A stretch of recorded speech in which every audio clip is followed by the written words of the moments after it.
The House will be in order. The Chair lays before the House a communication from the Speaker.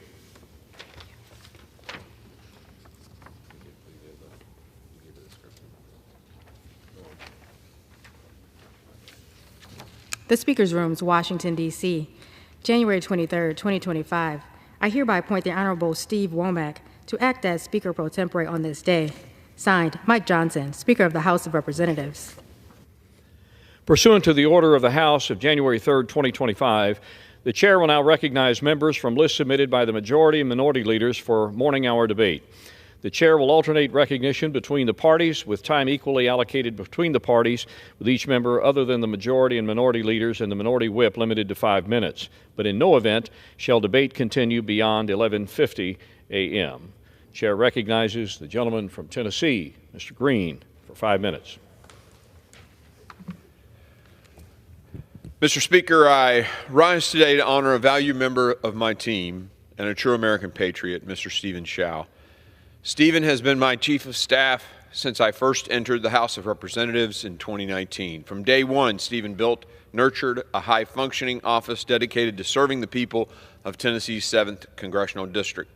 Over the course of 3 terms, Stephen consistently exceeded expectations and faithfully fulfilled his oath to the Constitution. Whether it meant staying up late to help a stranded constituent secure a passport or ensuring our service members at Fort Campbell have the safest barracks, Stephen's dedication to public service was unwavering. Under his leadership, my office has helped over 7,100 constituents with casework, a testament to his tireless efforts. Stephen is not only an exceptional leader, but also a remarkable mentor. He has spent countless hours guiding and supporting junior staff, many of whom have gone on to achieve great things. Stephen's generosity to others has been the hallmark of his time in the House of Representatives. He consistently encouraged his colleagues to do the right thing, even if it was the hard thing. He has a resolute commitment to faith, country, and those whom the Lord blesses him to lead and serve.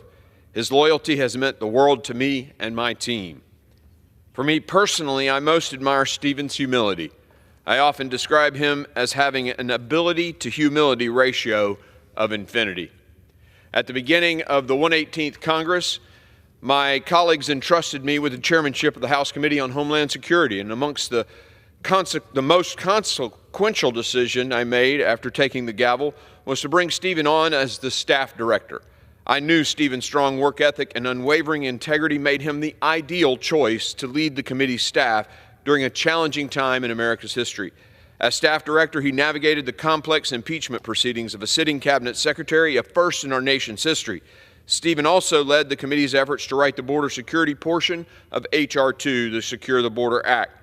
Additionally, Stephen spearheaded our efforts to modernize the Department of Homeland Security to address challenges of the 21st century.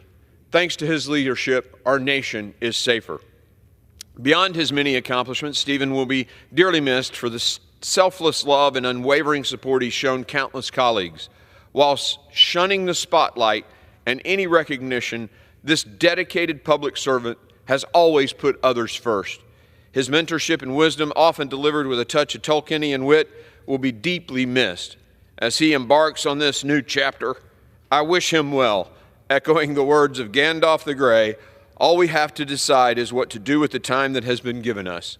Stephen has taken this advice to heart, always using his time in this body wisely, and inspiring us all to do the same. On behalf of the people of the 7th District of Tennessee and the United States Congress, I wish him well as our nation calls him further up and further in towards another post serving our country. Thank you, Stephen. May God bless you. The gentleman yields. The chair now recognizes the gentleman from Massachusetts, Mr. Lynch, for 5 minutes. Good morning, Mr. Speaker. Good morning. Mr. Speaker, as a member of the Subcommittee on the Military and Foreign Affairs, I rise in strong opposition to the expansionist rhetoric that President Trump is directing toward America's strongest and long-standing allies and international partners. 4 days into the new administration, it's clear that the Trump foreign policy doctrine is motivated by territorial expansion and pseudo-revanchism, or the obsession to recover so-called lost land. This distorted worldview is anathema to America's historic role in defense of freedom across the globe. It also mirrors the imperial ambitions that have misled the likes of Russian President Vladimir Putin and Chinese President Xi Jinping into exerting economic and military power to attack and threaten sovereign nations and the right of self-governing people in Ukraine, the Republic of Georgia, and Taiwan. In his inaugural address, President Trump pronounced that the U.S. will, quote, expand our territory, close quote. He has specifically proposed that we make Greenland great again by annexing the island from Denmark, which is a NATO ally, that he has threatened with tariffs unless it cedes to his demand. When asked if he would use military force to seize Greenland, President Trump refused to rule it out. The president has similarly suggested that the U.S. could annex Canada as the 51st state, vowing to wield economic retribution against a country that after World War II helped us establish the very rules-based international order that he is now attempting to subvert. As a matter of fact, since the First World War, more than 2 million Canadian Armed Forces personnel have fought right alongside, shoulder to shoulder, U.S. troops in defense of freedom and security in Europe, the Pacific Theater, Korea, Kosovo, Haiti, Iraq, Libya, Syria, and Afghanistan. And nearly 120,000 Canadian service members have made the ultimate sacrifice in support of these U.S.-led operations. Just last year, Canada marked the 80th anniversary since over 14,000 of its Canadian soldiers stormed the beaches on D-Day alongside American troops. President Trump has also declared that he is, quote, taking back the Panama Canal, which returned to Panamanian control under the treaties negotiated by the U.S. and Panama in 1977. When asked if he would rule out the use of force to regain its control, the president refused to do so. The Republic of Panama is a strategic U.S. partner whose cooperation to combat drug trafficking, illegal immigration, and maritime piracy is vital to our national security. Understandably, our allies and international partners have responded to these expansionist threats by reaffirming their right to self-determination. The Prime Minister of Greenland stated, quote, our future and fight for independence is our business, close quote. The Foreign Minister of Denmark warned, we can't have a world order where big countries can just help themselves to what they want, close quote. The Prime Minister of Canada declared, the 51st state, that's not going to happen, close quote. And the President of Panama just alerted the United Nations Security Council that President Trump may be violating the UN Charter, which prohibits the use of threats and force against the territorial integrity or political independence of other states. Mr. Speaker, if President Trump continues to pursue expansionism at the expense of freedom and national security, America will join the ranks of gangster nations whose imperialist dictators violate international law just to expand their territorial power. As Russian President Putin tells it, Russia, quote, has no borders, close quote, and Ukraine is simply historically Russian land that's been stolen. President Xi has professed that Taiwan is China's, quote, sacred territory, and that reunification is a historic inevitability. An American president simply cannot be espousing similar views. I urge my colleagues on both sides of the aisle to firmly reject expansionist rhetoric and actions taken by President Trump. Thank you, Mr. Speaker. I yield back the balance of my time. The gentleman yields. The chair now recognizes the gentleman from Arkansas, Mr. Westerman, for 5 minutes.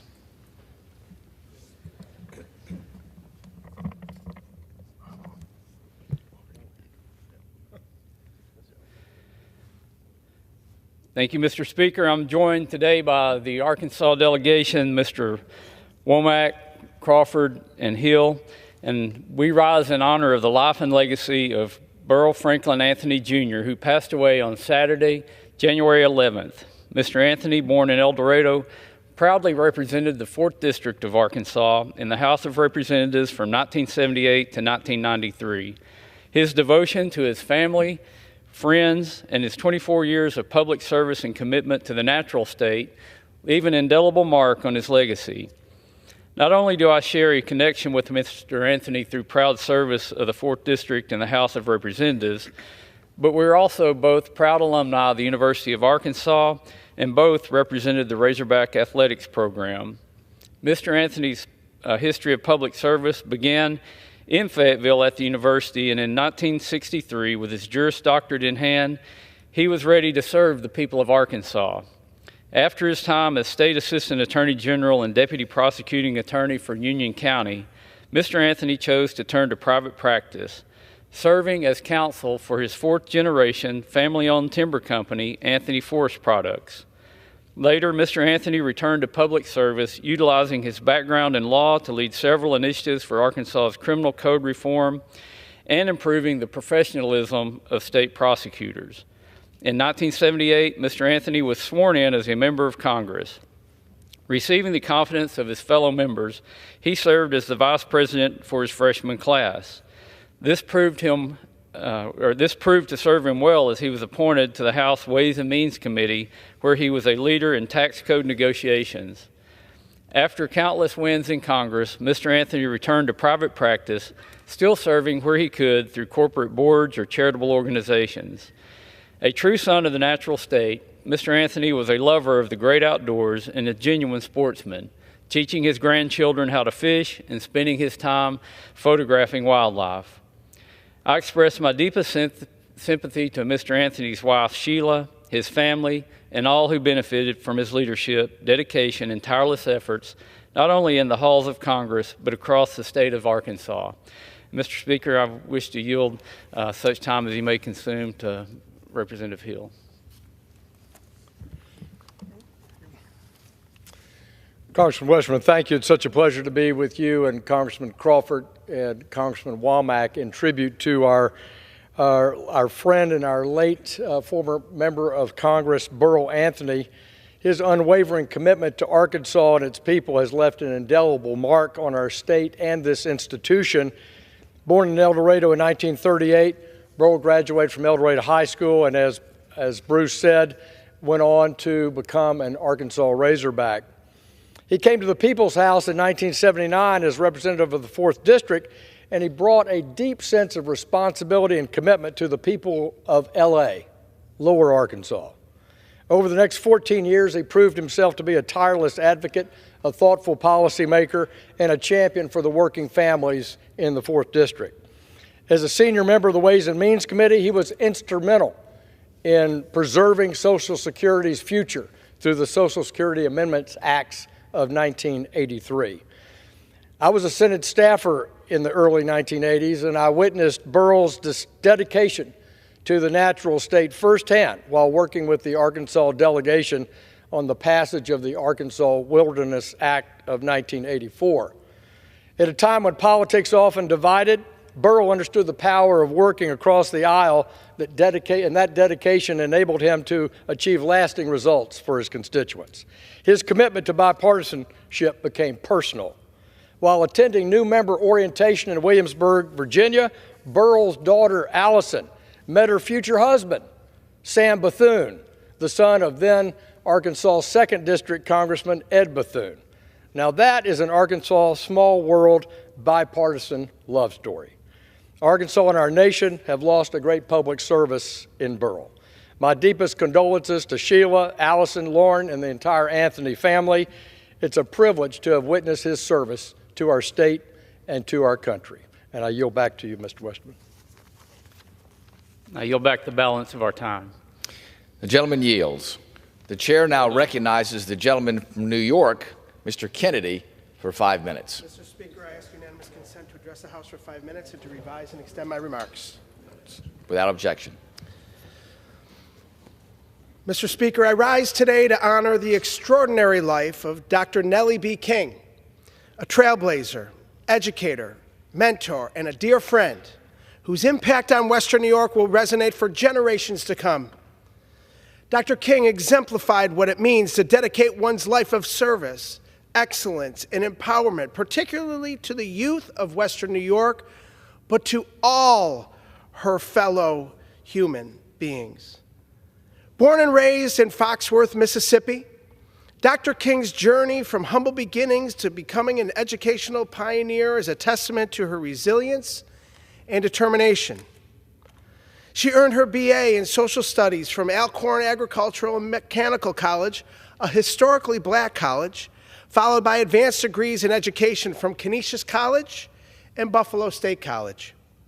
With over 35 years in education, Dr. King made history as the first black superintendent of the Lackawanna City School District, where she served for 9 transformative years. Her innovative programs, including the Kids in Spotlight program, Lackawanna Center for Family Achievement, and the District Model AIDS program, set a high standard for educational excellence and student support. Under her leadership, the district embraced groundbreaking initiatives like reduced class size for early elementary school, extended day programs, and the Gear Up program, ensuring opportunities for all students to succeed. Dr. King's dedication to education was seen on a national scale. She contributed research to the President's Committee on the Arts and Humanities, culminating in their report, Gaining the Arts Advantage, which emphasized the critical role of arts in education. Also, her service extended far beyond the classroom. Dr. King was a member of the Calvary Christian Methodist Episcopal Church, where her faith guided her work and inspired those around her. She was an active participant in organizations such as the Alpha Kappa Alpha Sorority Incorporated, the Women's Missionary Council of the CME Church, and the World Federation of Methodist Women, just to name a few. Most recently, Dr. King served as the president and founder of Unlimited Possibilities Overcoming Poverty Ministry, which provides guidance, leadership, and financial support to women from disadvantaged backgrounds who are enrolled in college or training school. Dr. King's contributions did not go unnoticed. Her numerous accolades include the National Association of Counties Achievement Award, the Buffalo Ambassador Award, and the Martin Luther King Jr. Award for Education. As a state senator, I had the privilege of honoring Dr. Nellie B. King as a 2019 Women of Distinction in the New York State Senate, a recognition that celebrated her lifelong dedication to education and bettering our community. Dr. King's influence extended to countless students, colleagues, and leaders in our community. She was not only an educator, but also a role model, a mentor, and a friend, someone whose wisdom and compassion were a beacon of hope and inspiration. Nellie was a loving mother to Benny Omar King and an adoring grandmother to Angelia Bernice King, both of whom will proudly carry on her legacy. As we remember Dr. King, let us honor her by continuing her work, advocating for education, investing in our children, fostering innovation, and uplifting those who need it the most. Her life reminds us that one person's dedication can transform not just individuals, but entire communities. Dr. Nellie B. King's legacy will live on in the lives she touched and the progress she championed, and will endure as a source of inspiration for us all. Thank you, Dr. King, for your boundless contributions, your unwavering faith, and your extraordinary vision. We will miss you deeply. We love you, and we will carry on your lessons and your legacy for generations to come. May Dr. Nellie B. King rest in peace and power. I yield back. The gentleman yields. The chair now recognizes the gentleman from California, Mr. McClintock, for 5 minutes.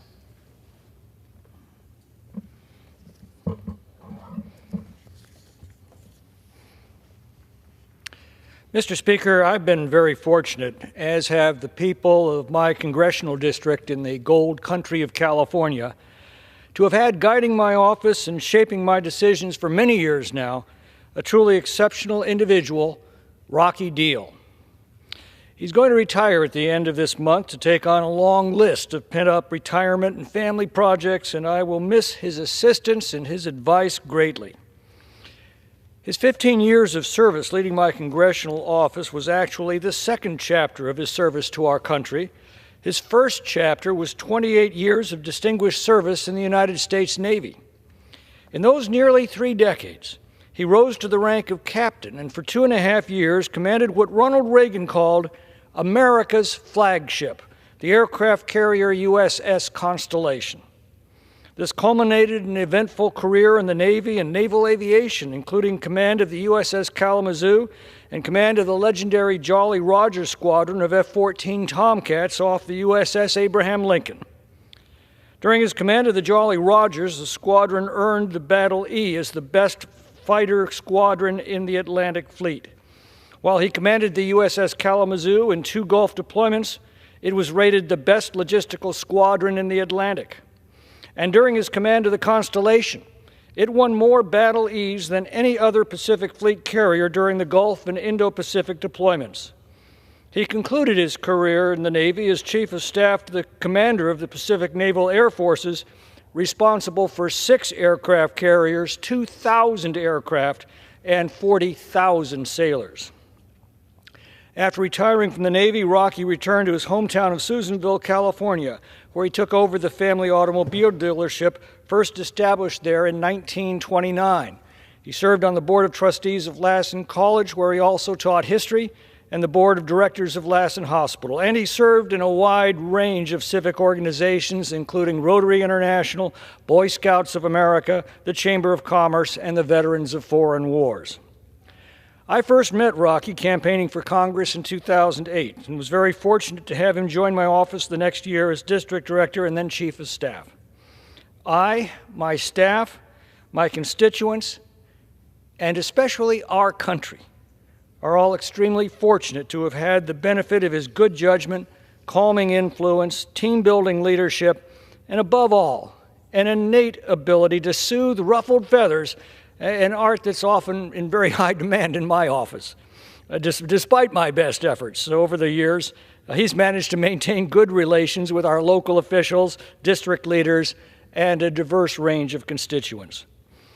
John Boehner once told me that a good chief of staff allows a congressman to be a congressman, and Rocky's been successful in that throughout this last decade and a half. The progress we've made on forest management in this district that spans the western slope of the Sierra is in large part due to his constant interaction with local and federal officials and his total devotion to the businesses of our gateway communities around Yosemite.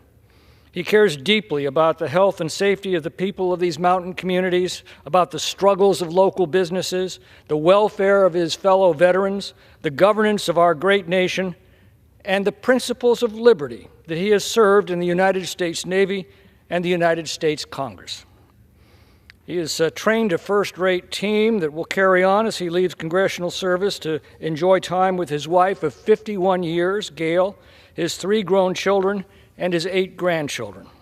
But our entire team will miss him greatly and miss the wisdom as we bid him, as Lincoln put it, an affectionate farewell. So on my behalf and of that of a grateful constituency and a grateful nation, thank you, Rocky Deal. The gentleman yields back the balance of his time. The chair now recognizes the gentlewoman from Ohio, Ms. Brown, for 5 minutes. Without objection. Thank you. Mr. Speaker, I rise today to honor the extraordinary life and legacy of Congressman Louis Stokes as we approach what would have been his 100th birthday. Born on February 23, 1925 in Cleveland, Ohio, Louis Stokes rose from humble beginnings to become a giant in the fight for civil rights and a champion for the underserved. And along with his brother, Cleveland Mayor Carl Stokes, he made history and made a difference for Northeast Ohio. His story is one of perseverance, service, and an unshakable belief in the promise of this nation. A veteran of the United States Army, an attorney who argued landmark cases before the Supreme Court, and a lifelong voice for the voiceless, Congressman Stokes' path was paved with courage and conviction, diligence and determination, and a deep and abiding commitment to justice. In 1968, he became the first Black representative for Ohio, bringing much-needed representation to this chamber. During his 15 15 terms in the House, Congressman Stokes advocated for the poor, fought for civil rights, and supported our service members and ensured that communities like my district in Cleveland received the resources and representation they deserved. And as one of 13 founding members of the Congressional Black Caucus, he helped advance civil and human rights and promote economic empowerment. Today, the CBC has grown to a historic 62 members because of the work of Louis Stokes, Shirley Chisholm, and their generation. His legacy lives on through the laws he championed and the institutions that bear his name, from the Louis Stokes Cleveland VA Medical Center and the Stokes Health Science Library at Howard University to the Lou Stokes Alliance for Minority Participation in STEM. Yet, what resonates most with me and with so many in our district is his humanity. He never forgot where he came from, nor did he ever lose sight of who he served. Throughout his life, he carried with him a deep sense of purpose and a steadfast belief in power of government to do good. I am humbled to serve in the district, Ohio's 11th congressional district, that Congressman Stokes called home. I hope to honor his legacy by striving to be worthy of the standard he set. As we reflect on his life, let us commit ourselves to the ideals he held dear and the people he so passionately served. Mr. Speaker, on his centennial, I would like to say thank you, Congressman Stokes. Your life and contributions were a gift to our district, our state, and our nation. Mr. Speaker, that's okay. Thank you, Mr. Speaker. Mr. Speaker, during Black History Month and throughout the year, it is important that we honor the legacies of those that come before us today. Today, I rise to reflect on the remarkable story that hits close to home. I recently learned that a late resident of Northeast Ohio, Alma Gladys Minter, served as a tech sergeant in the 6888 Central Postal Directory Battalion. Ms. Minter was part of a legacy that demonstrated the strength, resilience, and determination of African American women. The 6888 was the first and only all-Black women's Army Corps unit to serve overseas during World War II. In February 1945, nearly 850 women were assigned to a vital task, ensuring letters continued to flow between soldiers on the front lines and their families back home. Their assignment was daunting, clearing a backlog of over 17 million pieces of mail in Europe. In less than 90 days, they completed this Herculean task in half the time expected by the Army. The women of the 6888 endured freezing warehouses, relentless schedules, and twin enemies of racism and sexism. Their motto, "No mail, low morale," speaks to the importance of their work. However, in a stark injustice, their hard work was not formally recognized after the war. They didn't join in the Victory Day parades, and their story was not told in mainstream accounts. However, Ms. Minter's family in Ohio knew her story, as did the families of the communities that were home to the 6888 veterans in the decades that follow. In 2022, I was deeply honored to vote for legislation awarding the 6888 the Congressional Gold Medal, the highest civilian honor bestowed by this body. It was a long overdue recognition for their extraordinary contributions. The 6888 Gold Medal has been minted, and in the months to come, it will be formally presented, forever serving as a reminder of the heroes like Ms. Minter, who stepped up when our country needed them most. The story of Ms. Minter and the 6888 is one of service, resilience, and the pursuit of justice. And their story is part of not just Black history, but American history. To Ms. Minter and all the women of the 6888, we say a long, long overdue thank you. Your service will not be forgotten, and your legacy will continue to shine brightly for generations to come. And with that, Mr. Speaker, I yield back. The gentlewoman now yields back the balance of her time. The chair now recognizes the gentleman from Virginia, Mr. McGuire, for 5 minutes. Mr. Speaker, I rise to honor the March for Life. Without objection.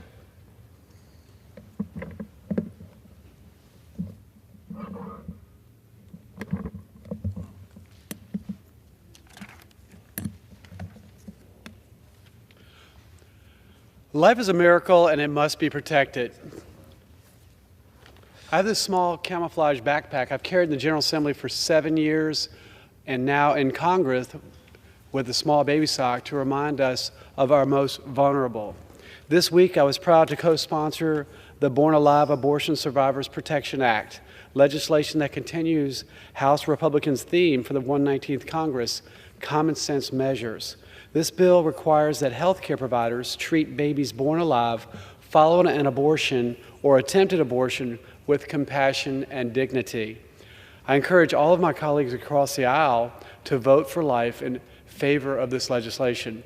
And as thousands of people come to our nation's capital and rally to support the right for life, I'd like us all to take a moment and remember the millions of unborn feet this small sock could have warmed. Thank you, Mr. Speaker.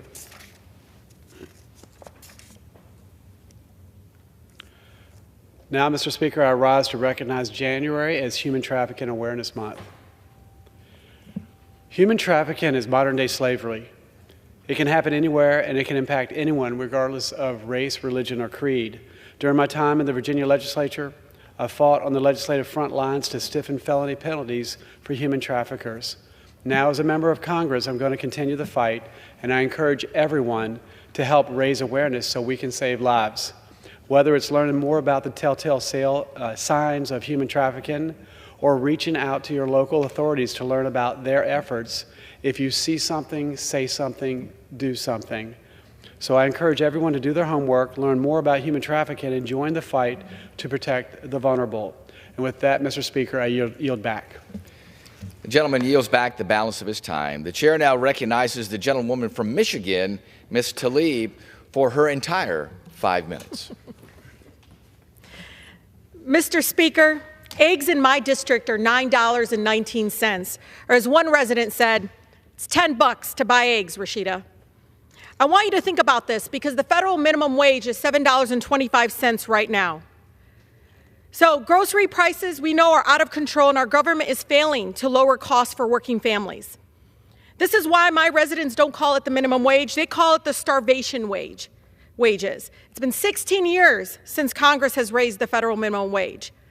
But let's get to the core value here of understanding this, that a mother in our country right now can work for an hour and not be able to afford eggs. So it's really unacceptable, and I've heard the reasons, but they still don't add up.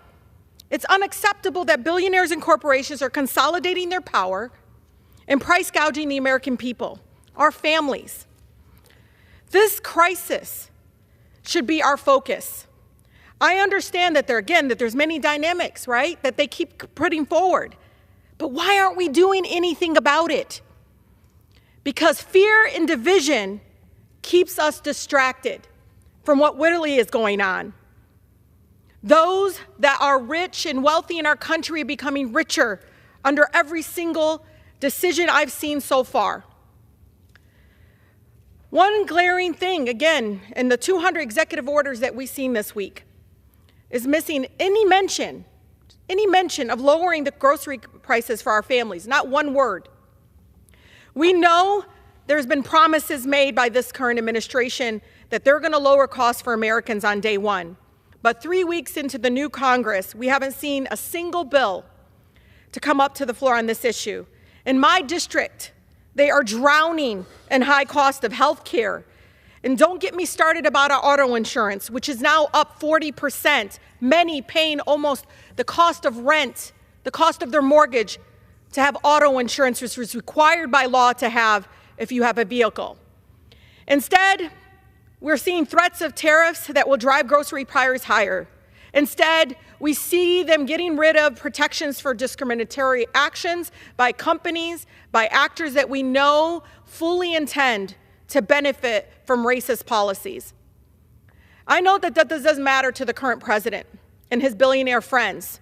They don't worry about the cost of a carton of eggs or milk or groceries, especially when the three wealthiest men in America who were sitting right behind the current president at his inauguration, their combined worth, so the American people understand, is $911 billion. It is clear that the billionaires now control our government, and this chamber can't let that happen. We need legislative action to lower the cost of living for the American people. Trust me, this is a bipartisan issue, Every corner of our country is asking us to do something about this.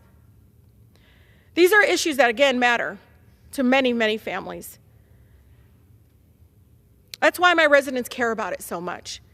So please, stop with the fear-mongering and the hate. And I know you're distracting us because you're helping your billionaire friends, but you're hurting so many American people that are drowning right now with the high cost of living.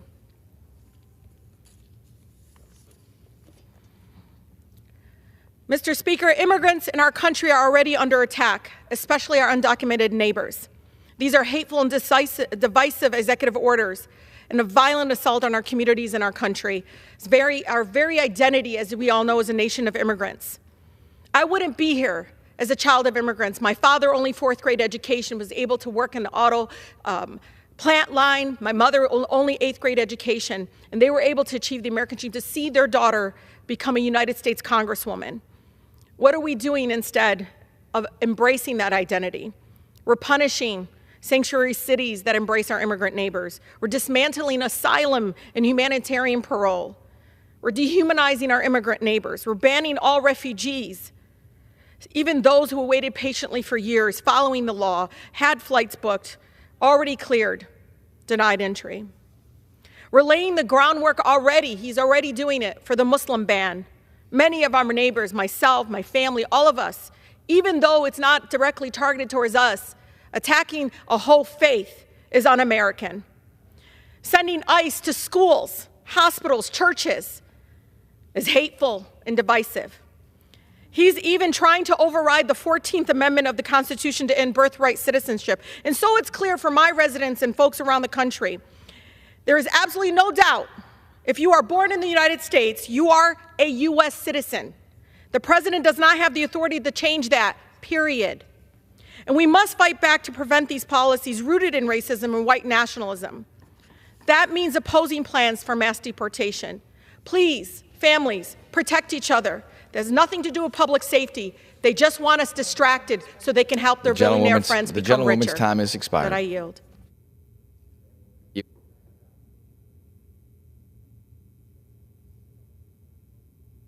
Members are reminded to refrain from engaging in personalities towards the president and vice.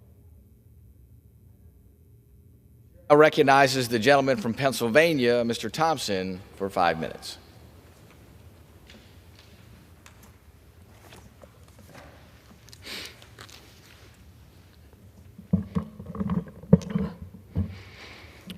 Mr. Speaker, I rise to recognize a critical gap in school nutrition affecting students across this great nation. Today, I will introduce the Whole Milk for Healthy Kids Act, a much-needed win for students, parents, schools, and dairy farmers across America. This bipartisan legislation expands milk options in school meal programs to include whole and 2% milk and addresses a critical gap in child nutrition. We all know that milk is an essential source of 13 vital nutrients, including several under-consumed nutrients such as calcium, vitamin D, and potassium. These are foundational for building strong bones, maintaining healthy blood pressure, and supporting overall development. However, in order for kids to benefit from these nutrients, they need to actually consume the milk. As we all know, kids deserve options and choice when it comes to choosing milk at lunchtime. Unfortunately, thanks to flawed federal policy based on outdated science, since 2012, schools have been prohibited from serving whole or reduced fat milk in school lunchrooms.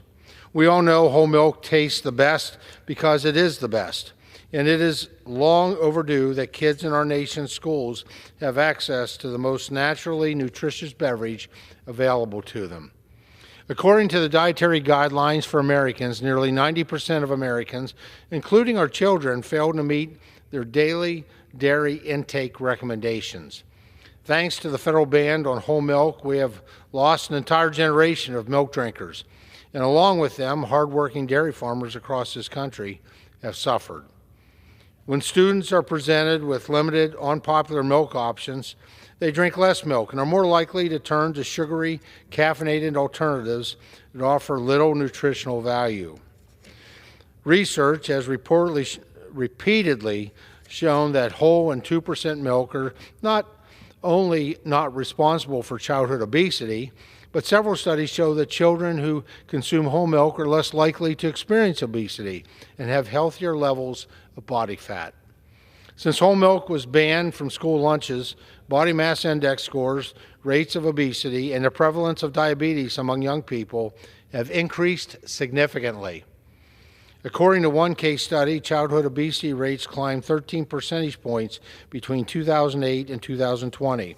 Clearly, whole milk was not the problem when it came to childhood obesity. Emerging science supports what many parents already know. Whole milk is a nutritious and satisfying option for their children. Whole Milk for Healthy Kids doesn't mandate schools to serve whole milk or for any student to drink milk, but rather gives them the flexibility to meet the preferences and nutritional needs of their students. Importantly, this bill aligns with parental choice, empowering schools to offer a wider range of milk options that mirror what kids enjoy at home. This is not just about nutrition, it's about practicality.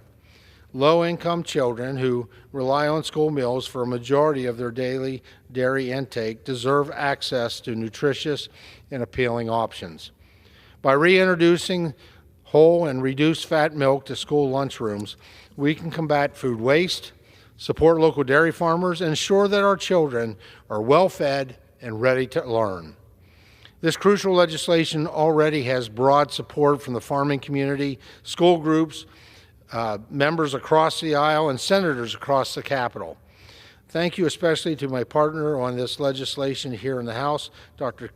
Kim Shire, who, as well as my Senate counterparts Roger Marshall, Peter Welsh, Dave McCormick, and John Fetterman, for joining me in introducing this common sense effort.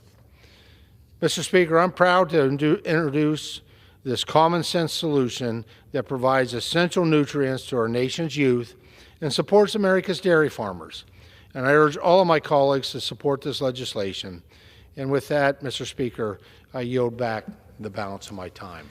The gentleman yields back the balance of his time. The chair now recognizes the gentlewoman from Illinois, Ms. Ramirez, for 5 minutes. If I can bring this down. Thank you, Mr. Speaker. Mr. Speaker, today I rise to honor Rich Kong, Assistant Vice President for Civic Engagement at Illinois' third own North Park University, for his lifelong commitment to civic justice and civil rights. Rich's parents, Ray and Susan, came to the United States as refugees of the Korean War and arrived in Chicago after immigration quotas were removed by the Immigration and Nationality Act of 1965. Inspired by his family's commitment to their faith and service, Rich attained his master's in divinity and began his career at North Park University by coordinating their urban ministry program. Nearly 15 years later, through his leadership at the Center for Civic Engagement, Rich exemplifies the transformative power of education to promote civic engagement and foster stronger, more connected communities. Through initiatives like the Catalyst program, Rich has created opportunities for students to engage deeply in Chicago and with Chicago residents, learning directly from local leaders of color and working collaboratively to address pressing social issues. Rich's work reminds us that when our universities invest in civic engagement, they're not only shaping the next generation of leaders, they're strengthening the fabric of our very own communities. On behalf of Illinois' 3rd Congressional District, I want to commend Rich Kong for his commitment to promoting civic engagement, his leadership at North Park University, and his dedication to live out his faith through public service. Thank you, Rich.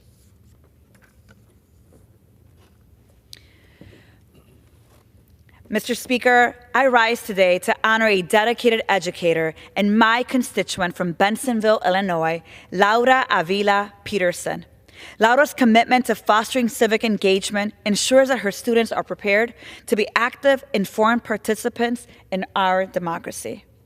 Laura is an experienced high school educator specializing in bilingual social studies and supporting English language learners at Fenton High School. And over the past 5 years, she's taught grades 9 through 12, fostering inclusive environments that celebrate their diverse backgrounds of the students that she serves. Her dedication to supporting English language learners is evident in her tailored approach to teaching. I recently had the privilege of meeting Laura and speaking with her bilingual civics class at Fenton High School. Together, we talked about how we build a multiracial democracy and the importance of uplifting students as they engage in civic life, particularly by creating multilingual spaces, regardless of their immigration status, for them to be able to talk about what they see in the news, how they experience it, and how they belong in this country. On behalf of Illinois 3rd Congressional District, I commend Laura Avila Peterson for her dedication to education and the invaluable contributions in shaping the next generation of leaders. Thank you, Laura. Mr. Speaker, I rise today to honor the life and the legacy of Jose Chacha Jimenez, a beloved community organizer and activist, founder of the Young Lords, and one of the architects behind the Chicago's original Rainbow Coalition. To this day, the Rainbow Coalition is remembered as a powerful model of multiracial unity and solidarity that continues to inspire all of us. Chacha was born in Puerto Rico and eventually moved with his family to Chicago's Lincoln Park neighborhood in the midst of city's planned urban renewal, or today we would call it gentrification. Chacha and his peers faced housing and educational discrimination and harassment at the hands of the police and were motivated to create the Young Lords organization to protect themselves and the Puerto Rican neighbors. Under Chacha's leadership, the Young Lords evolved into a political organization that hosted free breakfast programs for children, free community medical clinics, and other projects of survival. Through his work, he connected with other activists organizing in their own low-income communities across the city. And on April 4th, 1969, Chacha co-led an effort to form the Rainbow Coalition, an anti-racist, multiracial, working-class movement uniting the largely Puerto Rican Young Lords in Lincoln Park, the Black Panther Party on Chicago's South and West Side, and the Young Patriots representing poor Appalachian whites in the Uptown neighborhood. These organizations connected after beginning to understand that their shared conditions that they were facing had more commonality than division, particularly in their largely poor neighborhoods. Chacha, Fred Hampton of the Black Panthers, and William Preacherman Vesperman of the Young Patriots helped their organizations overcome their differences and understand their potential in collaborating to organize their working class communities. Together, the Rainbow Coalition united these three organizations to cooperate on projects of survival, demonstrate solidarity of each other at protests, at pickets across the city, and in memory of Chacha's passing and in honor of his contributions to uniting our communities, I want to commend him and leaders of the original Rainbow Coalition. May their legacy be a powerful reminder that we are in fact stronger together. Thank you, Mr. Speaker. And with that, I yield back. The gentlewoman yields back the balance of her time. The chair now recognizes the gentleman from Virginia, Mr. Klein, for 5 minutes. Thank you, Mr. Speaker. I rise today to honor former Rockingham County Administrator Steven King on his well-deserved retirement after a lifetime of public service to Virginia's 6th District. Stephen earned his degree in civil engineering from Virginia Military Institute in Lexington. He went on to work for the city of Buena Vista as a civil engineer and worked his way up to assistant city manager. From there, he accepted an offer to become Rockingham County's Director of Public Works. He began serving as Deputy County Administrator in 2004 and was finally appointed County Administrator by the Board of Supervisors in 2016. He brought his level-headedness and no-nonsense approach to oversee a period of some of the county's largest growth, helping to establish a positive reputation for Rockingham County as a great place to live and do business. Stephen always took care to acknowledge county employees' hard work and had a great relationship with everyone he came into contact with. I wish him, his wife Mary, and his entire family the best as he begins this new chapter in his life. He is a shining example of the leadership that every local government hopes to have. Mr. Speaker, I rise today in support of H.R. 21, the Born Alive Abortion Survivors Protection Act. The radical left's policies have led to an unacceptable reality, abortion on demand, even up to the point of birth in some states. This is a profound injustice to the most vulnerable among us, the innocent lives that cannot speak for themselves. Every life is precious, Mr. Speaker, a divine gift from God. Every baby deserves the same opportunity for life. This vital legislation ensures that those who survive an attempted abortion are not abandoned, but instead receive the full medical attention that they require. The Born Alive Abortion Survivors Protection Act mandates that doctors and medical personnel provide immediate, life-saving treatment and guarantee that these newborns are admitted to a hospital without delay. This should not be a partisan issue. It is a basic acknowledgement of our shared humanity. We must protect the most defenseless among us and ensure that every baby has a fighting chance at life. With the new administration, we have a tremendous opportunity to advance this critical legislation and make it a reality. I will always stand up for those who cannot stand up for themselves. No child should be denied their fundamental right to life or the vital care they need to survive.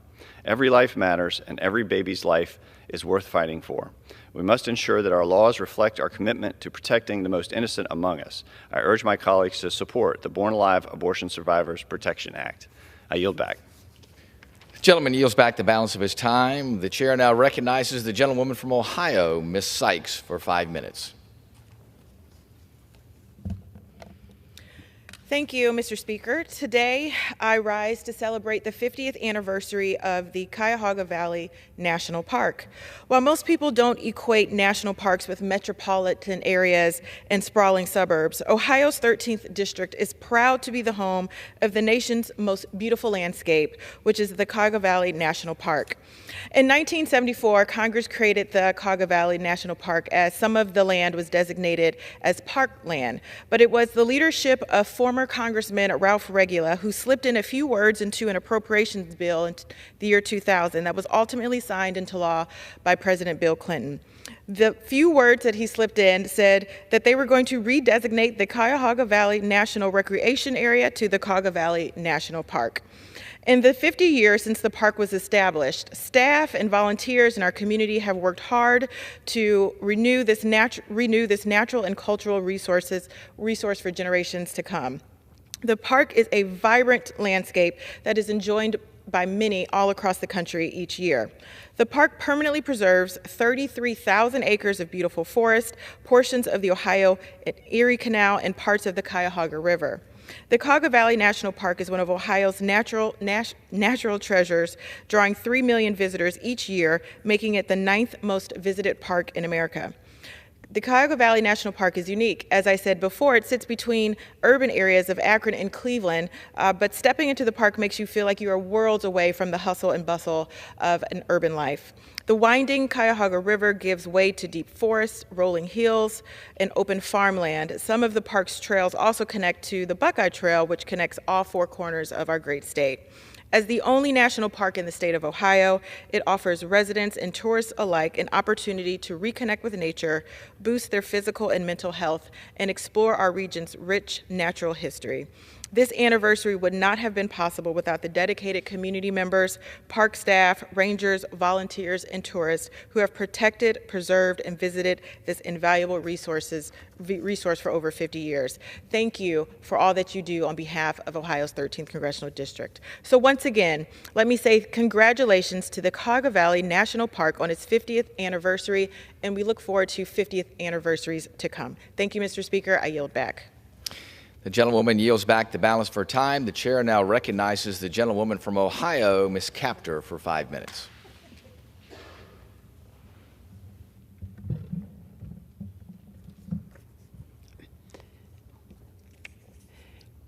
Mr. Speaker, the pardons this week of violent felons who attacked our Capitol, injuring 174 of our Capitol police, were a sacrilege against our republic and our Constitution. Their actions were an affront on decency and a violent attack on the rule of law. Americans nationwide are outraged. 140 law enforcement officers were assaulted and 174 sustained injuries. Officer Brian Sicknick died. Those who engaged in violence against law enforcement officers must be held accountable to the fullest extent of the law. I will soon introduce the Brian Sicknick Heroic Law Enforcement Officers Protection Act.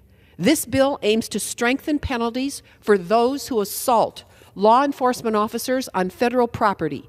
It provides enhanced support for officers injured in the line of duty.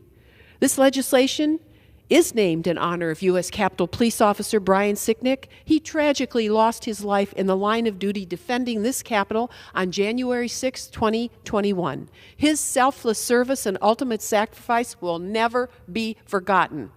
My legislation will include enhanced penalties for assaults on law enforcement officers for individuals who assault officers on federal property with potential sentences including life imprisonment.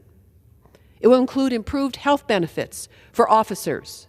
It will guarantee full health benefits throughout their service, retirement, and for those injured in the line of duty, including the 140 officers assaulted and 174 injured on January 6, 2021. As one member who was held against her will in this Capitol on January 6, 2021, I can guarantee you this bill deserves swift passage.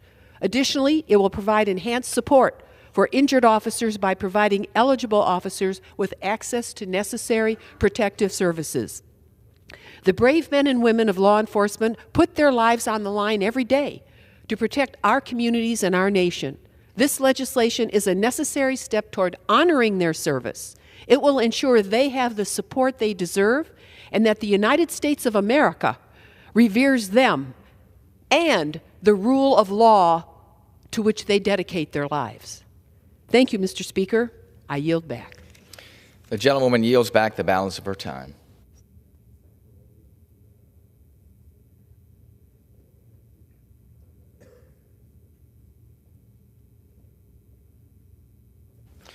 Pursuant to Clause 12A of Rule 1, the Chair declares the House in recess until noon today.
The House will be in order. The prayer will be offered by guest chaplain, Chaplain Judy Milana, United States Navy Joint Congressional Committee on Inaugural Ceremony Staff, Washington, D.C. Let us pray. Almighty God, you are the creator and sustainer of all life, the God of new beginnings. And because of this, we humbly invoke your presence among us here this afternoon inside the United States Capitol, the People's House. Dear Lord, may those of the House of Representatives be faithful stewards of the higher purpose of their calling.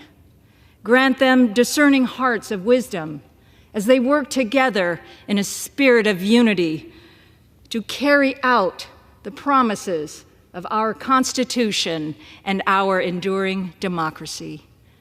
Most merciful God, may your grace fill the chamber of this honorable assembly.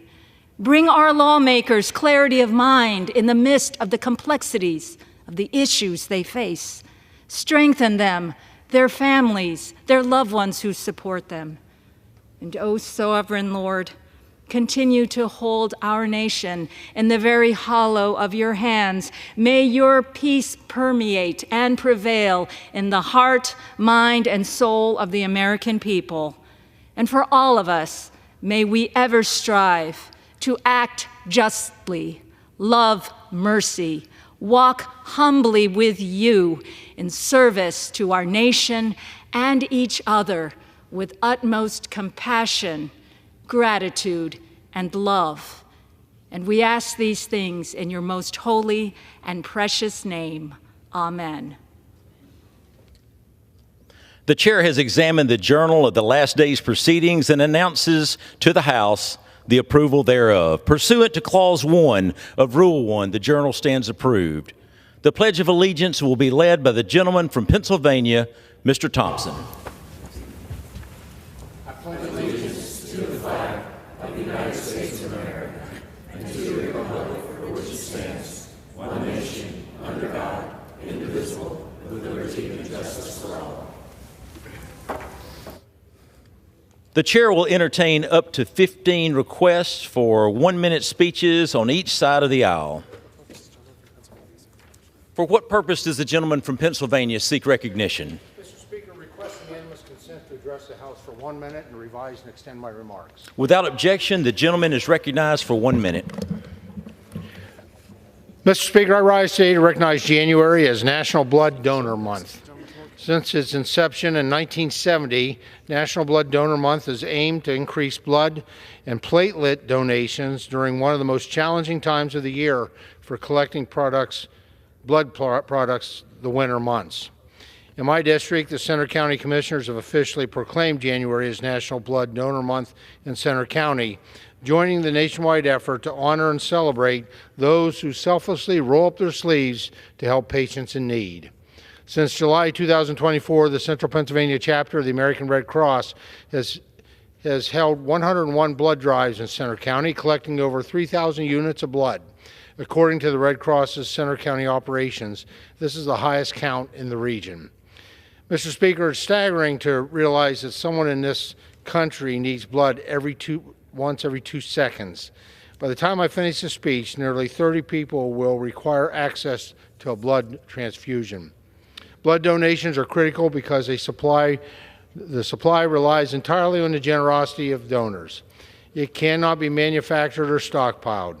To meet patients' needs, the Red Cross must collect approximately 12,500 units of blood every single day. Mr. Speaker, I urge everyone listening to visit redcrossblood.org and click on the Donate Blood tab to find a blood drive nearby. Thank you, Mr. Speaker, and I yield back the balance of my time. The gentleman yields. For what purpose does the gentleman from North Carolina seek recognition? Mr. Speaker, I ask for unanimous consent to address the House for 1 minute and revise and extend. Without objection, the gentleman is recognized for 1 minute.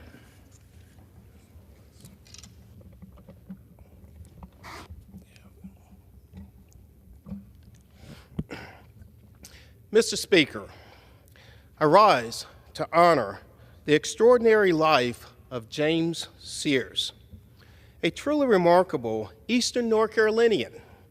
Mr. Sears was a dedicated advocate and a steadfast supporter of communities across our region. He served on the Gates County Board of Elections. He was an active member of the NAACP, his home church, New Hope Baptist Church in Gatesville. So many organizations, but one that he loved and devoted over 30 years to, the Eastern North Carolina Civic Group.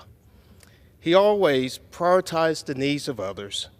His unwavering commitment to families across Eastern North Carolina was evident in all that he did. We are incredibly grateful for his contributions and the positive impact he's made on so many lives. His passing has left a void in our community that will be deeply felt. My heart goes out to his family, the Eastern Civic Group, to the Gates County community, as we now remember and celebrate his legacy. I yield back. The gentleman yields. For what purpose does the gentleman from Pennsylvania seek recognition? Mr. Speaker, I rise to address the House and ask unanimous consent to revise and extend my remarks. Without objection, the gentleman is recognized for 1 minute.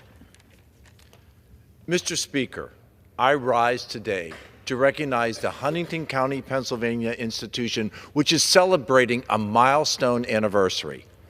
This year, Shavers Creek Grange number 353 will mark the 150th anniversary of its founding with a series of events, including a fellowship event that reflects the organization's mission to embrace community members from across generations. Defined by its enduring commitment to family values and community standards, the Shavers Creek Grange represents the organization's motto, and that motto is, in essentials, unity, in non-essentials, liberty, and in all things, charity. On behalf of everyone in Pennsylvania's 13th Congressional District, I congratulate the Shavers Creek Grange on this sesquicentennial milestone and thank its members for their continued work to strengthen the community, to make the fabric of their ideals a part of each and everyone's life in Huntington County, Pennsylvania. Thank you, Mr. Speaker, and I yield. For what purpose does the gentleman from Texas seek recognition? Mr. Speaker, I seek unanimous consent to address the House for 1 minute. Without objection, the gentleman is recognized for 1 minute. Very small instances. President Trump's excuse last night for freeing the January 6 violent criminals. To the 140 dedicated police officers who were injured that day, to the officer who was crushed in a door and had to protect his eye from being gouged out, to the officer who was punched with a flagpole. This was hardly Trump's day of love. Now he has released these criminals back to their communities. One boasted of buying guns. Another would, quote, turn up the heat in the spirit of vengeance. Total disrespect for law enforcement, unleashing a heightened threat to the safety of families in communities across this country. And by freeing the leaders of the Proud Boys and the Oath Keepers, who were convicted of seditious conspiracy, Trump seems to be following the example of the authoritarian leaders he has admired in telling them to stand back and stand by his private militias available to crush any opposition at the slightest dog whistle. I yield back. For what purpose does the gentleman from South Carolina seek recognition? Mr. Speaker, I ask unanimous consent to address the House for 1 minute, revise and extend my remarks. Without objection, the gentleman is recognized for 1 minute. Thank you, Mr. Speaker. Iraq has been oppressed by kleptocrats who support Iranian terrorism. Sadly, Iran-backed militias, the Badr organization, are part of the Iraqi government, including the National Security Advisor. Badr was armed by terrorist Soleimani. Iran-backed militias in Iraq should be designated as terrorists, as Congressman Greg Steube and the Republican Study Committee have proposed. There must be sanctions on kleptocrat politicians complicit with Iran, such as former Prime Minister Maliki. Any aid to Iraq should be conditioned, not going to terrorists. Brett McGurk's policy of replacing ISIS with Iran has failed. President Donald Trump will reinstitute policies of maximum pressure on Iran, stopping Iraq purchases of Iranian electricity as he responds to the Tehran regime to plot to assassinate him while they were shouting death to Israel, death to America. In conclusion, God bless our troops as the global war on terrorism continues. Open borders for dictators puts all Americans at risk of more attacks, as warned by the FBI. Trump is protecting American families. Americans oppose rigged elections in Georgia and support the legitimate President Salome Zurfishvili of Georgia as protest bill for free and fair elections in the nation of Georgia. I yield back. The gentleman yields. The gentleman from New Jersey is recognized. For what purposes does he seek recognition? Mr. Speaker, I seek unanimous consent to address the House for 1 minute. Without objection, the gentleman is recognized. All right. Okay. We're going to go with that. Mr. Speaker, I rise today not just as a member of Congress, but as a physician who has treated patients for 30 years. And I want to express my strong opposition to the House Republican Reproductive Health Care Surveillance Act. Let me make one thing clear.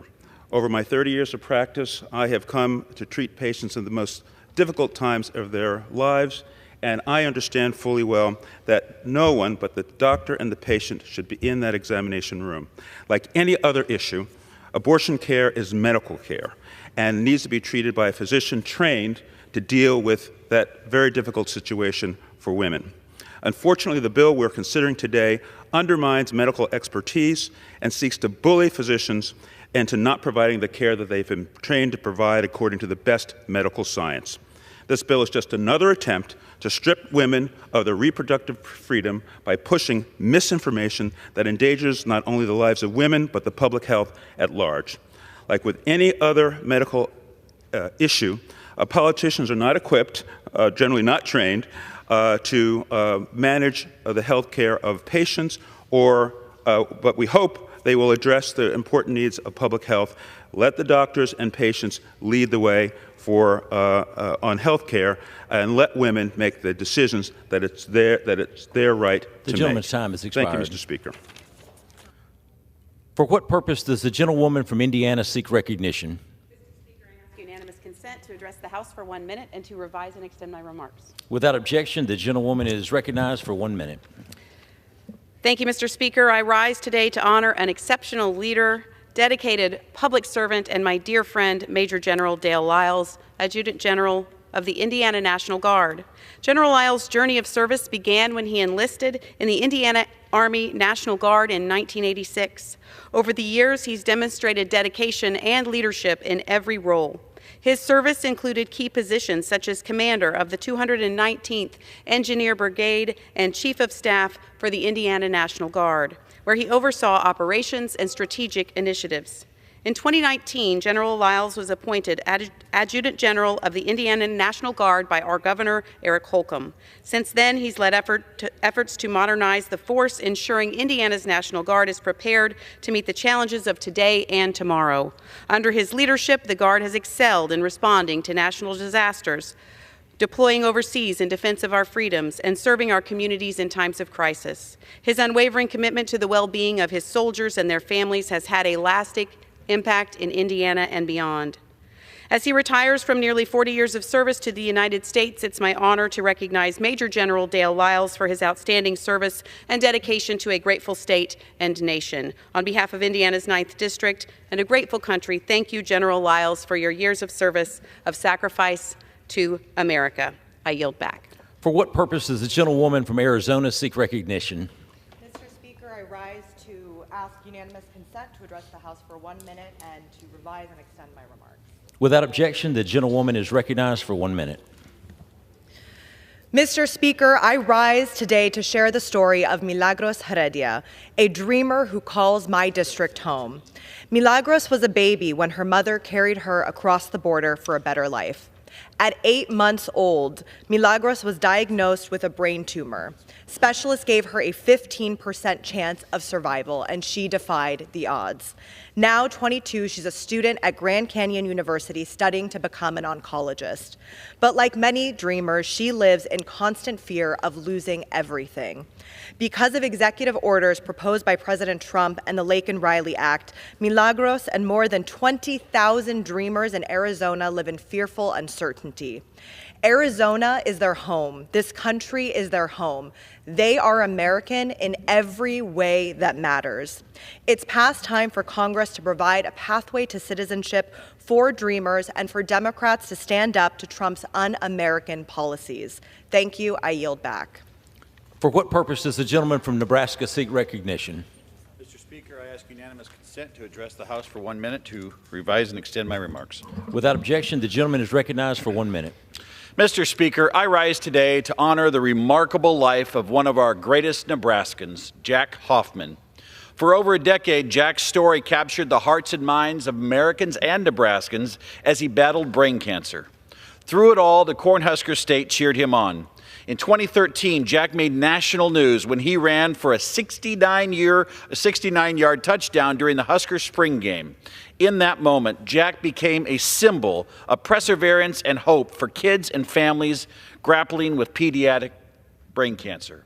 To help others facing the same battle, his family founded the Team Jack Foundation to support research on pediatric brain cancer.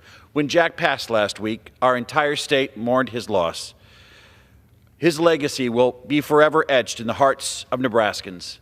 He joins his father, who also died of brain cancer, a very good friend of mine, and somebody that I know welcomed his son into heaven with open arms.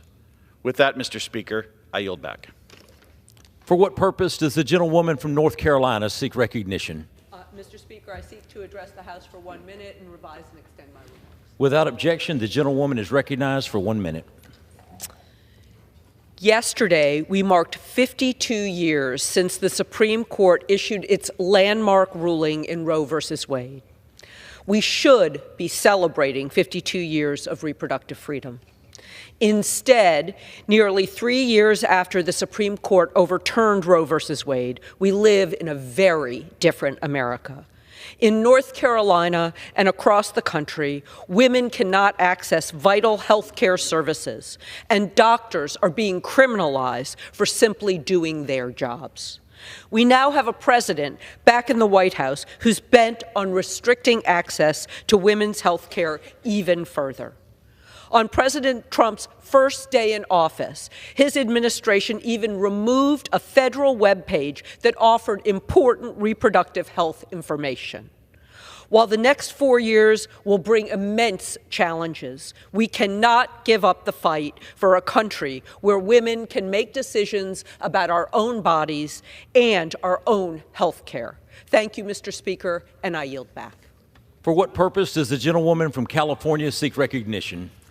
Mr. Speaker, I rise to address the House for 1 minute and to revise and extend my remarks. Without objection, the gentlewoman is recognized for 1 minute.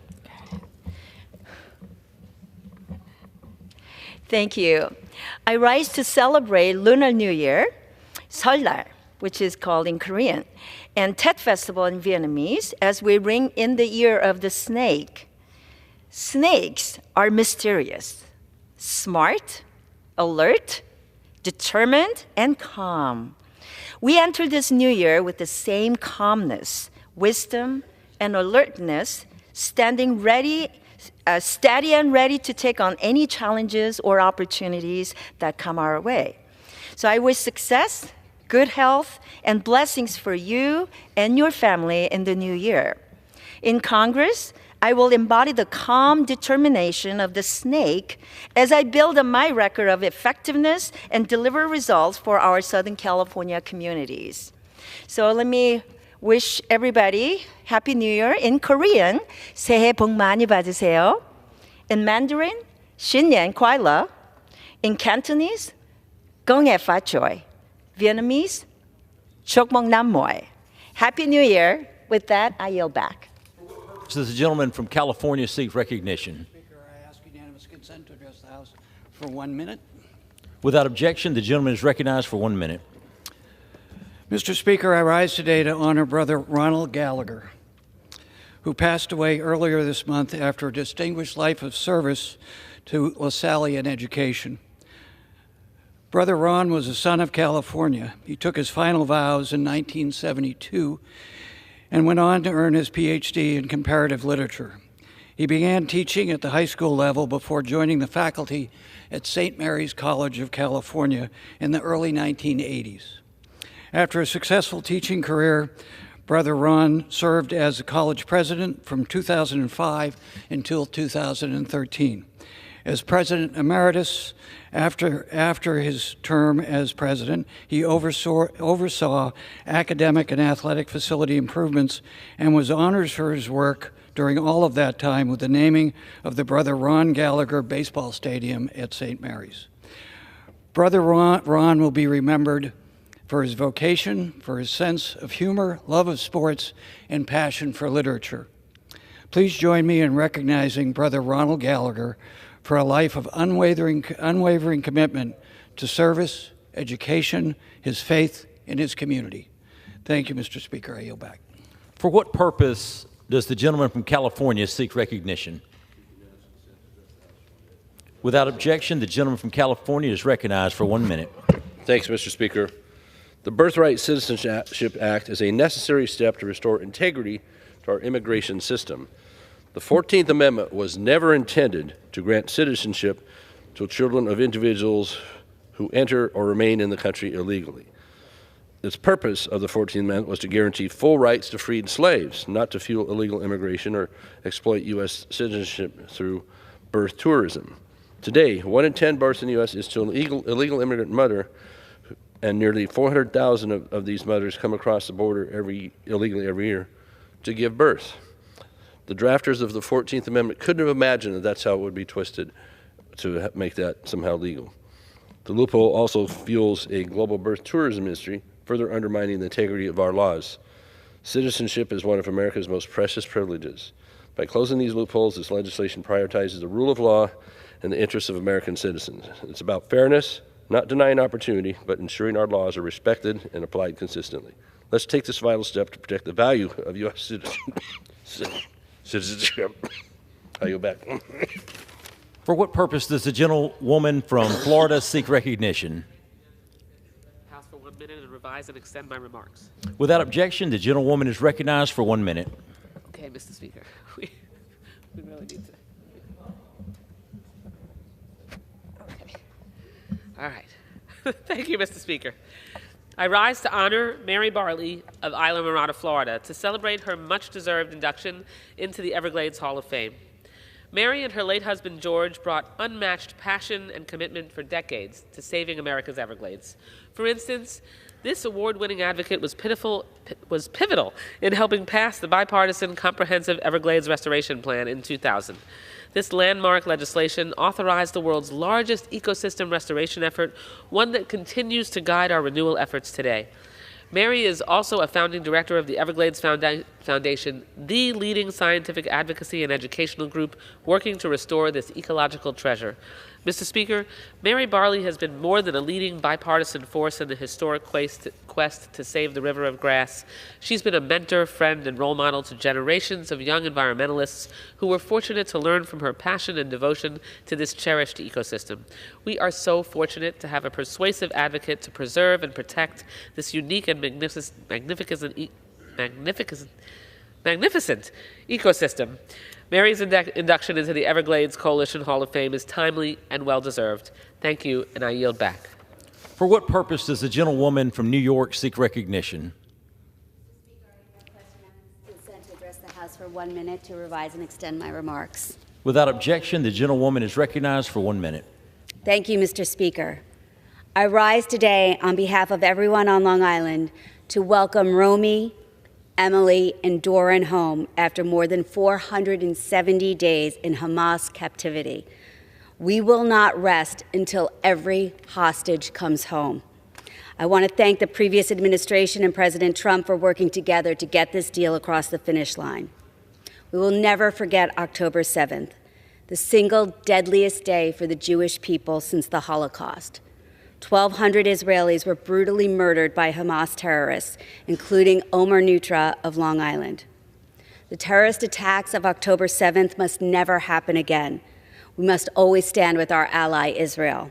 Thank you, Mr. Speaker. I yield back. For what purpose does the gentlewoman from Texas seek recognition? Mr. Speaker, I ask unanimous consent to address the House for 1 minute and to revise and extend my remarks. Without objection, the gentlewoman is recognized for 1 minute. I rise today in opposition to the Republicans' Reproductive Health Surveillance Care Act. I'm from Texas, and the last thing any Texan wants is the government telling doctors or women what they can or cannot do with their bodies. And that's exactly what this bill does. I was there in Texas in the state legislature when Texas Republicans wanted to pass this same bill. They wanted to use big government to reach into doctors' offices and make personal health care decisions on behalf of women in my state. These are complex medical issues, and no politician should be interfering in the lives of women and their families. Doctors have medical training. Politicians don't. We must protect the doctor-patient relationship.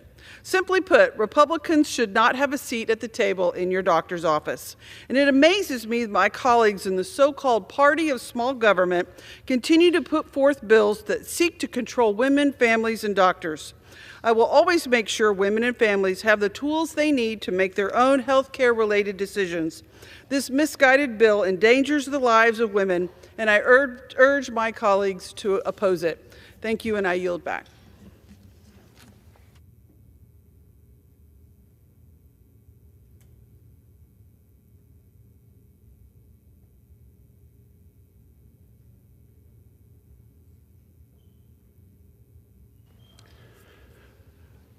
For what purpose does the gentleman from Arkansas seek recognition? Mr. Speaker, I ask unanimous consent that all members have 5 legislative days in which to revise and extend their remarks and insert extraneous material on H.R. 471. Without objection.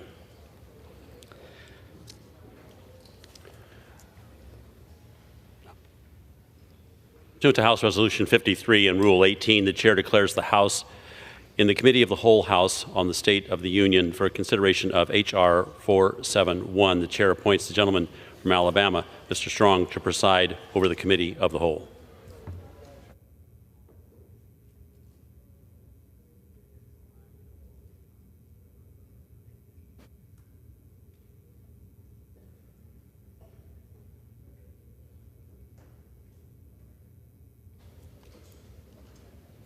The House is in committee as a whole. House on the State of the Union for consideration H.R. 471, which the clerk will report by title.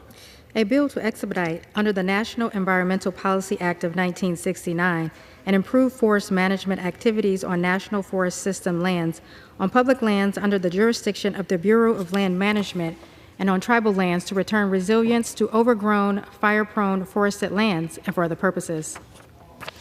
Pursuant to the rule, the bill is considered read the first time. General debate shall be confined to the bill and shall not exceed 1 hour, equally divided and controlled by the chair and the ranking minority member of the Committee on Natural Resources and their respective designees. The gentleman from Arkansas, Mr. Westerman, and the gentleman from California, Mr. Huffman, each will control 30 minutes. The chair recognizes the gentleman from Arkansas, Mr. Westerman. Mr. Chair, I rise in strong support of H.R. 471, the Fix Our Forest Act, a bipartisan bill I am leading with my good friend from California, Representative Peters, along with 16 other Democrats and 37 additional Republican co-sponsors. Our prayers are with the people of California as they are enduring horrendous wildfires and experiencing loss of life and property. We have a unique opportunity today to put feet to those prayers and prevent those tragedies from happening again in the future. There are 2 reasons why we can't afford to wait any longer to reform forest management policies in this country. Number 1, the stakes are too high. And number 2, what we're doing is not working.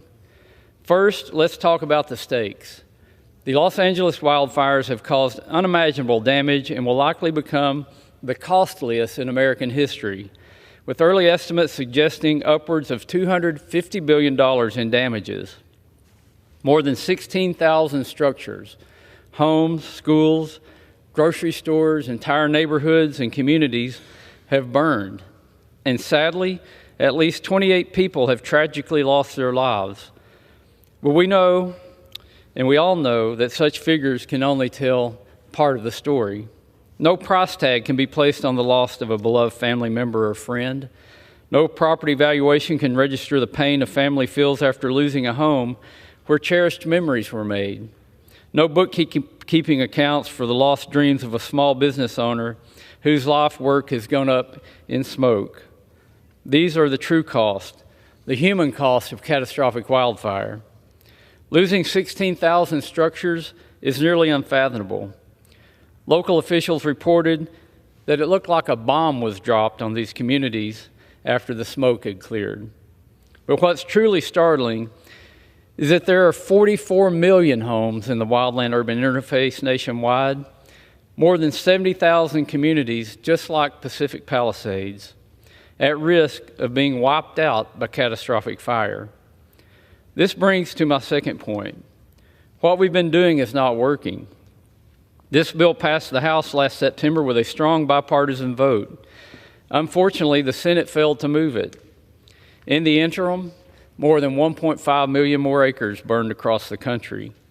The Fix Our Forest Act offers a broad set of common sense solutions that must be enacted. This legislation creates a needed framework for prioritizing treatments in our highest risk areas. To identify these areas, FOFA utilizes state-of-the-art technology to determine the most vulnerable fire sheds across the country. Then it incentivizes the use of emergency actions to prevent wildfires. Many of these actions, like clearing brush and creating fuel breaks, are exactly what local authorities hastily undertook as they scrambled to save threatened neighborhoods in Los Angeles. The key difference, however, is that this bill ensures that such measures take place well before the fires start, not in the heat of an approaching blaze. Without these tools, completing a single forest management project takes an average of 3 to 5 years. Under FOFA, land managers can act immediately to protect communities. FOFA also expands existing categorical exclusions up to 10,000 acres so that prevention measures can meet the scale of the crisis.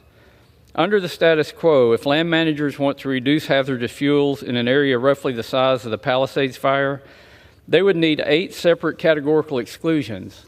Under FOFA, they would only need 2. This change is based on proven results like the 10,000-acre CE in the Tahoe Basin. That was a bipartisan effort by Representative McClintock and the late Senator Dianne Feinstein. These efforts saved South Lake Tahoe from certain destruction during the Caldor fire.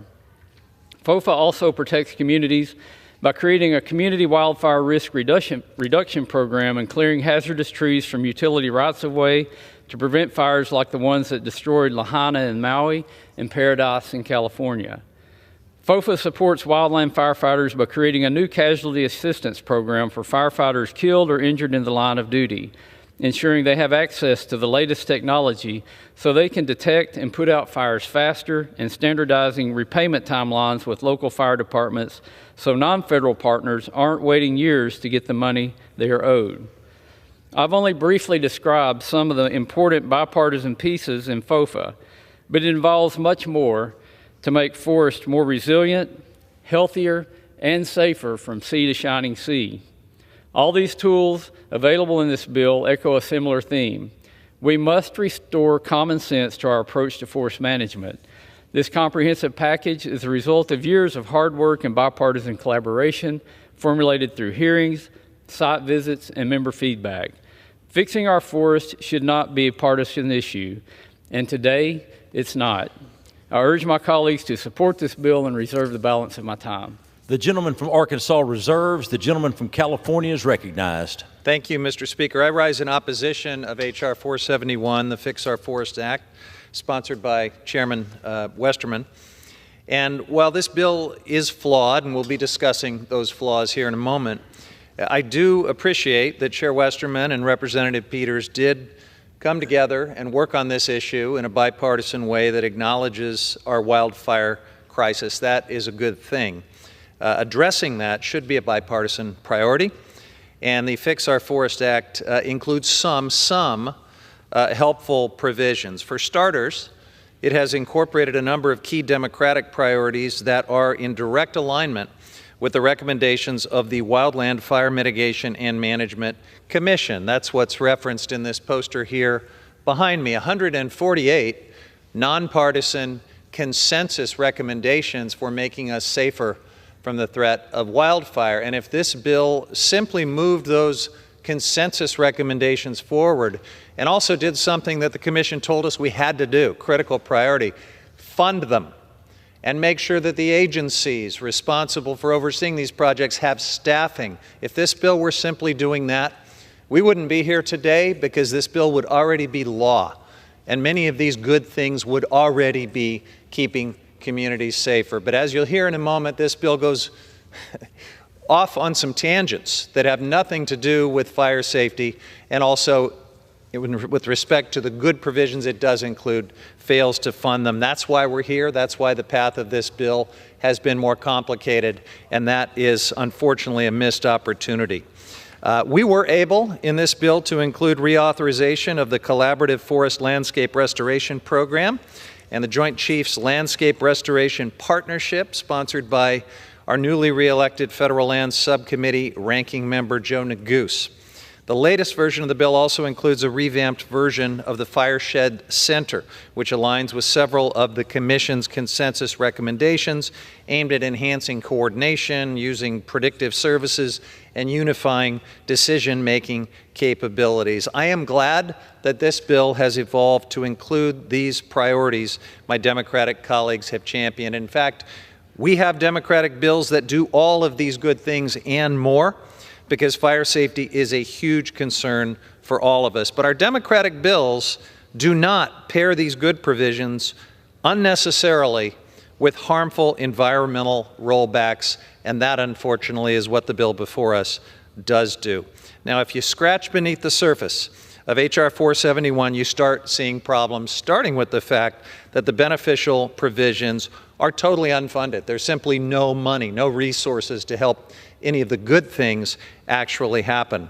And there are also several poison pills that have the potential to undermine science-based management and public engagement. On top of doing nothing to address the key driver of catastrophic wildfires, climate change, the so-called Fix Our Forest Act inappropriately co-ops emergency authorities under the National Environmental Policy Act, undercuts the Endangered Species Act, and even makes it more difficult for communities to engage and scrutinize or even know about projects that could directly impact them. Wildfire is deadly serious. In a matter of minutes, iconic landscapes, entire neighborhoods can be reduced to ashes. I know because it's happened all too often in my district. It's not something politicians should use as a pretext to jam through unrelated industry favors or special interest agendas that undermine our foundational environmental protections. So let me be clear, House Democrats agree that we need to increase the pace and scale of restoration in our national forests and on public and private land. That's why we work to secure robust funding in the Infrastructure Investment and Jobs Act and the Inflation Reduction Act. This enabled the Biden-Harris administration to develop the wildfire crisis strategy and other key restoration activities. And thanks to the funding we provided, the Forest Service has been able to achieve record numbers for both hazardous fuels reduction and prescribed burning. They have even identified Southern California as a priority landscape through this work. The only thing holding them back from doing even more beneficial work on the ground is lack of money. However, as we're seeing with the Los Angeles fires, addressing the wildfire crisis is not all about work in the woods. Southern California is dominated by chaparral, where things like timber sales and clear cutting simply do not provide a fire safety solution for these communities. My Republican friends seem to think that logging is a panacea for fire safety, and in fact, it will do little or nothing to reduce wildfire risk in many of the most vulnerable communities. The fuel in the Los Angeles fires was not trees, the fuel was homes, schools, businesses. We will learn many lessons from this tragedy, but one that I hope we can take away right now is that we can't keep taking a siloed, myopic approach to wildfire management and prevention. Built environments, like Los Angeles, must be a priority, and we shouldn't have to fight lies and disinformation as our brave federal firefighters, who are already underpaid, are out there still fighting fires. I'd like to set the record straight on some of the misinformation and disinformation swirling around this debate. While Los Angeles has some of the strongest building codes and fire safety requirements in the nation, there are still thousands and thousands of homes that require retrofitting to ensure that they're adequately protected. Now, clearly, we've got a lot more work to do, and this bill misses the mark by failing to advance that work. Keeping homes and property resilient also requires constant upkeep and maintenance. Our communities need guidance, and again, more than anything else, they need resources to ensure that this happens. While Fix Our Forests includes a community wildfire risk program, which is a good thing, it's not enough. We need to pass the Wildfire Protection and Community Resilience Act that I introduced earlier this week with my Republican colleague, Congressman Obernolte, which provides actual resources to help local communities defend themselves from the growing danger of wildfires. Our bill would empower communities to implement science-based methods for mitigating wildfire damage, and we provide funding to design and implement new community protection and wildfire resilience plans with community members, first responders, and relevant state agencies. It would designate a targeted, specific grant program for home hardening within FEMA and add home hardening as an allowable project under an existing Forest Service program. The bill provides actual support with an adequate focus on the built environment, and that's why I filed it as an amendment to this bill. But unfortunately, the majority decided to move forward on this bill without allowing a vote on that and many other amendments. I had been hopeful that the amendment process would be an opportunity to address some of the critical gaps in this bill, especially the absence of a pay raise for our federal wildland firefighters, but that too has been left out.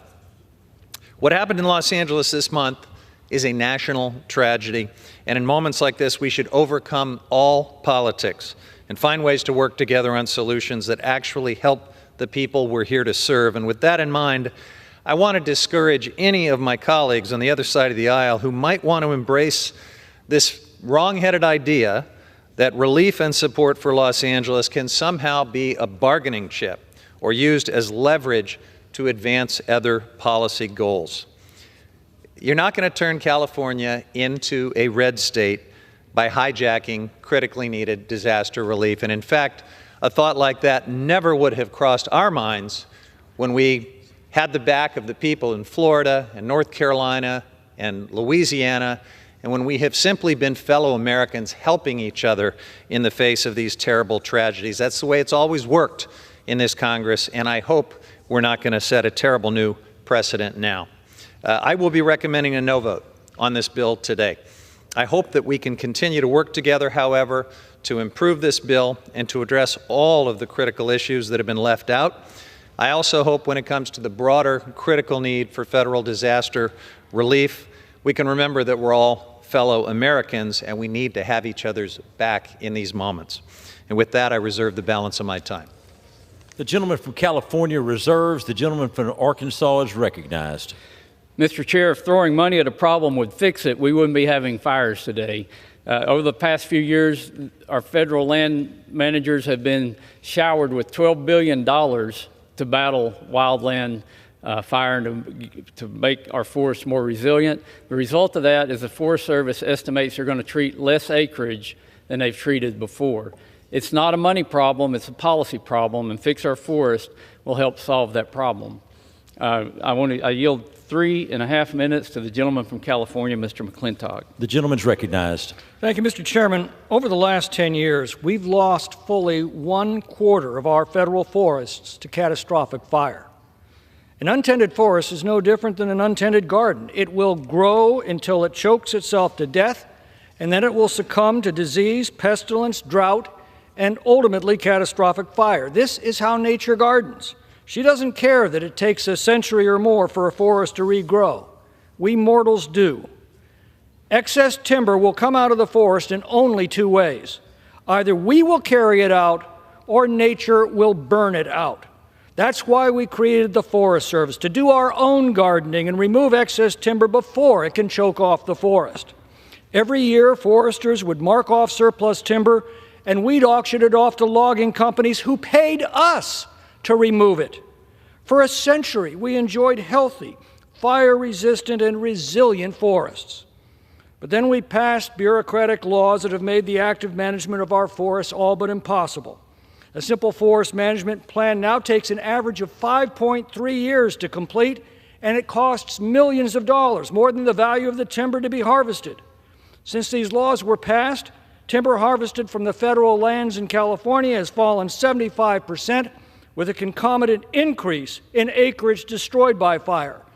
My friend Mr. Huffman is concerned about climate change and carbon dioxide. Well, he should know that a UCLA study revealed that just the 2020 fires in California alone released twice as much carbon dioxide as had been prevented by 17 years of the restrictions and regulations that California has imposed, costing its consumers and taxpayers billions of dollars. Now, we were able to get a categorical exclusion from NEPA for forest thinning projects in the Tahoe Basin in 2016.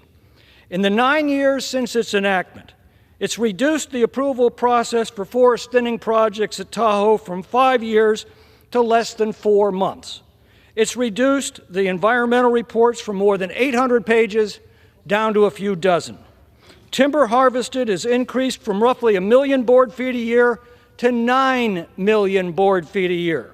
The treated acreage has tripled, and the Tahoe forests are returning to fire resiliency. This is what saved the city of South Lake Tahoe from the Caldor fire 2 years ago. Now, the town of Grizzly Flats, which was not protected by this law, was wiped out by the same fire. Now, I've been trying for years to expand these proven reforms to the rest of the national forest system through the Proven Forest Management Act.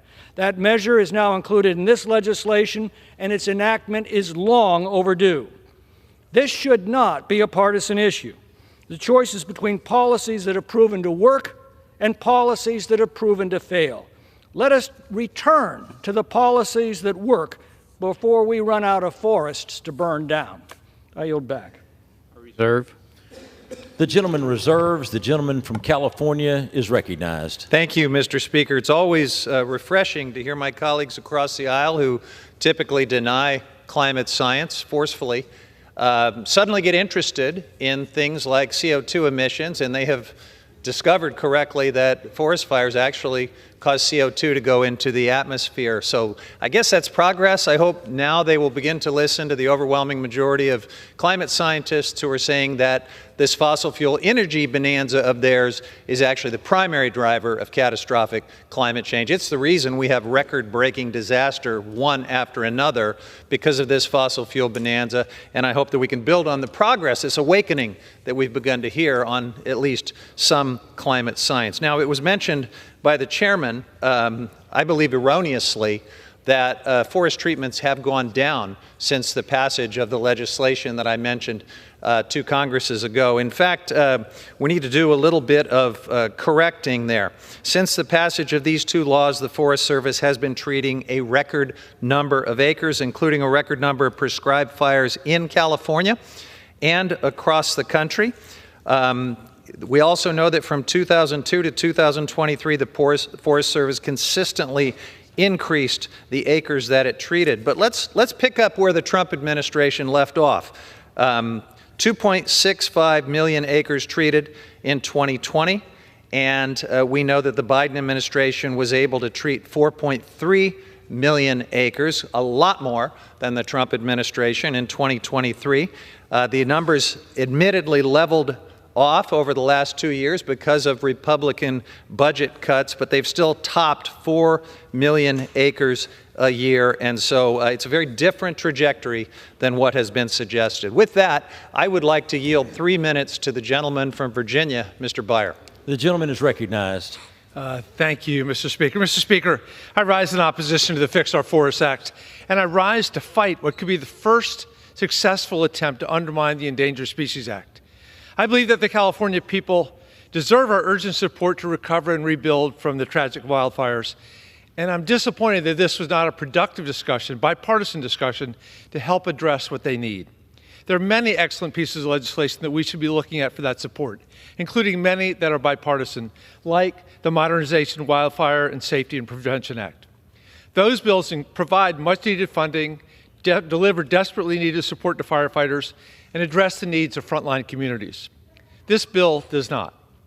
Instead, it regurgitates long-held logging industry priorities to reshape environmental laws on Forest Service land and allow profit, not science, to dictate forest management decisions. As a co-chair of the Endangered Species Caucus, I am particularly troubled by this bill's rollback of the Endangered Species Act enforcement by overturning the Ninth Circuit Court of Appeals Cottonwood decision. This decision basically says that when new science is emerged or develops on endangered species, it must be considered in Endangered Species Act protections. By the way, the science goes both ways. It can both identify new dangers, but it can also identify successes and reduce stresses to threatened species. The industry has long tried to include this so-called cottonwood fix in several pieces of must-pass legislation, most recently in the Farm Bill. And they now see, in the response to the California wildfires, their newest opportunity to undermine cottonwood. This industry wish list item would exempt federal land management agencies from reconsultation under the Endangered Species Act. That process ensures that federal agencies' land management plans incorporate the best available science as it becomes available. It is absolutely essential, but this is also a rare occurrence. It doesn't happen very often. When it does, it's important to consider it. As any student of history of science knows, our shared knowledge is continuously evolving through new inquiry and discovery. If we didn't incorporate new knowledge, we'd still be stuck with the geocentric model of the galaxy, placing the Earth at the center of the universe. Or think about the modern medical system. The modern medical community is built off 19th century germ theory, which has saved hundreds of millions of lives. Incorporating new scientific knowledge is the bedrock of our modern society. It makes no sense when new science emerges to close our eyes, put our hands over the ears, and deny what the best science tells us. And this anti-science ESA poison pill is dropped in, unconnected to wildlife management. Yes, we need good faith forest management efforts to prevent wildfires, but not environmental rollbacks that allow for logging and other ecologically damaging activities that would worsen, not reduce, the risk of destructive wildfires.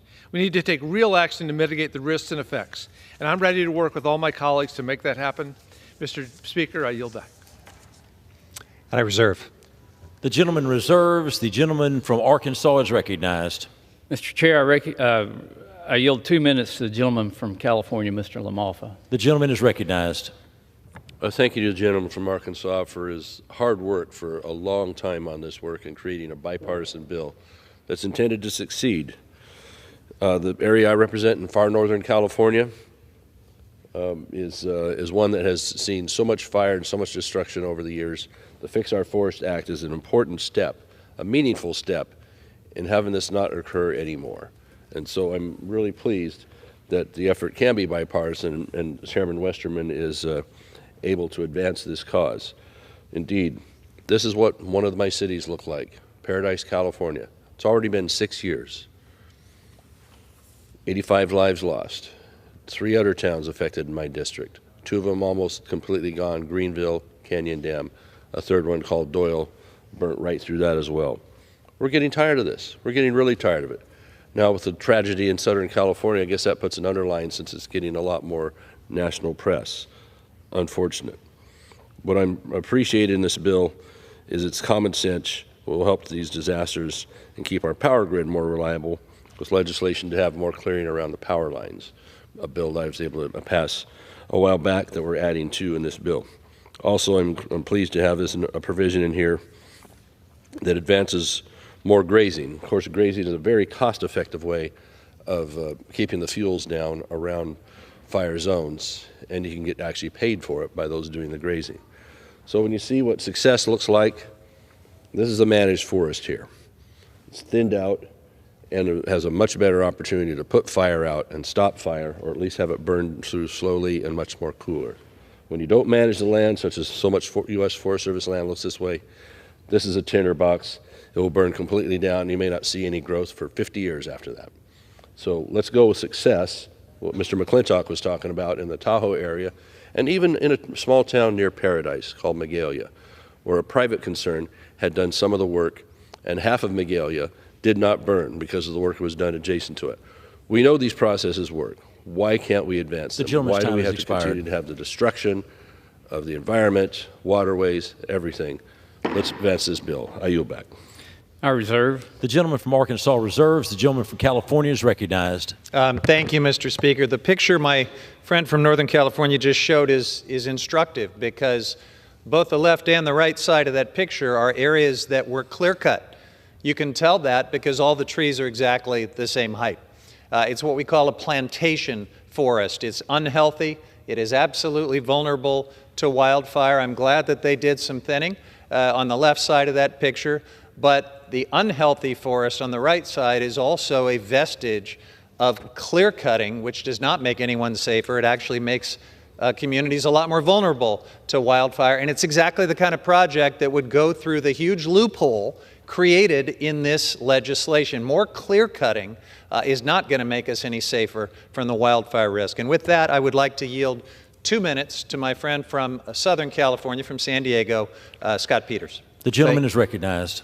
I thank the gentleman for yielding. Mr. Chairman, the wildfire crisis is not just the product of inaction, but decades of wrong-headed land management that let our forests, our wildlands, and our hills turn into tinderboxes.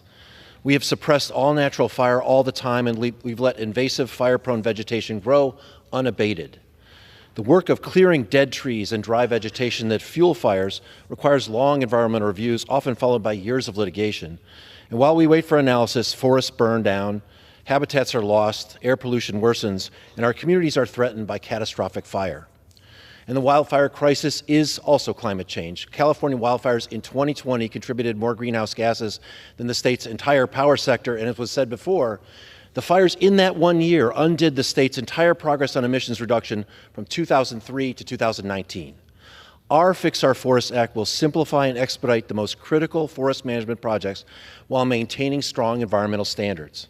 It will reduce the threat of litigation and add new ways for communities to provide input early, something that does not exist today, and is one of the reasons why the National Congress of American Indians supports this bill. The tribes support this bill. This bill will also protect communities on the front lines of wildfire crises like Los Angeles and my hometown, San Diego. It helps localities craft modern, fire-resistant building codes and promotes public-private partnerships to clear flammable materials where nature meets our homes. We crafted this bill with input from groups like the Nature Conservancy and the Environmental Defense Fund and others who have their priorities reflected in the text. And while we don't have the firefighting pay increase, which we need and we must get, the grassland firefighters and Western fire chiefs support this bill as is because they know it will help relieve the strain on their already stretched thin resources. There's more we need to do, and along with Chairman Westerman, we support providing aid for all those hurting in Los Angeles without conditions. No legislation is perfect, but this is a good bill that takes on a problem that's serious throughout the West and the entire country. For once, we're not just making speeches. We are passing a bill that can become law and solve problems, and we don't have more time. I implore my colleagues to join me in voting for this bill and bring some relief to constituents scared that their towns will be next. I yield back. Reserve. The gentleman from California reserves. The gentleman from Arkansas is recognized. Mr. Chair, as a forester, I can tell you that the only clear cuts that are happening on federal lands right now are wildfires. That is nature's way of clear cutting. So when we see these devastating wildfires that burn everything off of the landscape, that is a clear cut. What Mr. LaMalfa was talking about was uneven age forest management and thinning, which we know works. With that, I yield 2 minutes to the gentleman from Oregon, Mr. Bentz. Gentleman is recognized. Thank you, Chair Westerman, and thank you for your tireless efforts as an engineer and as a forester to help save our forests. I'm from Oregon. My state has some 15 million acres of federal forest. H.R. 471 addresses many issues, but the fix of the infamous Cottonwood decision applicable to all 15 million of those federal acres is one of the most important. Section 122 of this bill clearly states that no additional consultation under Section 7A2 of the ESA will be required under certain circumstances set forth in the bill. This part of H.R. 471 is one of the key provisions that constitutes the long-awaited fix for the 2015 Cottonwood decision. This reform limits unnecessary litigation, enabling forest management projects to proceed without undue delay, and ensures that critical restoration and fire prevention efforts can actually occur. With this legislation, the Forest Service and BLM will no longer have to delay dozens of wildfire prevention projects anytime a new species is listed, critical habitat designated, or other information brought forward. This legislation fixed this wrongfully decided case. I'm in full support of this bill. Thank you, Mr. Westerman. I yield back. Gentleman from Arkansas reserves. Gentleman from California is recognized. Thank you, Mr. Chairman. I yield 1 minute to the gentleman from Central California, Mr. Panetta. Gentleman from California is recognized for 1 minute. Mr. Chairman, thank you. In the past few weeks and the past few years, communities all across America have witnessed devastation, destruction, and death from wildfires. Much of this calamity and crisis is due to the many communities being in high-risk areas known as the wildland-urban interface. Not just in Los Angeles or California, but throughout the entire United States, over 99 million people live in these danger zones. In my Central California district, numerous towns are located right next to national forests. Now, don't get me wrong, it's nice to have national forests as your backyard, but national forests have been neglected and mismanaged, and the risk of wildfires is much worse due to extreme weather and climate change.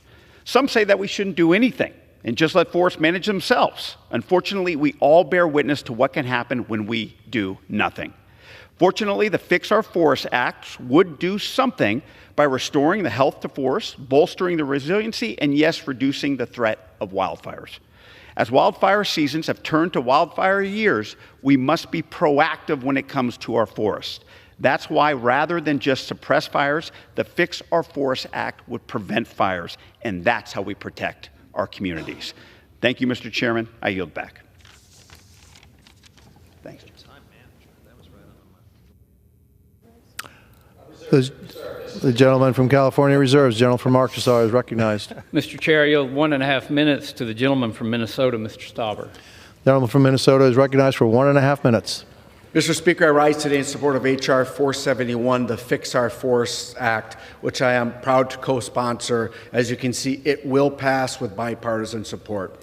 Over recent weeks, Americans have seen the devastating consequences of poor forest management in Southern California. Unfortunately, for those of us who hail from rural America, this risk isn't out of the blue for us. It's a risk we face far too often, and that's largely because we are not doing enough to prevent it. But our hands are regularly tied because of the mess of bureaucracy and red tape that's preventing us from acting. You know what doesn't require a NEPA analysis or doesn't face a threat of years of litigation, Mr. Speaker? It's a wildfire. Until we fix our broken regulatory system that is putting American lives and our pristine and national environment at risk, we're going to continue to lose this battle. The good, bipartisan legislation that will pass before us today will help address this by bringing some sanity back to our forest management practices. I urge all my colleagues to join me in supporting this good legislation, and I yield back. I reserve. The gentleman from Arkansas reserves. The gentleman from California is recognized. Mr. Chairman, I yield 1 minute to the gentleman from the San Joaquin Valley, Mr. Costa. The gentleman from California is recognized for 1 minute. I thank the ranking member and the chair for this effort on the legislation. Over the last 2 weeks, we've seen the devastation that the Los Angeles fires have caused. The lives, the housing, and the commercial structures that have been lost that in some cases will never be replaced. More than 40,000 acres have burned, the equivalent to over half the District of Columbia here in Washington. Lives are at stake, and that's why we need to pass the Fix Our Forests Acts. We know that climate change is having its effect. This bill will better help us maintain our forests by prioritizing the treatment of hazardous fuels in fire-prone areas and expanding wildfire resilience. But we also need to recognize that fire management requires different strategies for different geographies. I'm also pleased that my bill, the Headwaters Protection Act, is a part of this package. The bill will strengthen public and private partnerships in forestry and watershed management. And yes, we will have to find bipartisan additional funding sources. Our nation's forests are critically overgrown. We need to have better management. That's clear. The common sense changes are necessary to prevent wildfires for generations to come. But let's be clear, much more needs to be done. Gentleman's time has expired. We salute the brave firefighters and first responders who are acting today on a 24/7 basis. I yield back the balance of my time. Mr. Chairman, I reserve. The gentleman from California reserves. The gentleman from Arkansas is recognized. Mr. Chair, I yield 1 minute to the gentleman from Colorado, Mr. Crink. Well, thank you, Mr. Speaker. Thank you, Mr. Chairman, for your leadership on this important wildlife prevention bill. We need these provisions in FOFA to protect our communities and maintain the health of our forests. And my own community's seen its share of wildfires. The Hayman Fire in 2002 burned 138,000 acres in Pike National Forest and killed 5 firefighters. Colorado Springs lies west of Pike National Forest, which contains over 1 million acres of forest. I was evacuated from my own home several years back from a forest fire. Portions of the Pike National Forest are included in the wildfire crisis landscape, and 4 of the 5 largest fires in recorded Colorado history have occurred there. This is a real threat in my backyard, but the pace we're doing fire management is unacceptable, and it has deadly consequences. The scale and severity of wildfires can be managed and contained, and this bill gives us the tools to do that, but we have to be proactive. I urge my colleagues to vote in support of this critical bill, and I yield back. I reserve. The gentleman from Arkansas reserves. The gentleman from California is recognized. Thank you, Mr. Chairman. I yield 4 minutes to the gentlelady from New Mexico. Thank you, Mr. Speaker. I rise today in respectful opposition to H.R. 471 and to also express my concern and my condolences to all who are suffering in California by the devastating wildfires. Like California, communities in New Mexico that were similarly devastated by a wildfire last summer are still picking up the pieces today. It's very clear that our climate is in crisis, and I rise in opposition to this bill because of the dangerous precedent that this legislation sets for climate and environmental policy as we face a new administration. There is so much that I like about this bill, but I am extremely concerned about provisions in the bill that undermine NEPA, the Endangered Species Act, judicial remedies that are available to communities and to the environmental community, and that it tries to micromanage instead of putting in place comprehensive solutions to address the climate crisis and forestry practices.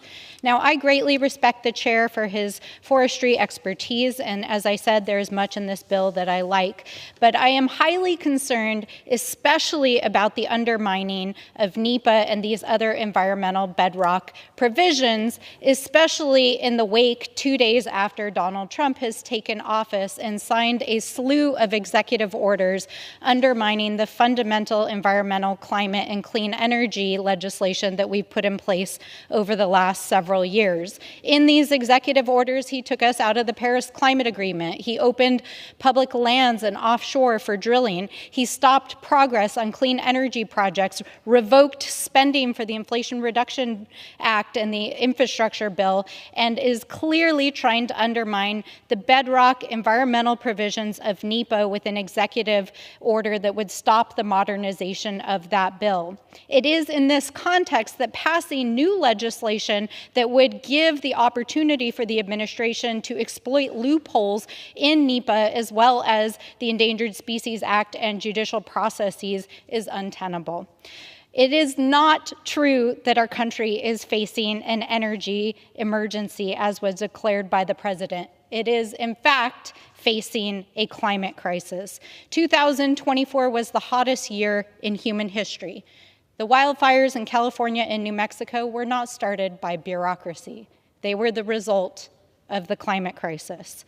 We must be clear that if we are going to address the catastrophic and increasing wildfires that are happening across the West, we have to stay the course in our commitment to addressing the climate crisis. We can't stand here and pretend that this bill is actually the result of the deadly wildfires in California. In fact, it's a bill that's been presented several Congresses, and many of the provisions in it have nothing to do with these wildfires whatsoever. So I say to my friends across the aisle, please join us in actually putting forward comprehensive solutions that will address the climate crisis, that will increase pay for firefighters and their benefits, that will address the resilience needs of our communities and help them rebuild. And it is with that that I respectfully ask my colleagues to vote against this bill, because we must address the climate crisis and we must protect our bedrock environmental laws. I yield back. Reserve the balance. The gentleman from California reserves. The gentleman from Arkansas is recognized. Mr. Chair, I'm happy to report that Republicans have a appropriations bill for the Interior Department that has firefighter pay increases in that appropriations bill, and I hope we can all work to pass that as we move forward. I'll now yield 1 minute to the gentleman from California, Mr. Valadeo. The gentleman from California is recognized for 1 minute. Thank you, Mr. Speaker, and thank you, Chair. The Bipartisan Fix Our Forests Act is a critical piece of legislation that will restore forest health and increase our resiliency to catastrophic wildfires. The fires burning across Southern California have devastated entire communities and will have lasting impacts on our state for years. Beyond a terrible loss of life and property, wildfires cause hazardous air conditions that lead to significant health concerns. Smoke and particulate matter from these fires can travel hundreds of miles, and geographic conditions trap these air pollutants in the Central Valley, which creates dangerous conditions for our families, farm workers, crops, and those already battling respiratory diseases. In 2023, over 1 million acres burned across California, and while fires are inevitable, decades of forest mismanagement have directly contributed to the severity of the wildfires we are witnessing. While there needs to be serious conversation at the state level about the management of California's natural resources, the Fix Our Forests Act will help address the root causes by providing federal agencies with the tools necessary to help states practice proactive forest management and mitigate risk. I'd like to thank the House Natural Resources Committee Chair, Bruce Westerman, for his leadership on this issue, and I yield back. Gentleman from Arkansas reserves. The gentleman from California is recognized. Thank you, Mr. Chairman. I'd like to yield 3 minutes to the gentleman from Orange County, Mr. Min. The gentleman from California is recognized for 3 minutes. Thank you, Mr. Speaker. I rise in respectful opposition to H.R. 471, the so-called Fix Our Forests Act. Right now, as we all have seen, tens of thousands of families are without homes. 28 people that we know of have died. The scale of the devastation in Los Angeles is just unthinkable. Now, I represent a district just to the south of this catastrophe. We have thankfully not been affected, but we are subject to the same dynamics year after year. In recent years, we have had the Santiago Canyon Fire, Laguna Fire, the Canyon Fire, and a number of others, because when you compile 80 to 100 mile an hour winds, and these winds are made worse because of climate change in the annual Santa Ana winds, with dry conditions, you are creating the conditions, basically it's like tinder out there. And that is why we're having this fire. And I just want to note that this particular bill would have done nothing to have prevented the Los Angeles fires, would do nothing to prevent similar wildfires going forward. Now, if you talk to your firefighters, they will tell you, when you have 80 to 100 mile an hour winds, little embers can turn into massive fires, and there's nothing that we can do to stop that. You cannot deploy firefighters, you cannot deploy water or other resources until the wind dies down. So there's been a lot of misinformation, unfortunately, about these LA fires, that there's not enough water, that somehow our water systems are inadequate. We have had these things that many have described as blowtorches, trying to fight a fire that is like a blowtorch. And I would just urge you all who are believing these conspiracy theories to talk to actual firefighters about how they might fight fires like this, because I've talked to firefighters, and they have told me that measures like this would not have prevented the LA fires. Now, this particular bill has some important provisions that I support. Some of these have been mentioned by opposition, by people on my side of the aisle, but I would note that it lacks the funding mechanisms to actually make these implementable. It also fails to include any pay increase, permanent pay increase, for federal wildland firefighters who continue to be overpaid and overworked. This bill is at best a messaging bill, an unfunded mandate, and I would just note that it is wrapped up in this inextricable question of, will we in California get the aid that our families so desperately need? And unfortunately, that seems to be a question that increasingly looks like the answer is going to be only with grossly political conditions. And I want to note that I introduced an amendment to make clear that federal disaster assistance to the Los Angeles fire victims needs to be prioritized and must come with no political strings attached. This is something we've done for every other disaster out there in America. When we've had hurricanes in the southeast, when we've had flooding in parts of the country, California has stepped up. We get 60 cents back for every dollar we pay in tax funding. And so I'm disappointed that we are politicizing aid to California now that we need it. I was disappointed that my amendment was blocked from even basic consideration. And I'm disheartened to learn that House and Senate Republicans continue to threaten conditions on the basic aid that Californians need right now. This is something un-American and consistent with every other federal disaster response. So I respectfully yield back. With that, I urge my colleagues to vote no. The gentleman's time has expired. Mr. Chairman. The gentleman from California reserves. The gentleman from Arkansas is recognized. Mr. Chair, I had the opportunity just last October to visit Orange County and to fly over the airport fire with Representative Kim, and also to attend a local town hall meeting where I saw residents who were traumatized by these fires, but also residents who had concerns because they either couldn't find homeowners insurance to buy or they couldn't afford it if they could find it. These fires are devastating. What we're doing is not working, and there are provisions in the Fix Our Forest Act that will allow us to create these defensible zones around communities in the wildland-urban interface. I yield 1 minute to the gentleman or gentlewoman from Orange County, California. 1.5 minutes to the gentlewoman from Orange County, California, Ms. Kim. The gentlewoman from California is recognized for 1.5 minutes. Thank you. Thank you, Chairman Bruce Westerman, for yielding. I rise in strong support of H.R. 471, the Fix Our Forest Act. At this very moment, multiple fires are burning throughout Southern California. And my heart goes out to the communities affected and to our first responders, especially as my constituents and I know the devastation of wildfires firsthand. Just months ago, as Chairman mentioned, the airport fire started in my district and burned over 24,000 acres in Orange, Riverside counties, and including the surrounding fires that burned through that at that time, we had over 100,000 acres burned. That's why the chairman came out to our community and met with my Canyon community leadership and saw the firsthand the devastation and what we would do. And we had our conversation regarding the Fix Our Forest Act.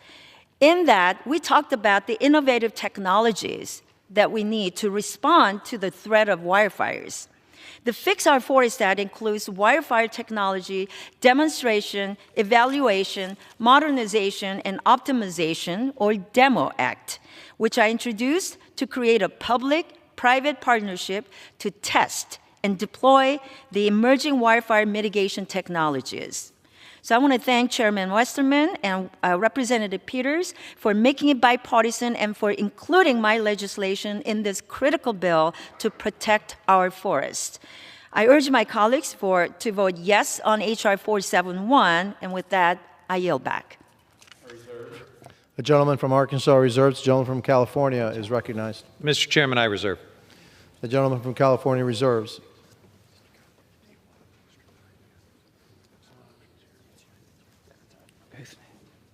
Gentleman from Arkansas is recognized. Mr. Chair, I yield 1.5 minutes to the gentleman from California, Mr. Kiley.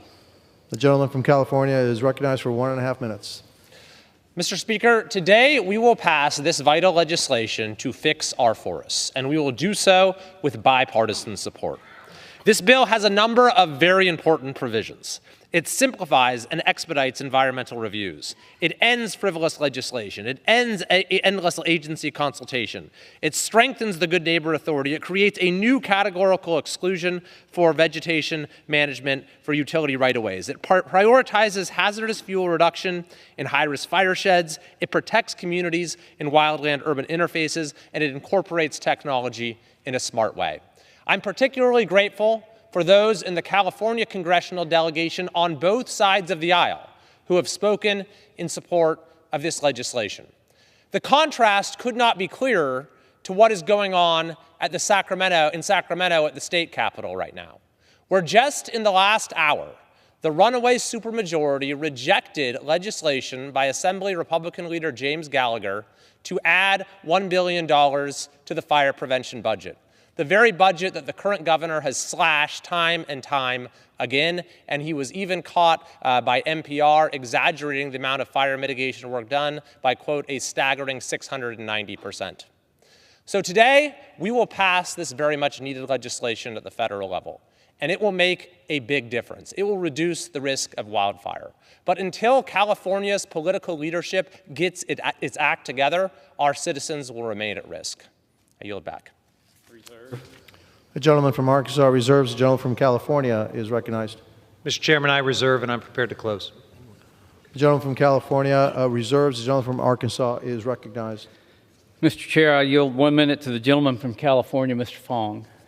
The gentleman from California is recognized for 1 minute. Thank you, Mr. Speaker. I rise today as a co-sponsor in support of the critically needed Fix Our Forests Act.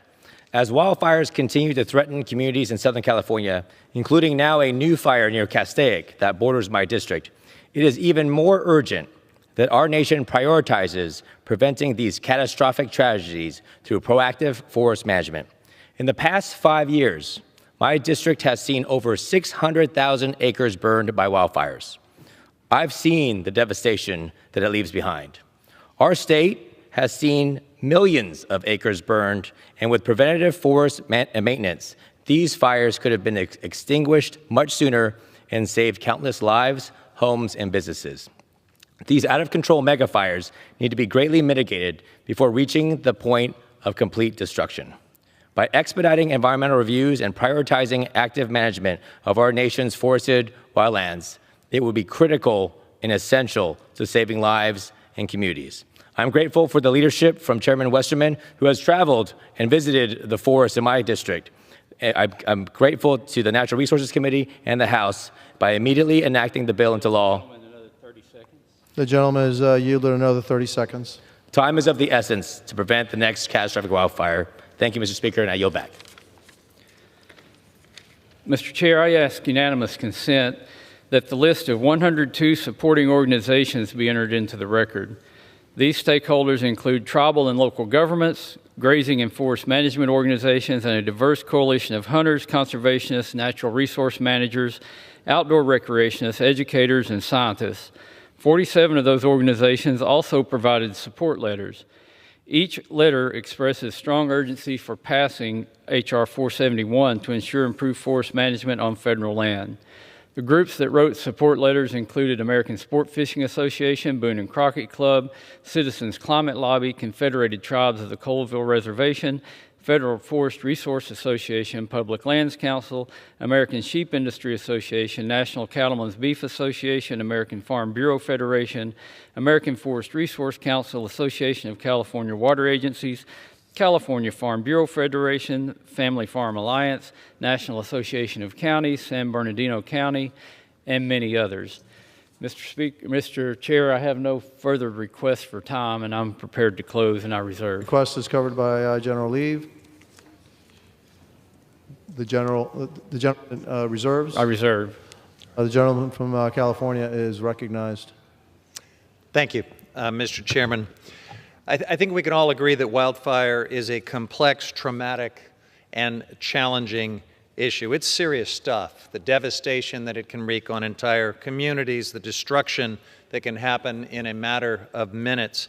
Addressing our wildfire crisis is a national priority that should never be politicized. House Democrats are committed to supporting a robust, all-of-government response, and to doing that in a way that acknowledges critical realities, starting with the climate crisis and the role of human-caused climate change, especially the burning of fossil fuels, in these worsening conditions that are exacerbating not just wildfires, but many other natural disasters. And second, the reality that solutions, including many of the ones in this bill, actually require resources in order to mean something.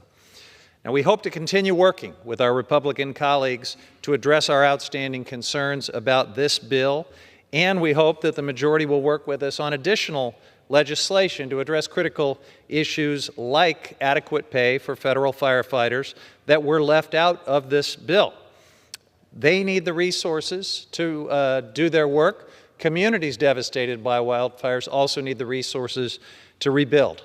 So there is plenty of work that we still have ahead of us. I hope we can do that together. It is unfortunate that this bill came up so quickly that, in fact, Republicans refused most Democratic amendments. At a time of crisis, we should be trying to find ways to work together. And the fact is, Democrats have a lot of good ideas. I really think this bill could have benefited from an open and transparent amendment process, and unfortunately, we were denied that.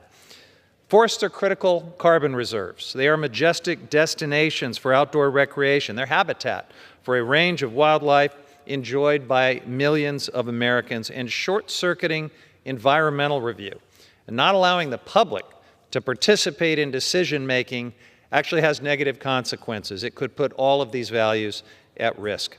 We have to be able also to talk about the climate. Like the recent fires in Southern California or the ones that tear through my Northern California district all too often, and throughout the West all too often, some of the most destructive and devastating fires that we've seen in the past 5 years on non-federal land started as grass fires, exacerbated by the climate crisis. In the winter of 2021, the Marshall Fire broke out in Boulder, Colorado. At that time, it was the most destructive fire in Colorado history, over 1,000 homes lost. And Boulder County was experiencing at that time hurricane-force winds, just like Los Angeles. The fire blazed across open spaces that had been desiccated by months of extreme drought conditions. Everything about the Marshall Fire was unusual.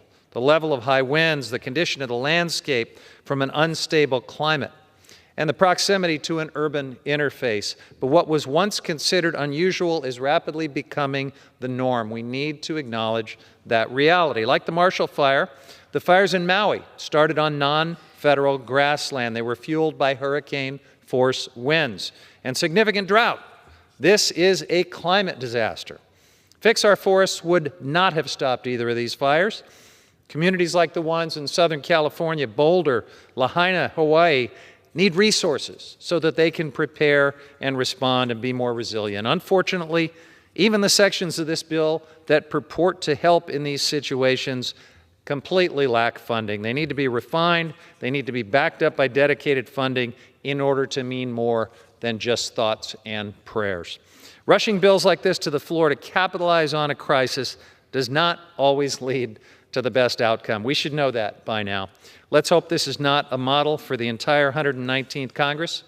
Mr. Chairman, I will close by urging my colleagues to oppose this bill and urging my Republican colleagues to do a better job of working with Democrats. We should be tackling these issues together, and with that, I yield the balance of my time. The gentleman from California yields. The gentleman from Arkansas is recognized. Mr. Chair, I will state again that Republicans have a firefighter funding fix in the appropriations bill that, when it came to the floor, was not supported by my friends across the aisle. We want to provide more funding to our firefighters. This is an authorization bill. It's not an appropriation bill. And it is regrettable that we're having to bring this bill up again already, because we passed it last year with large bipartisan support. We had 55 of our friends across the aisle vote with every Republican to pass this bill, but unfortunately it went nowhere in the Senate. So we're bringing it back again because this is bipartisan legislation, and I hope this is an example of how this Congress will go, because I don't know that I've worked on a more bipartisan piece of legislation my time in Congress. Again, I think my colleague Representative Peters for all of his time and effort in bringing this bill to the floor once again. And I just want to say that the time to fix our forest is now. Actually, now is not the real time to fix our forest. The time to have fixed our forest was yesterday. It was last year. It was 10 years ago. It was 30 years ago. The condition our forests are in now is the result of bad management decisions over a long period of time. It's kind of like the saying about planting a tree. The best time to have done it was when you're a child. The next best time is today. And if not today, we need to do it tomorrow. Regardless of where and when catastrophic wildfires occur, they offer a grim lesson. The cost of thoughtful prevention would have been far less than those inflicted by merciless flames. The old adage of an ounce of prevention is worth a pound of cure is never more true than when it comes to managing our forest. We spend billions of dollars fighting fire every year. Our forests should be an income stream to our federal government, not a cost. People manage forests all over the country, and they actually produce great products that go into homes, that go into sustainable buildings, that actually become a carbon sink because wood is 50% by weight carbon. And when you build with wood, this table was atmospheric carbon that was stored in this wood at some point in history, and it's still in this wood. Instead of burning these forests up and spewing more carbon into the atmosphere, we should be looking at innovative ways to use our forests, to keep them healthy and resilient, because they do provide clean air, they provide clean water, they provide wildlife habitat. But they don't do that when they're burned to the ground. And these fires oftentimes are so hot that they burn the organic material out of the soil. So it's hard to get trees to grow back. We've seen this in the Angora fire. I visited it several years ago. It was 12 years after the fire, and it had been replanted 6 times, and the trees still wouldn't grow on it because the soil had been so damaged by these intense wildfires. The argument has been made that these fires are a result of climate change. If that is the case, the question still remains, what are we going to do about it? We have unhealthy forests. They're way overstocked, way more trees per acre than we've ever seen. Small trees that are competing with other trees for light, for water and nutrients, and they get weakened, and they die, and insects and disease come in. And this just isn't California, it's all across our country. We know what to do. The question is, will we do it? The Fix Our Forest Act will give us the opportunity to do what we know needs to be done. I've talked to many of our land managers, federal land managers across the country.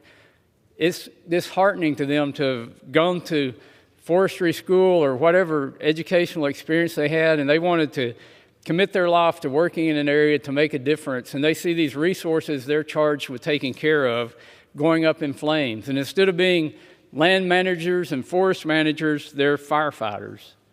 That's really what most of the budget for our federal agencies goes to anymore. It's to fight fires. It doesn't have to be that way. This is something that should be bipartisan. It is going to be bipartisan today. It's something the Senate should take up in a bipartisan manner and get it to President Trump's desk as soon as possible. Again, I encourage everyone to support the Fix Our Forest Act, and I yield back the balance of my time. The gentleman from Arkansas yields. All time for general debate has expired. Pursuant to the rule, the bill shall be considered for amendment under the 5-minute rule. The bill shall be considered as read. No amendment to the bill shall be in order except those reported in House Report 119-1 or printed in House Report 119-1. Each such amendment may be offered only in the order printed in the report by the member designated in the report, shall be considered as read, shall be debatable for the time specified in the report, equally divided and controlled by the proponent and an opponent, shall not be subject to amendment, and shall not be subject to a demand for division of the question.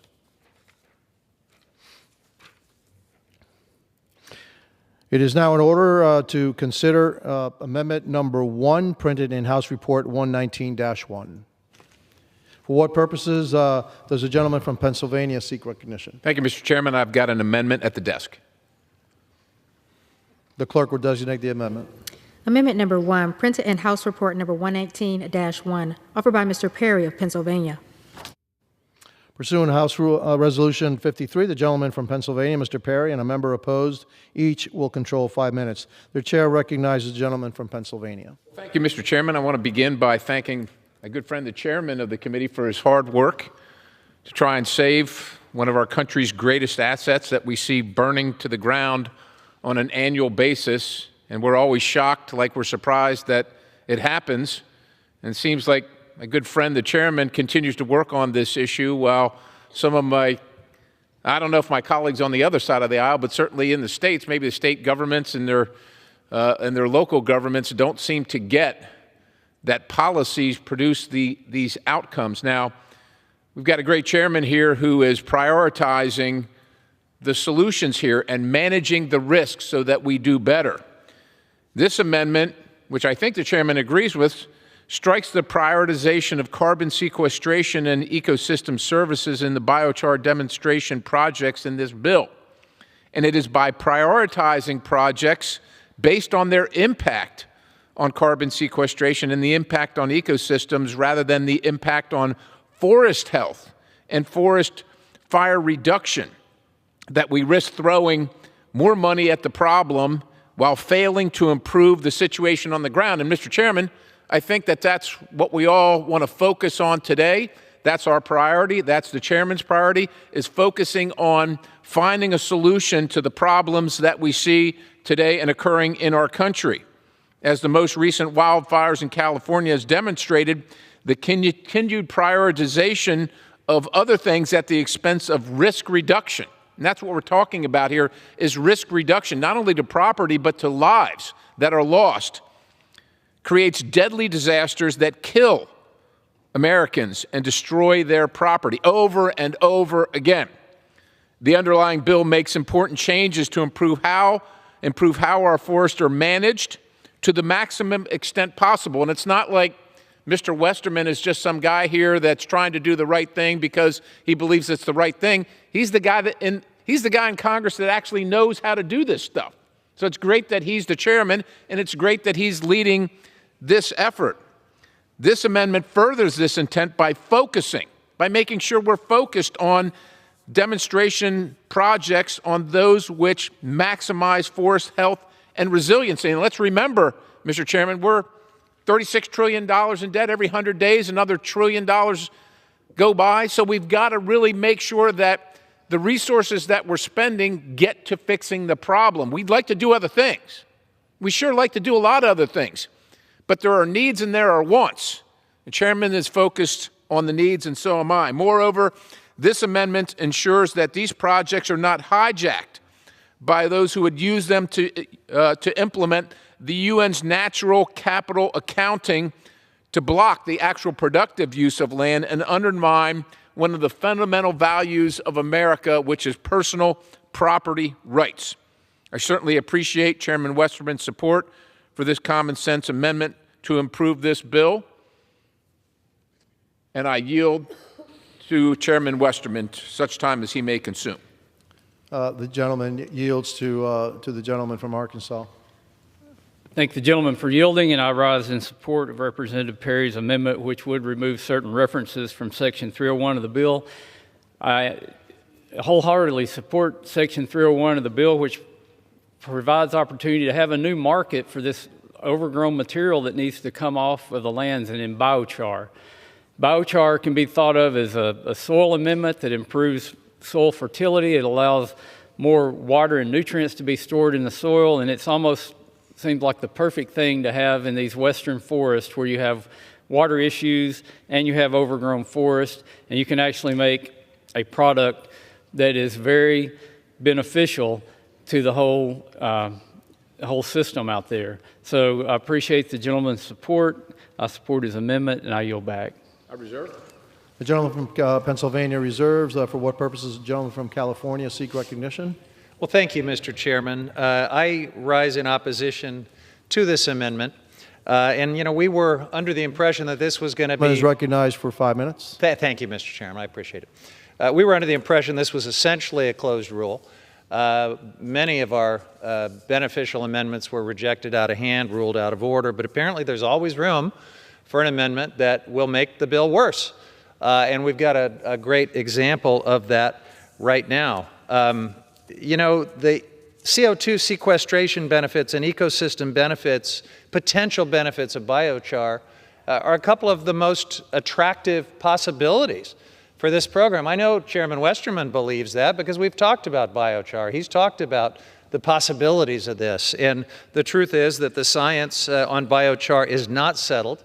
We have more work to do by way of studies. So establishing a program to carry out demonstration programs for the development and commercialization of biochar could be a good opportunity to better understand its role in a healthy forest and to explore some of these interesting potential benefits. But now with this amendment, we've got to do it with ideological blinders on, because apparently merely mentioning words like CO2 sequestration and ecosystem benefits are triggering. And so we're going to end that part of the study. We're going to put the ideological blinders on. We're going to fire the scientists. We're going to burn the books and rename the Gulf of Mexico. This is just remarkably wrong-headed. I'm so surprised and disappointed that the chairman, who actually put a good provision into his bill, let me make it very clear, Democrats like that part of this bill, and we're about to lose the beneficial aspects of it because of this absurd ideological obsession where you have to deny all climate science and not talk about the environment. It's just deeply disappointing, and with that, I reserve. The gentleman from California reserves. The gentleman from Pennsylvania is recognized. Well, thank you, Mr. Chairman, and let's not mislead anybody here. We've got amendments. This is one. I think there's another one coming very shortly from the other side of the aisle, which is awesome. We want to have these debates. And this is not ideological. Maybe it is great. Maybe it is, maybe the biochar demonstration needs to happen, but the question really is does the federal government need to pay for it? I mean, if it's so valuable, then the private sector, private industry should do this work. Private industry should make this investment because we're out of money. The American people, this government is out of money. I don't know how many times we have to tell everybody here. I support the amendment, and I yield the balance. The gentleman from Pennsylvania yields. The gentleman from California is recognized. Thank you, Mr. Chairman. If the excuse for this amendment is that we don't have the money, then you do an amendment to strike the whole program. You don't simply single out the parts of it that are environmental or that have to do with climate solutions. That's what's happening with this amendment. It is just the same old ideological blinders, and so I reserve the balance of my time, again, in great disappointment that the chairman is allowing this further worsening of his bill. The gentleman has the only time remaining. I'm sorry? You have the only time remaining. This is all the time. Well, in that case, I will close with great disappointment that the chairman is allowing a flawed bill to become even worse with this wrong-headed ideological amendment. Yield back. The gentleman yields back. The question is on the amendment offered by the gentleman from Pennsylvania. Those in favor say aye. Those opposed say no. In the opinion of the chair, the ayes have it.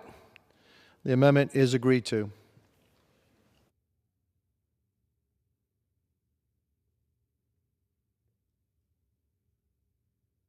It's now in order to consider amendment number 2, printed in House Report 119-1.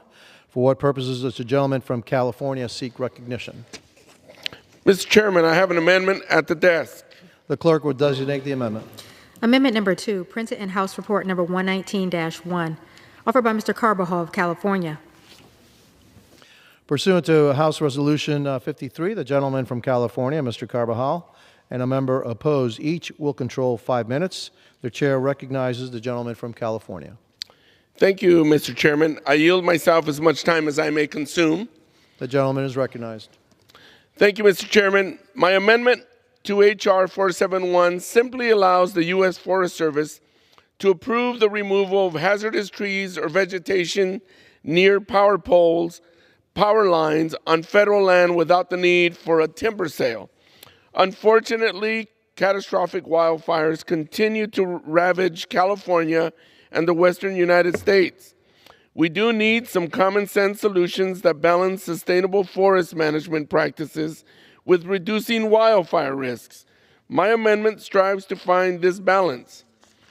I firmly believe that if we can take action to prevent wildfires, we should. We know it pays to be prepared.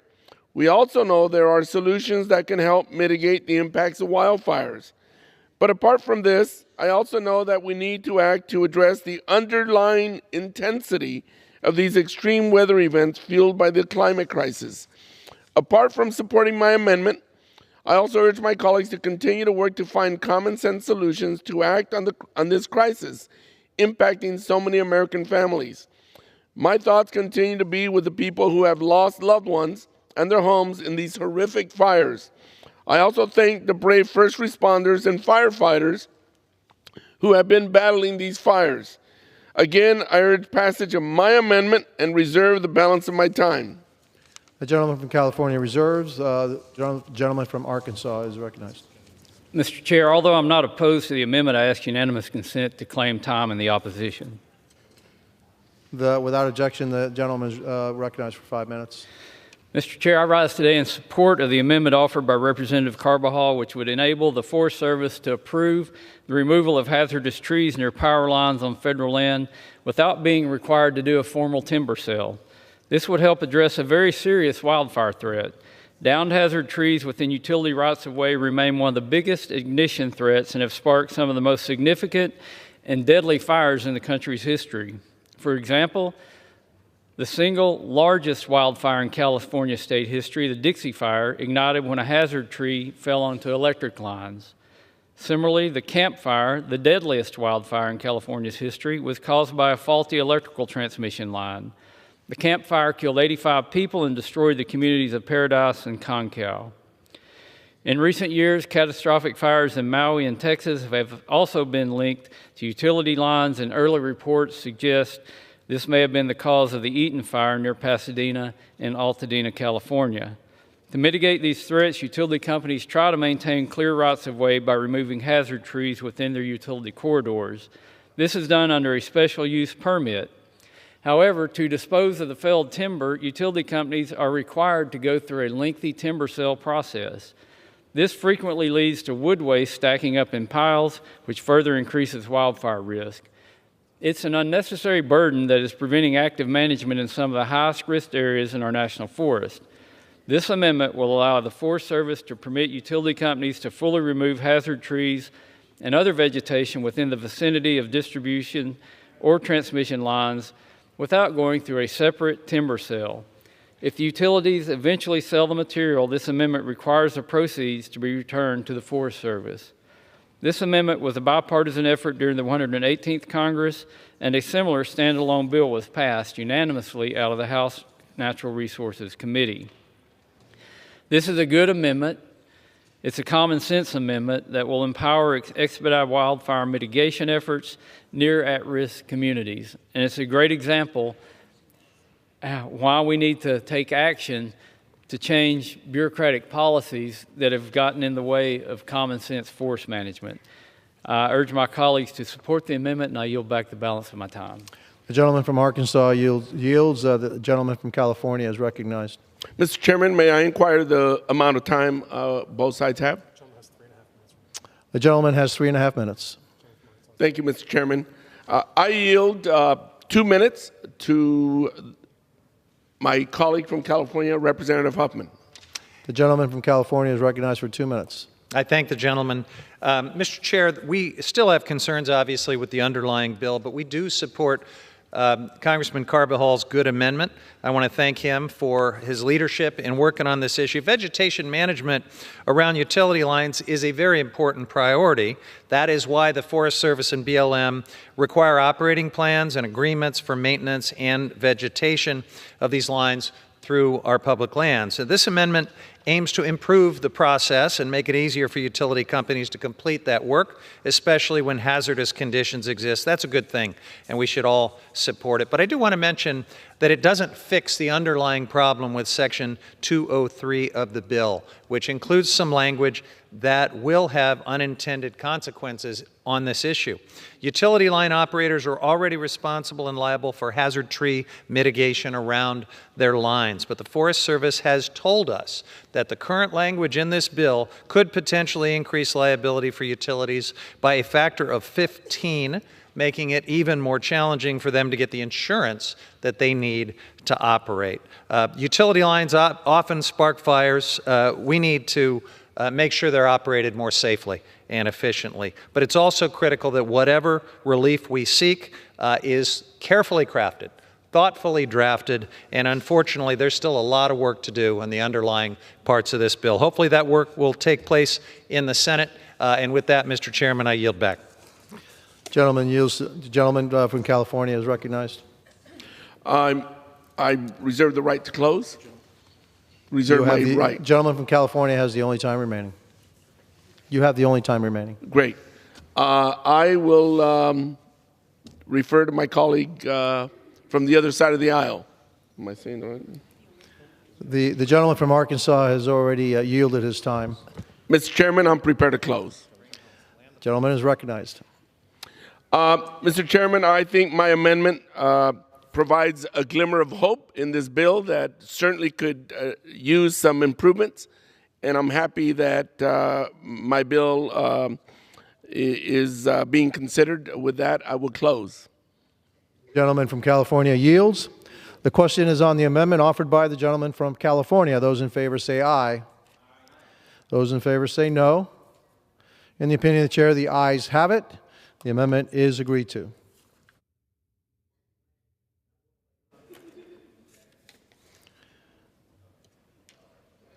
There being no further amendments under the rule, the committee rises.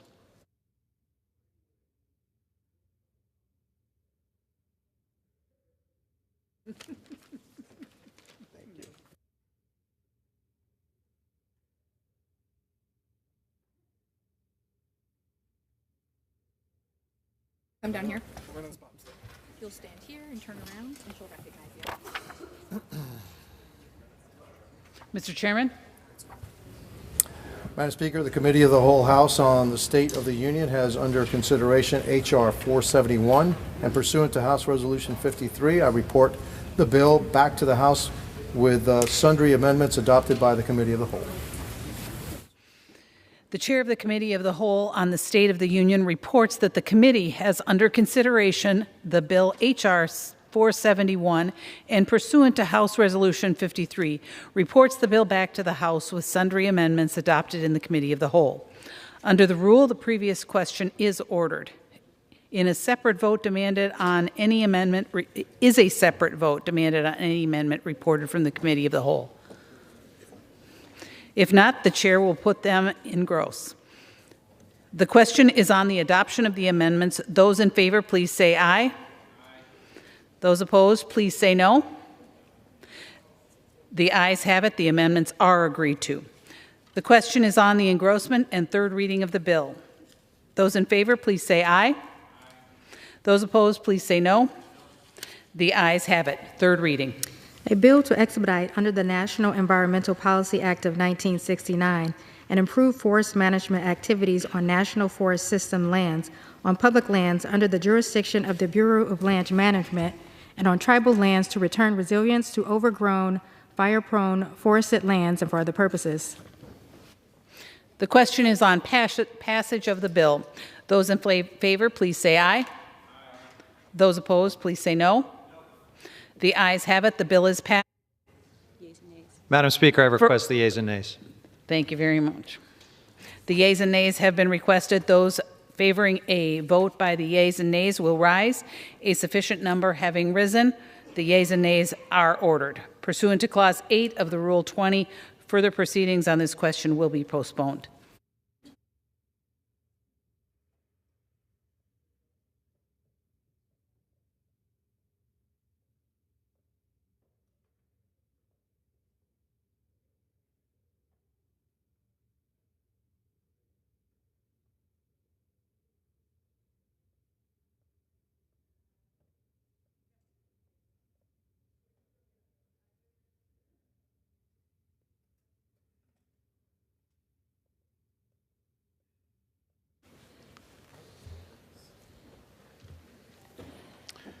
For what purpose does the gentleman from Texas, Mr. Roy, seek recognition? Mr. Speaker, pursuant to House Resolution 5, I call up the bill H.R. 21 and ask for its immediate consideration in the House. The clerk will report the title of the bill. H.R. 21, a bill to amend Title 18 United States Code to prohibit a healthcare practitioner from failing to exercise the proper degree of care in the case of a child who survives an abortion or attempted abortion. Pursuant to House Resolution 5, the bill is considered read. The bill should be debatable for 1 hour, equally divided and controlled by the majority leader and the minority leader or their respective designees. The gentleman from Texas, Mr. Roy, and the gentleman from Maryland, Mr. Raskin, will control 30 minutes. The chair recognizes the gentleman from Texas, Mr. Roy. Mr. Speaker, I ask unanimous consent that all members may have 5 legislative days in which to revise and extend their remarks and to insert extraneous material on H.R. 21. Without objection. I yield myself such time as I may consume. Gentleman's recognized. Thank you, Mr. Speaker. The Born Alive Abortion Survivors Protection Act protects one of our most vulnerable populations, innocent children. I am proud that at the beginning of the 119th Congress, we are taking this step toward protecting life and the fundamental rights of our most vulnerable American citizens. We are all too familiar with the horrors of abortion and the unchecked power of the abortion industry. We know it is simply common sense to provide life-saving care to those babies who survive an abortion. In 2013, Jill Stanek testified before the House Judiciary Committee, seeing the horrific realities of being a nurse and seeing children being aborted, alive, and left to die alone in a dirty utility closet. I can hardly believe that those words are coming out of my mouth sitting here on the floor of the House of Representatives in this, the beacon of hope for people around the world. She said, "I was traumatized and changed forever by my experience of holding a little abortion survivor for 45 minutes until he died. A 21 or 22-week-old baby who had been aborted because he had Down syndrome." Hard to believe. One of my guests for the inauguration, one of my dear friends in Austin, Texas, a somewhat well-renowned musician and songwriter, brought his son who has Down syndrome and is such a blessing to this world. That child, as well as this child that was left to die alone in a dirty utility closet, was and is a fellow human being, a fellow American whose right to life should have been protected by the law.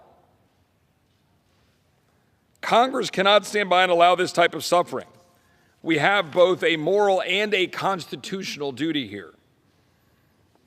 This legislation is simple. The Born Alive Abortion Survivors Protection Act requires that infants born alive under an attempted abortion receive the same protection under the law and degree of care of any newborn, combined with, by the way, the penalties associated with those who would ignore their duty under the law. Mr. Speaker, it's a common sense measure. Unfortunately, as evidenced by comments from many of my Democrat colleagues, not everyone believes that a child born alive should be protected. In 2019, then Virginia Governor Northam stated, and I quote, "The infant would be delivered, the infant would be kept comfortable. The infant would be resuscitated if that's what the mother and the family desired. And then a discussion would ensue between the physicians and the mother." The Democrat governor of Virginia. This blatant disregard for human life has no place in the medical profession in our country. Last Congress, unfortunately, only one Democrat voted in favor of the Born Alive Abortion Survivors Protection Act, and another voted present. My Democrat colleagues sent a clear message to the American people that these innocent lives are not worthy of protection, and those who intentionally let infants die after birth should not be held accountable. If a baby American, a fellow American, is lying on a table, dying, and we cannot, as Congress, as the leaders of this country, the leaders of the free world, cannot say that under the language of the 14th Amendment of the United States Constitution, under the language of the Declaration of Independence that animates our Constitution, under the privileges and immunities, the roots of which are found in English common law, that create the bedrock of our entire justice system, then we need to make sure that that child is protected, even and especially because of its defenseless nature. That is our duty. That is why I rise in support of this legislation That is why I urge my colleagues to support this legislation, and I reserve the balance of my time. Gentleman from Texas reserves. Gentleman is recognized. Thank you, Mr. Speaker. I yield myself such time as I may consume. Gentleman's recognized. While their leader boasts of pardoning hundreds of convicted violent felons who attacked and brutalized 140 police officers in this building, the party formerly of Abraham Lincoln in Congress today is working to create a new crime and to perfect three great GOP legislative arts visible this week. Number one, complete legislative redundancy. Two, interfering in other families' private lives to prey on their tragedies and medical catastrophes. And three, threatening to send American doctors to jail. I want to yield 3 minutes first to the very distinguished Congresswoman from the 3rd District of Minnesota, Congresswoman Morrison, who is a mother of three, an OBGYN, a former state legislator serving in her first term, and this is her first speech on the House floor. Gentleman's recognized. Gentlelady's recognized. Mr. Speaker, today I rise not only as the Congresswoman from Minnesota's 3rd District, but as an OBGYN who has had the honor and privilege of caring for patients for more than 20 years. As I've said many times throughout those years, being an obstetrician is the greatest job in the world. Being present and helping people during one of the most joyful moments of their lives is an incredible privilege. It's also a serious responsibility. And on most days, it is the best job in the world. But sometimes it can be absolutely tragic and heartbreaking. Sometimes medical complications can prevent a patient's dreams of building her family from coming true. The moment when a patient and her family learn about a lethal fetal medical condition that is incompatible with life, it is devastating. The pain and the grief in that moment is unfathomable. You can never unhear the mother's cries of despair. Meeting each patient where they are and making a care plan that meets their needs is essential.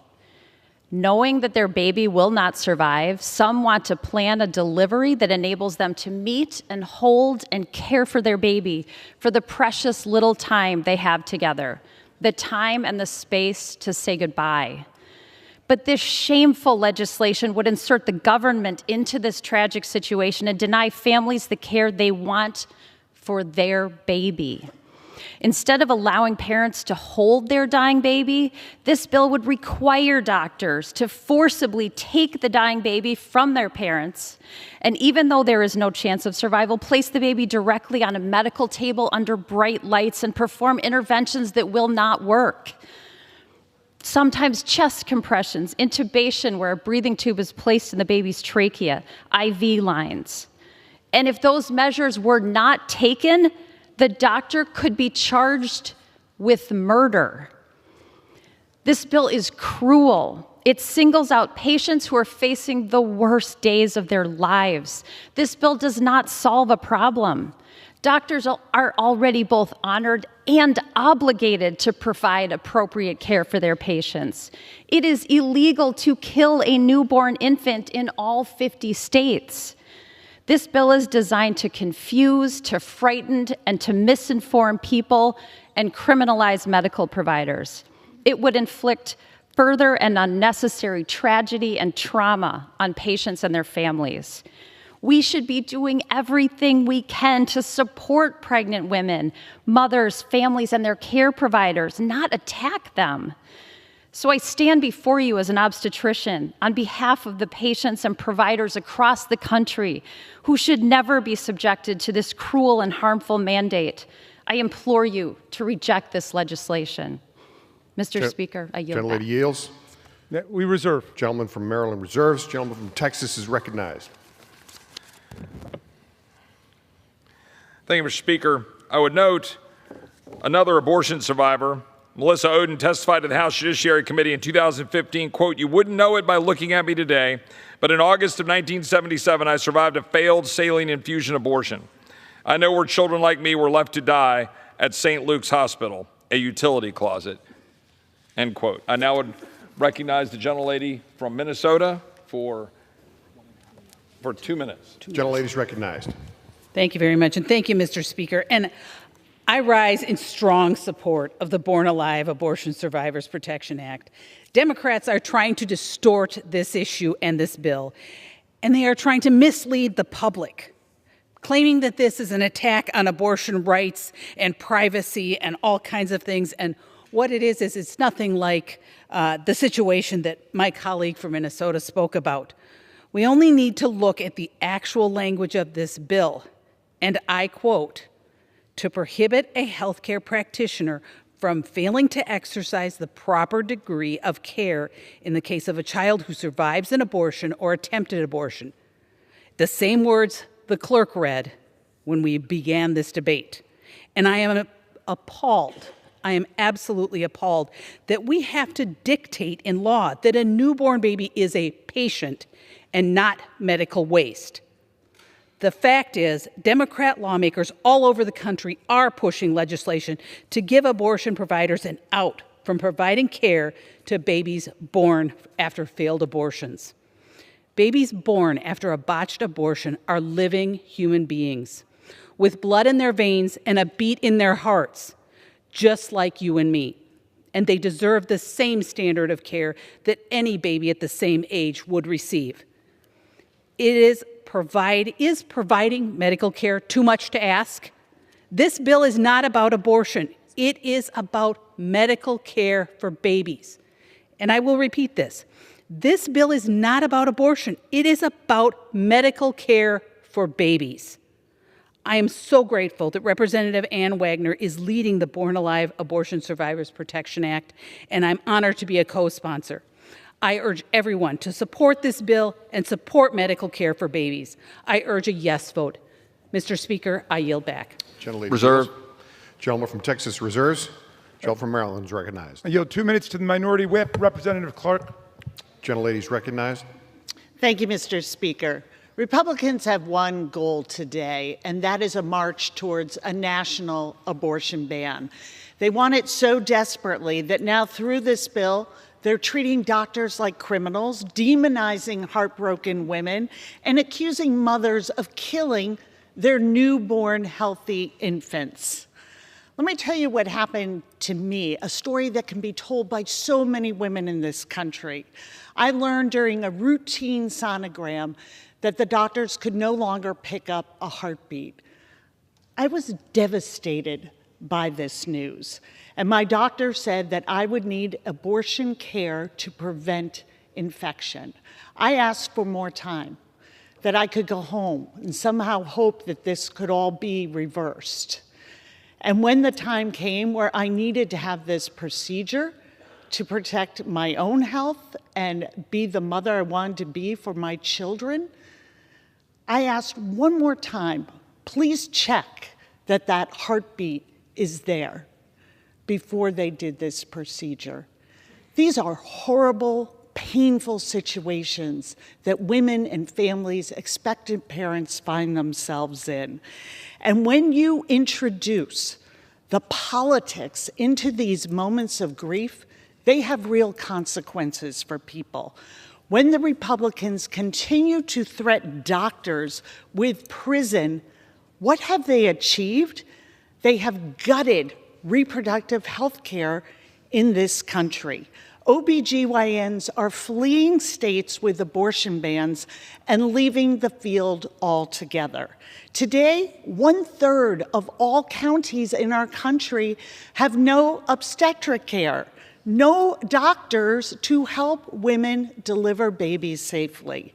One example, under Georgia's abortion ban, currently half of the counties don't have a single obstetrician. If you truly care about the lives of women and children, you will vote no on this bill. Gentleman from Maryland. We yield. Gentleman from Maryland reserves. Gentleman from Texas is recognized. It is my honor to recognize the lead author of this legislation, the gentlelady, Ms. Wagner. Gentlelady is recognized. I thank you, Mr. Speaker, and I thank my friend from Texas, Chairman Roy, for 5 minutes. for yielding to me, and I rise today in very strong support of H.R. 21, the Born Alive Abortion Survivors Protection Act, legislation that I have been blessed and honored to lead since 2019. Today, thanks to the Herculean efforts of the pro-life movement, the American people have finally regained the power back from the courts to decide how to protect the most vulnerable among us. However, Congress has a clear role to play when it comes to protecting newborn infants, babies who have been delivered alive and are experiencing their first moments in the world. All children should be welcomed with joy and wonder, no matter the circumstances of their birth. And yet too many of these little ones are denied the medical care that they need to survive and thrive, simply because they were unwanted. This common sense legislation will require healthcare providers to administer the same level of care to babies who survive abortions that they would to any other child born at the same gestational age. That's it, Madam Speaker. I believe that life is a miracle and children are a blessing. And as a proud grandmother of 4, with a 5th coming any day now, hang in there, Julia. I've watched my own children grow into wonderful, loving parents. And I've had the joy of experiencing the world through their eyes, the eyes of my grandchildren. It breaks my heart to think of the infants who were denied the opportunity to share their light with us and were instead deemed unwanted and left to die. We must remember today that children are not the only victims of born-alive abortions. Mothers, fathers, families, and whole communities all suffer deeply from the loss of a child. We must act with compassion to protect each little one and give women a strong support system as they navigate the miracles and challenges of motherhood. This bill will save real lives, Madam Speaker, and it will give survivors a precious chance to build a future. This is an historic time with a pro-life House, a pro-life Senate, and a pro-life administration. And I am so proud that one of our first acts in the House of this Congress will be ensuring that every single baby born in the United States receives life-saving medical care at their most vulnerable moment. I want to express my gratitude to the co-leads of this bill, Representatives Katnick and Majority Leader Scalise, to the leadership of this Congress, and especially to the multitude of champions for life across the country for their tireless work in support of the unborn. And finally, I implore my Democratic colleagues to put aside politics and stand in support of life-saving care for these innocent newborns, as they did when it passed the House in 2015, in 2018, and yet again in 2022. I urge every member of the House to vote yes on H.R. 21, the Born Alive Abortion Survivors Protection Act, and I yield back. Thank you, gentlelady from Missouri. I reserve. Gentleman from Texas reserves. Gentleman from Maryland is recognized. Thank you, Madam Speaker. I yield 3 minutes to the distinguished gentleman from the 26th District of New York, Mr. Kennedy, the father of 3 and the still bereaved father of Bridget Nicole. Thank Gentleman's you. Recognized. Thank you to Ranking Member Raskin. Madam Speaker, I rise today to oppose H.R. 21, an assault on women's health care and fundamental rights. On October 19th, 2007, my wife Katie gave birth to our beautiful baby girl, Bridget Nicole Kennedy. My wife and I had lost some pregnancies, and we were so excited when we got the news that she was expecting. It was a girl, and we'd name her Bridget. She was kicking and doing all the things you'd expect during a pregnancy. 6 weeks before my wife gave birth, we went for an ultrasound and received the worst news imaginable.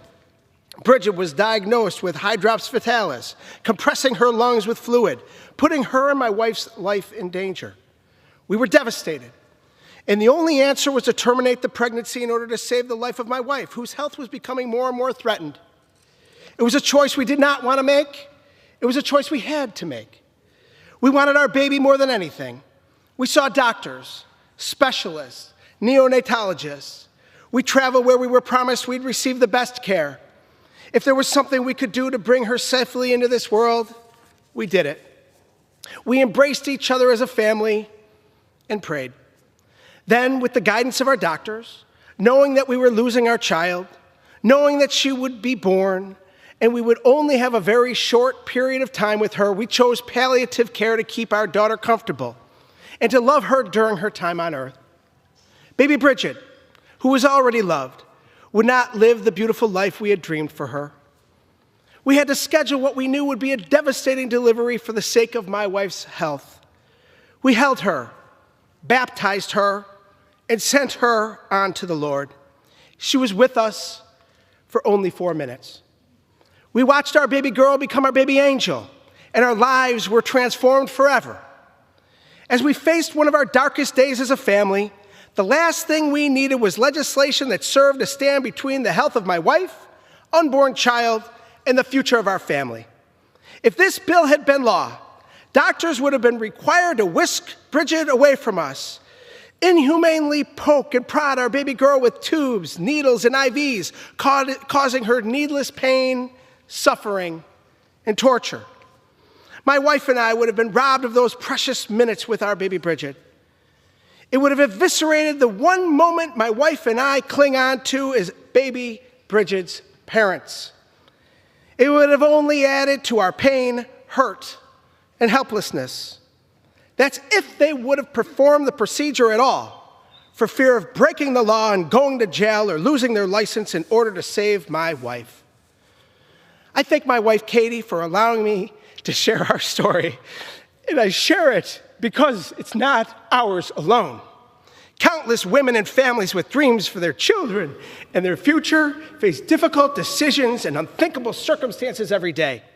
Our government has no business intruding on a family's deeply personal medical decisions. Yet, the Supreme Court's Dobbs decision has opened the floodgates for states to rob women and families of the ability to make healthcare choices with their doctors, including the very difficult choice to access safe, legal, and oftentimes medically necessary abortions. The gentleman's time has expired. I yield the gentleman an additional 20 seconds. They are now using this bill built on a despicable lie rooting in neither medical science nor science to restrict access to abortion nationwide. It would levy criminal charges against healthcare practitioners and providers, jeopardizing their ability to deliver proper medical care to women and impact people all over this country. Today I will vote no on H.R. 21. I urge my colleagues to do the same. No to criminalizing healthcare. No to imposing more hurt on families facing very difficult days. The morning after we said goodbye to Bridget, I woke up in the hospital and a rainbow appeared. It was a sign from above. Our baby girl, Bridget Nicole, was home in heaven. I yield back. I want to thank Mr. Kennedy. I want to thank Ms. Morrison. I want to thank Ms. Clark for their poignant, riveting, personal testimony. I hope our colleagues are listening to our colleagues over here. This bill is all about demonizing women, threatening doctors, exploiting other people's tragedies, and dividing the country. We reserve. The gentleman from Maryland reserves. The gentleman from Texas is recognized. I thank the Speaker. Our heart goes out to our colleagues who have suffered personal tragedies. Unfortunately, none of the things that were just described to this bill are true. The bill does none of those things. I will yield to my friend from New Jersey and the co-chair of the Pro-Life Caucus, Mr. Smith. 3 minutes. Good friend for yielding. The gentleman's recognized. I want to thank Ann Wagner for her tremendous leadership and for her courage in authoring this important bill. Mr. Speaker, in a Florida abortion clinic, Gloria Williams delivered a perfectly healthy live baby girl at 23 weeks. The clinic owner took the baby, who was gasping for air, cut her umbilical cord, threw her into a biohazard bag, and put the bag into the trash like so much garbage. Heartbroken, Ms. Williams later had a funeral for her baby girl, who she named Shanice. Mr. Speaker, why are these live births so little known? And we're talking about, in most cases, perfectly healthy babies who are killed, but they survived. The Philadelphia Inquirer did a cover story years ago called The Dreaded Complication. And in it, the abortionists were complaining that so many children were surviving late-term abortions, and they didn't know what to do. The partial birth abortion ban, where the baby's brains are sucked out, which we did, the ban, but the actual procedure was in part a response to that. They wanted to ensure that the baby was dead. But in that article, Dr. Willard Cates, former head of the Center for Disease Control Abortion Surveillance Unit, said, and I quote, "Live births are little known because organized medicine, from fear of public clamor and legal action, treats them more as an embarrassment to be hushed up than a problem to be solved. It's like turning yourself into the IRS for an audit. What is there to gain? The tendency is not to report because there are only negative consequences." Philadelphia abortionist Kermit Cosnell, one of the few who got caught, was convicted for murder for killing so many children and women at his abortion clinic in Philadelphia. The grand jury described it this way: Gosnell had a simple solution for unwanted babies. He delivered them, he killed them. He didn't call it that. He called it ensuring fetal demise. The way he ensured fetal demise was by sticking scissors into the back of the baby's neck and cutting the spinal cord. He called that snipping. These children are not junk. They cannot be treated as so much garbage. This legislation tries to say we need to protect them once they were born after the abortion. The Born Alive Abortion Survivors Protection Act seeks to end, or at least mitigate, this egregious child abuse by requiring that a health care provider must, and this is from the bill, exercise the same degree of professional care, skill, diligence to preserve the life and health of the child as a reasonably diligent and conscientious health care practitioner would render to any other child born alive. Why can't we have that standard to try to save that child? The bill empowers women upon whom the abortion is performed to obtain appropriate relief in civil action. Yeah, we passed a bill like this. Steve Sha was the prime sponsor years ago, but the enforcement has been almost nil, if not none. This is humane, pro-child, pro-human rights legislation. And I hope my colleagues on the other side will realize these children have great value, and they should not be treated like junk. Reserve. Gentleman from Texas reserves. The gentleman from Maryland is recognized. Thank you, Madam Speaker. I appreciate the passionate vehemence of the gentleman, but the whole substance of his argument completely undercuts the meaning of their bill. The case that I could hear him talking about of Kermit Baron Gosnell was of an American serial killer who indeed engaged in precisely the conduct the gentleman's talking about and was convicted of murder in Pennsylvania, in Philadelphia. Infanticide is against the law in 50 states in America, and this guy was picked up for the conduct the gentleman spoke of, and he was prosecuted for it, and he was sent to jail. No, I will not. I'd like my time restored if I could, and I want to yield 1 minute to the distinguished ranking member of the Subcommittee on the Constitution, Ms. Scanlon from Pennsylvania. The gentlewoman is recognized. Thank you. Look, we're here again because Republicans have prioritized a bill designed to make headlines, not good law. H.R. 21 is designed to mislead the public about those who need abortion care and the doctors who provide that care. Let's be clear, as stated, the law of the land is that doctors have an obligation to provide appropriate medical care to their patients, including infants, and no one here is advocating for infanticide. But this bill goes farther than restating the current law, and it's our job here to read the fine print. This bill would create harsh criminal and financial penalties for doctors and clinicians providing medically necessary and appropriate care to their patients. As Representative Kennedy's heartbreaking testimony just made clear, every pregnancy is different. Patients and providers have to be able to make the healthcare decisions that are right for their families without politicians mandating a one-size-fits-all approach and threatening healthcare providers who disagree. So Republican extremists can continue attacking healthcare providers and women's fundamental freedoms, but we're going to keep fighting to ensure that women can make their own healthcare decisions. I yield back. Excellent. We reserve. The gentleman from Maryland reserves. The gentleman from Texas is recognized. Thank you, Madam Speaker. I would like to yield 1.5 minutes to my friend and the gentleman from North Carolina, Mr. Murphy. Gentleman is recognized. Thank the gentleman from Texas. Thank you, Madam Speaker. I am a health care provider. Been doing one for 30 years. I rise today in support of the Born Alive Abortion Survivors Protection Act to protect the lives of our country's most innocent. This is not about abortion. As a physician, it is beyond my comprehension that anyone would not intervene to save an innocent and defenseless human life. I cannot, in my deepest soul, understand how anyone would not come to the aid of a helpless infant child. Neglect, in this instance, the baby is outside the mother's body, is murder. Plain and simple. There have been so many instances of individuals who are alive today who were saved after an attempted abortion. They testify how their life was saved because some physician abided by their oath, primum non nocere, do no harm. The child is born alive. It is not part of the mother's body. This is not about abortion. Neglect is harm. Neglect is immoral. Abortion is not the issue. I strongly support this bill, the Born Alive Abortion Survivors Protection Act, and I urge my colleagues to do the same, and I urge my colleagues across the aisle to understand the delineation between an abortion and trying to save the life of someone who survives an abortion. That I yield back. I appreciate the powerful words from my friend from North Carolina, and I reserve. The gentleman from Texas reserves. The gentleman from Maryland is recognized. Thank you. I yield 1 minute to the gentleman from New York, Mr. Nadler. Mr. Speaker, I strongly oppose this legislation, which is not rooted in medical realities. Physicians do not abort babies after birth, period. Healthcare providers have always been legally required to provide appropriate care.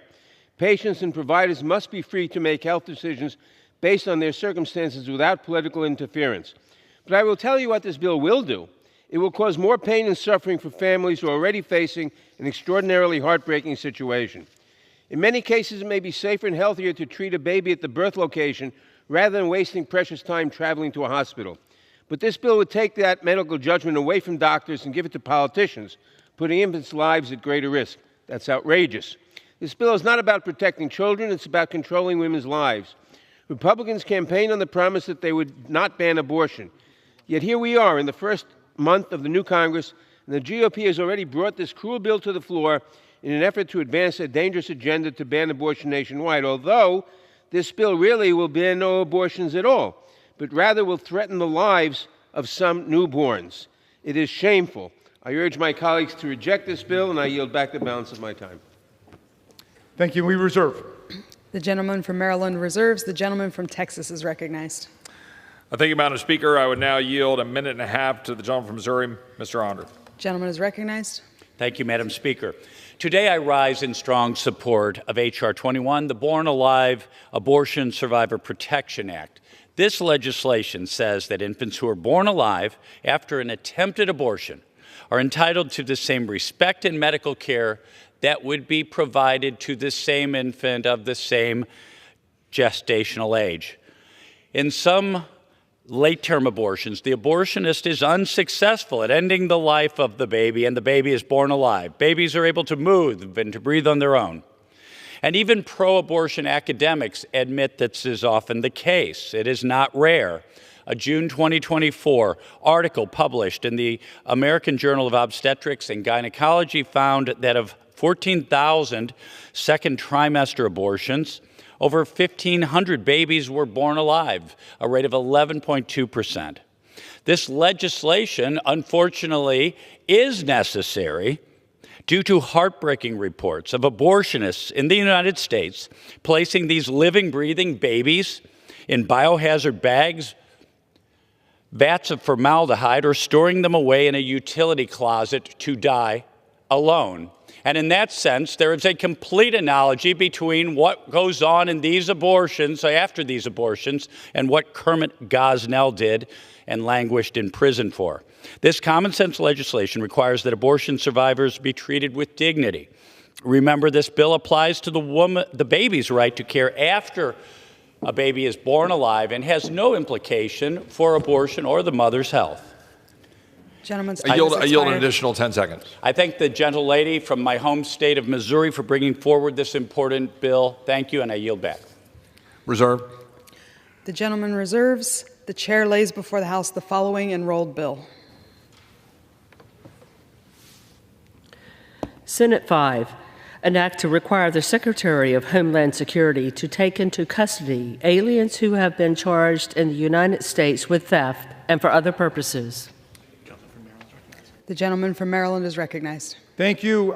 We have a letter which I want to submit to the Speaker for the record, calling this a dangerous government intrusion into medical care which injects politicians into the patient-provider relationship, signed by the American College of Obstetricians and Gynecologists, the American Academy of Nursing, the American Academy of Pediatrics, the American Public Health Association, the American Society for Reproductive Medicine, the Society for Maternal Fetal Medicine, and a dozen other organizations. I now yield 1 minute to the distinguished member of the Judiciary Committee, Representative McBath, who herself has experienced 3 miscarriages and had to give birth to a stillborn child. The gentlewoman is recognized. I'd always wanted to start a family of my own, but like many women in America, I struggled to get pregnant. And some days I kept praying to God, wondering if He was ever going to allow me to have a child at all. And for far too many women in this country, the miracle of pregnancy often ends in tragedy.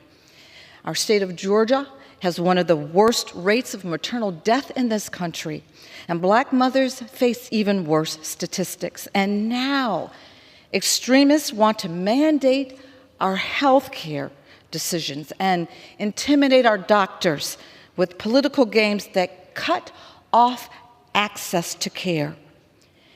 Care that once saved my life. My story is not unique. Lives are at risk, and I fear for the safety of families in Georgia and across the country if these attempts succeed. And I yield back. We reserve. The gentleman from Maryland reserves. The gentleman from Texas is now recognized. Reserve. The gentleman from Texas reserves. The gentleman from Maryland is now recognized. I would like to yield 1 minute to the gentlelady from California, Ms. Kamlager-Dove. Gentlewoman is recognized. Madam Speaker, I rise today to call out the glaring hypocrisy of H.R. 21. Once again, the Republican Party is twisting the truth instead of telling the truth. With H.R. 21, Republicans claim they are saving lives of newborn babies. Last I checked, infanticide is already illegal in all 50 states. This bill is the first step of the Republicans' radical agenda to make us less safe. They boast about being the party of law and order. However, it seems that notion only applies when punishing women and healthcare providers, not the violent insurrectionists who stormed our Capitol on January 6th. Shamefully, they don't seem to care about the 5 Capitol police officers who died as a result of January 6th or the 104 others who were injured. What happened to Back the Blue? They also don't seem to care about the women who have already died as a result of Donald Trump's extreme abortion ban. Apparently, not all lives matter. The goal of H.R. 21 is clear: to further strip women of their fundamental rights by threatening doctors and healthcare providers with jail time. So now Republicans want to lock up those who save lives while freeing cop killers? It is radical and not what the American people want. Madam Speaker, I urge my colleagues to stand with their constituents, not against them, and vote no on this dangerous, grossly hypocritical, and unnecessary bill. Thank you, and I yield back. And we reserve. Gentleman from Maryland reserves. The gentleman from Texas is recognized. Thank you, Madam Speaker. My colleagues like to dismiss this as if it's not a real problem. Of course, those that have suffered through it, including the baby that I described that was being held as it was dying for 45 minutes after such a grotesque procedure, beg to differ, as do the 143 babies that the CDC, hardly a paragon of pro-life propaganda, the CDC writes that between 2003 and 2014, at least 143 babies died after being born alive. Hardly a fiction, hardly something that we should ignore. Certainly, these are babies deserving of equal protection under the law, and our fellow Americans deserve protection. I reserve. Gentleman reserves. The gentleman from Maryland is recognized. Thank you. I yield Representative Wasserman Schultz from Florida 1 minute. The gentleman is recognized. Thank you, Mr. Speaker. I rise in strong opposition to the Republicans' Reproductive Health Care Surveillance Act. This bill is the very definition of a wolf in sheep's clothing. It uses an intentionally scary title that simply doesn't happen. Babies born alive are not killed by abortions after birth. Republicans pretend to support families and pregnant women, but this bill is clearly another attempt to control a woman's body. It is a bill to wedge the government between couples and their doctor when faced with incredibly difficult decisions. This bill pushes lies and misinformation about pregnancy and abortion care. It targets women who received heartbreaking diagnoses of serious health complications, the kind of complications that puts the life of a fetus or their own life at risk. That's why the American College of Obstetricians and Gynecologists strongly oppose this legislation. These are the very frontline medical professionals who provide care for women throughout their pregnancy. We all know women who are suffering due to the Republicans' agenda that puts pregnant women in the crosshairs of their extremism. Sadly, these tragic stories are not hard to find in my home state of Florida. Please, let's not create more of them. We must reject these attacks and stand up for women in our country. I urge my colleagues to vote no, and I yield back. Gentleman yields. We reserve. Gentleman reserves. Gentleman from Texas is recognized. For those who were not here at the beginning, I would repeat the testimony of Jill Stanek, who testified before the House Judiciary Committee. After seeing the horrific realities, she was a nurse, and she saw a child being aborted, was alive, and was left to die alone in a utility closet. She went over and held the little survivor for 45 minutes until the baby died. Again, the baby had been aborted because the baby had Down syndrome. I want to remind that Virginia Governor Northam said, quote, the infant would be delivered, the infant would be kept comfortable, the infant would be resuscitated if that's what the mother and the family desired. We're talking about a fellow living American baby. That's what we're talking about. We're not talking about abortion. We're talking about a child. I reserve. Gentleman reserves. The gentleman from Maryland is recognized. I recognize the chair of the Democratic Women's Caucus, Representative Leisure Fernandez, for 1 minute. The gentlewoman is recognized. Mr. Speaker, when I was pregnant, I ended up in an emergency room, raving my ultrasound picture showing I was pregnant. I was so proud. After multiple miscarriages, I wanted to keep this pregnancy, so I didn't take anesthesia. As I lay bleeding on that operating table, I could hear the doctors yelling, "We're losing her. We're losing her." My doctors had to worry about keeping me alive that day, but they didn't have to worry about going to jail for any decision I made. But today, Republicans would criminalize reproductive health care nationwide.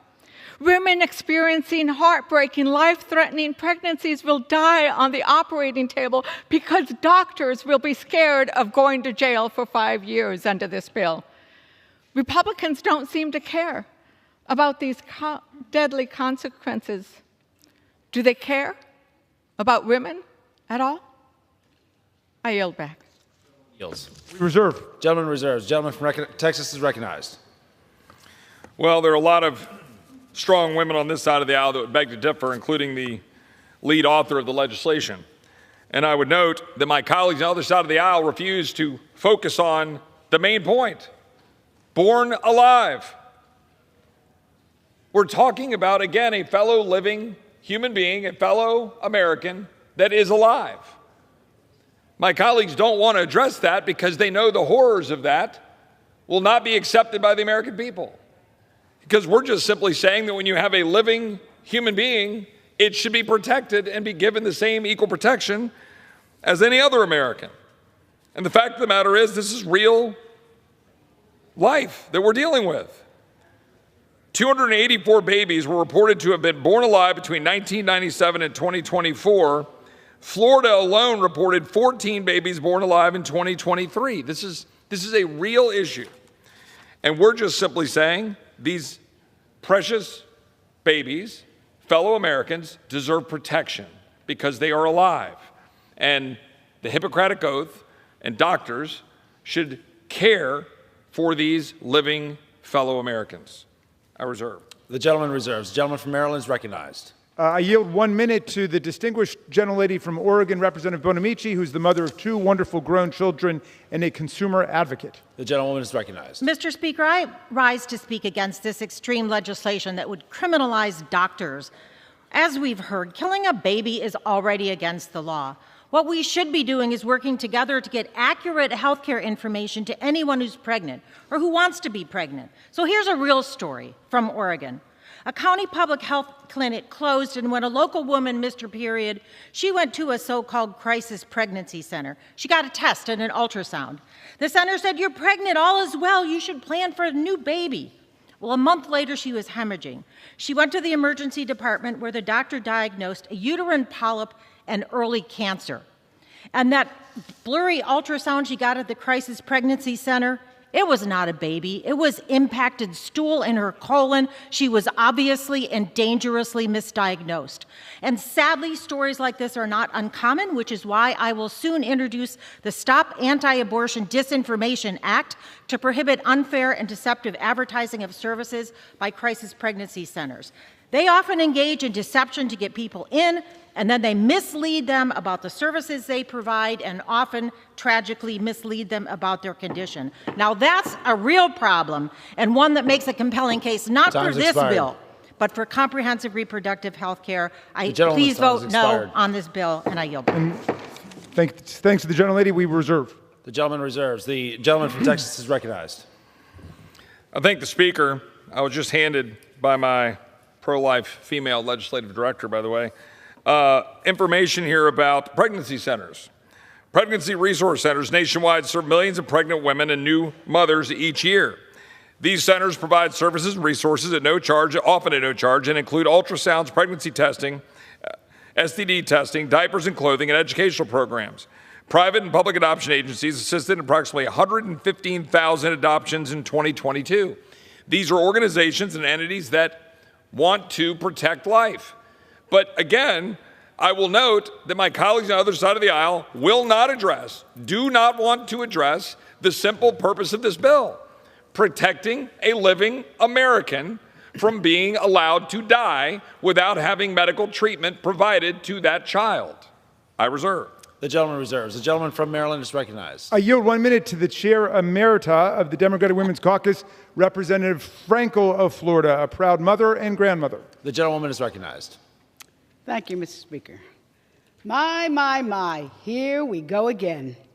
This bill is not about protecting anyone. It's about intimidating doctors and making it harder for women to get the care they need.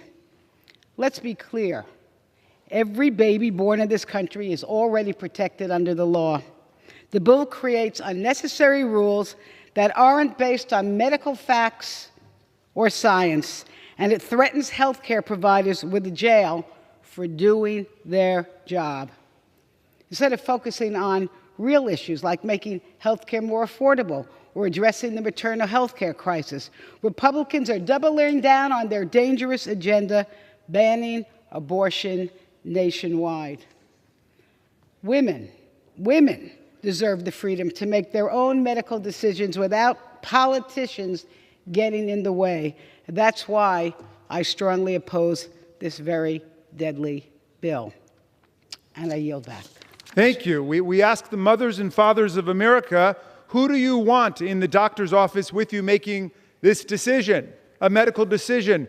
OBGYNs and doctors who vehemently oppose this legislation, or the MAGA politicians who are applauding this week the release of hundreds of violent cop-assaulting convicted felons? The vast majority of the American people reject this legislation and say, let us trust the medical practitioners. We reserve. The gentleman reserves. The gentleman from Texas is recognized. Thank you, Mr. Speaker. If we're going to talk about jail and we're going to talk about who might be pardoned, I'm proud that President Trump seems to be on the verge of pardoning a large number of American citizens who've been put in jail at the hands of a weaponized Department of Justice against American citizens simply carrying out their First Amendment rights to speak out in defense of life. For example, Lauren Handy, 31 years old, and by the way, an active, progressive activist for human rights. And she was put in jail for 57 months. I am glad that it seems that President Trump is on the verge of pardoning Lauren Handy, even though I disagree with her on a whole lot of issues. I was proud to sit with her and meet with her when she was being targeted for prosecution by the weaponized Department of Justice under Joe Biden to be put in jail because she's pro-life. And I think it is a great thing that that's going to happen. I reserve. The gentleman from Maryland is recognized. I'm happy to yield 1 minute to the distinguished representative from California, Representative Jacobs. The gentleman is recognized. Thank you, Mr. Ranking Member. It is sadly unsurprising to me that members of this body know next to nothing about pregnancy or abortion care, which is why we should not be the ones getting involved in these decisions in the first place. So let's clear a few things up for my colleagues. First of all, killing a baby is already illegal in all 50 states and the District of Columbia. It is called murder, and we already have criminal penalties for it. Second of all, no one, and I mean no one, goes through 8 or 9 months of pregnancy and all that comes with it, morning sickness, heartburn, swollen ankles, and all of the other uncomfortable and painful parts of pregnancy, and then after 8 or 9 months of that is just like, nah, I don't want to do this. Only 1% of all abortions happen at 21 weeks or later, and if they do, it is because of a serious fetal abnormality or the health of the mother.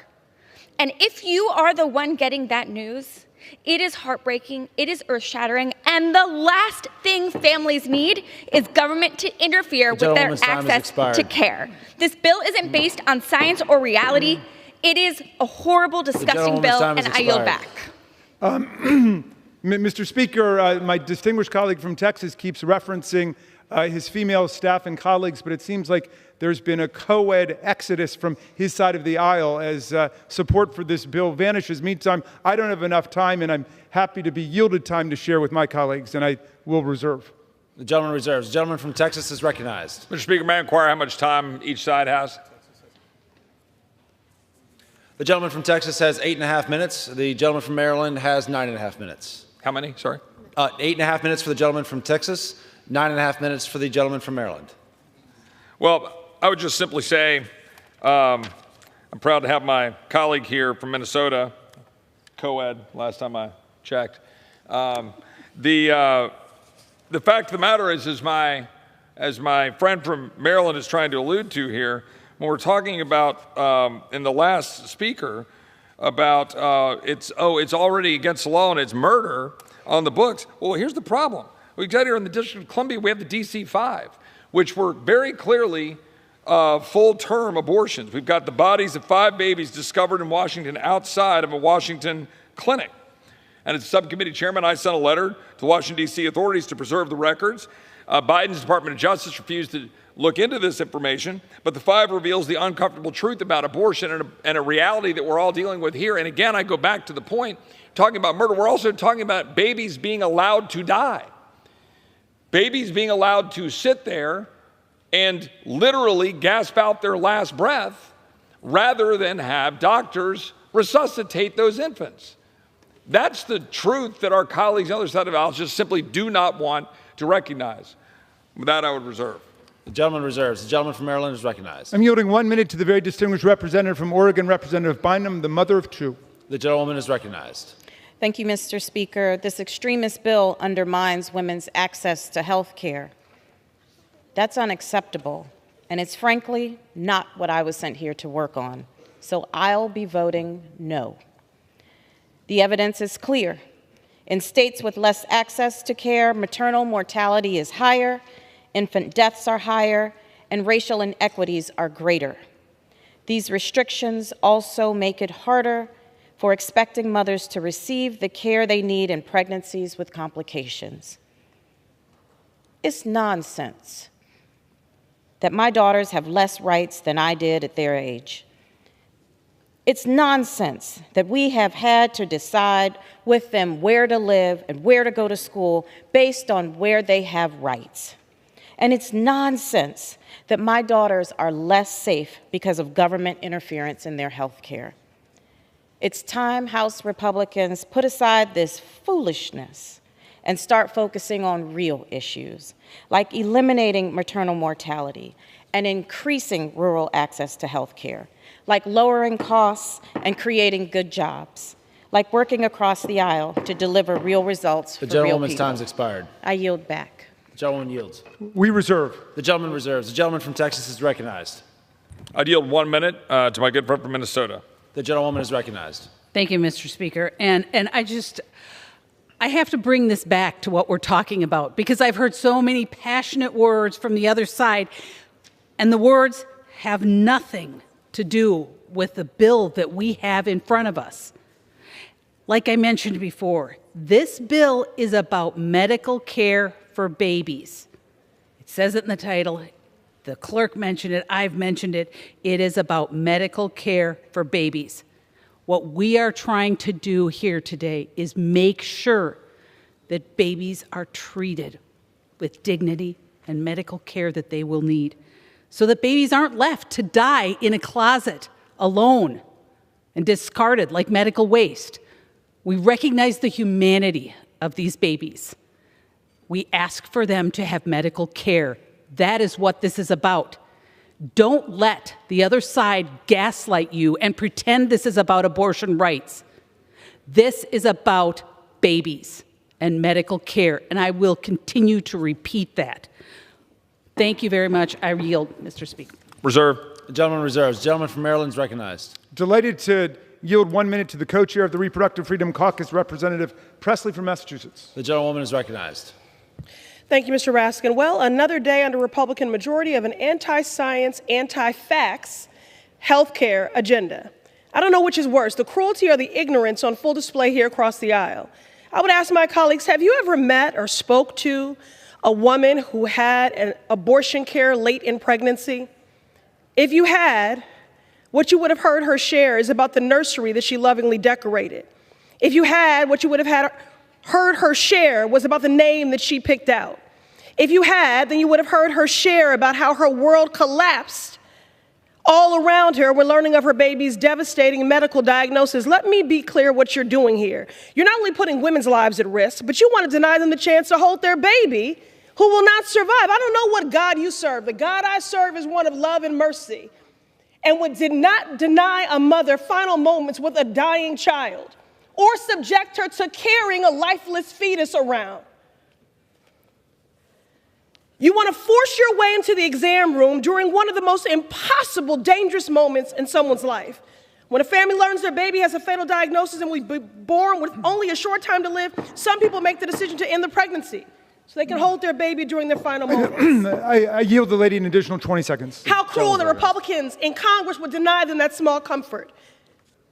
In these dire situations, families forego treatment, which has no hope of saving their babies' lives, and instead spend time comforting them and saying goodbye. Physicians who care for families have shared how their patients spend this very limited, devastating time with their infants. So once again, we have ignorant, uninformed men who think they know better than doctors and mothers taking to the House floor to deny us our medical care.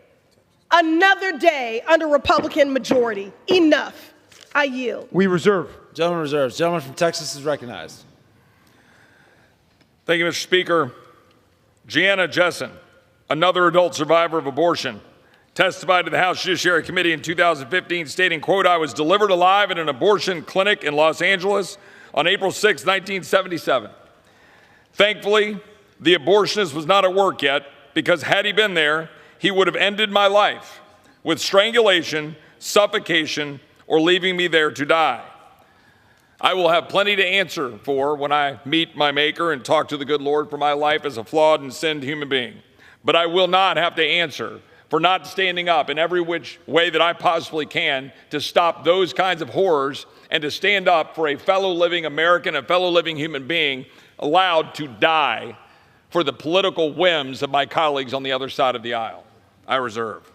Gentleman reserves. Gentleman from Maryland is recognized. Delighted to yield 1 minute to the distinguished representative from New York's 4th, Representative Gillen, the mother of 4. Thank you, Mr. Speaker. Thank you, Ranking Member. I rise in strong opposition to this bill. Since the disastrous Dobbs decision, we've seen nothing short of an all-out assault on women's reproductive rights and freedoms.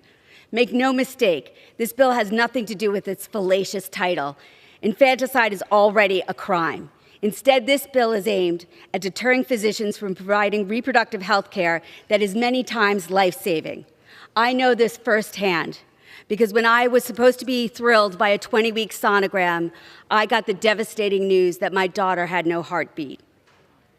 and I needed to have an emergency abortion procedure to ensure that I could live to raise my 2 children already at home.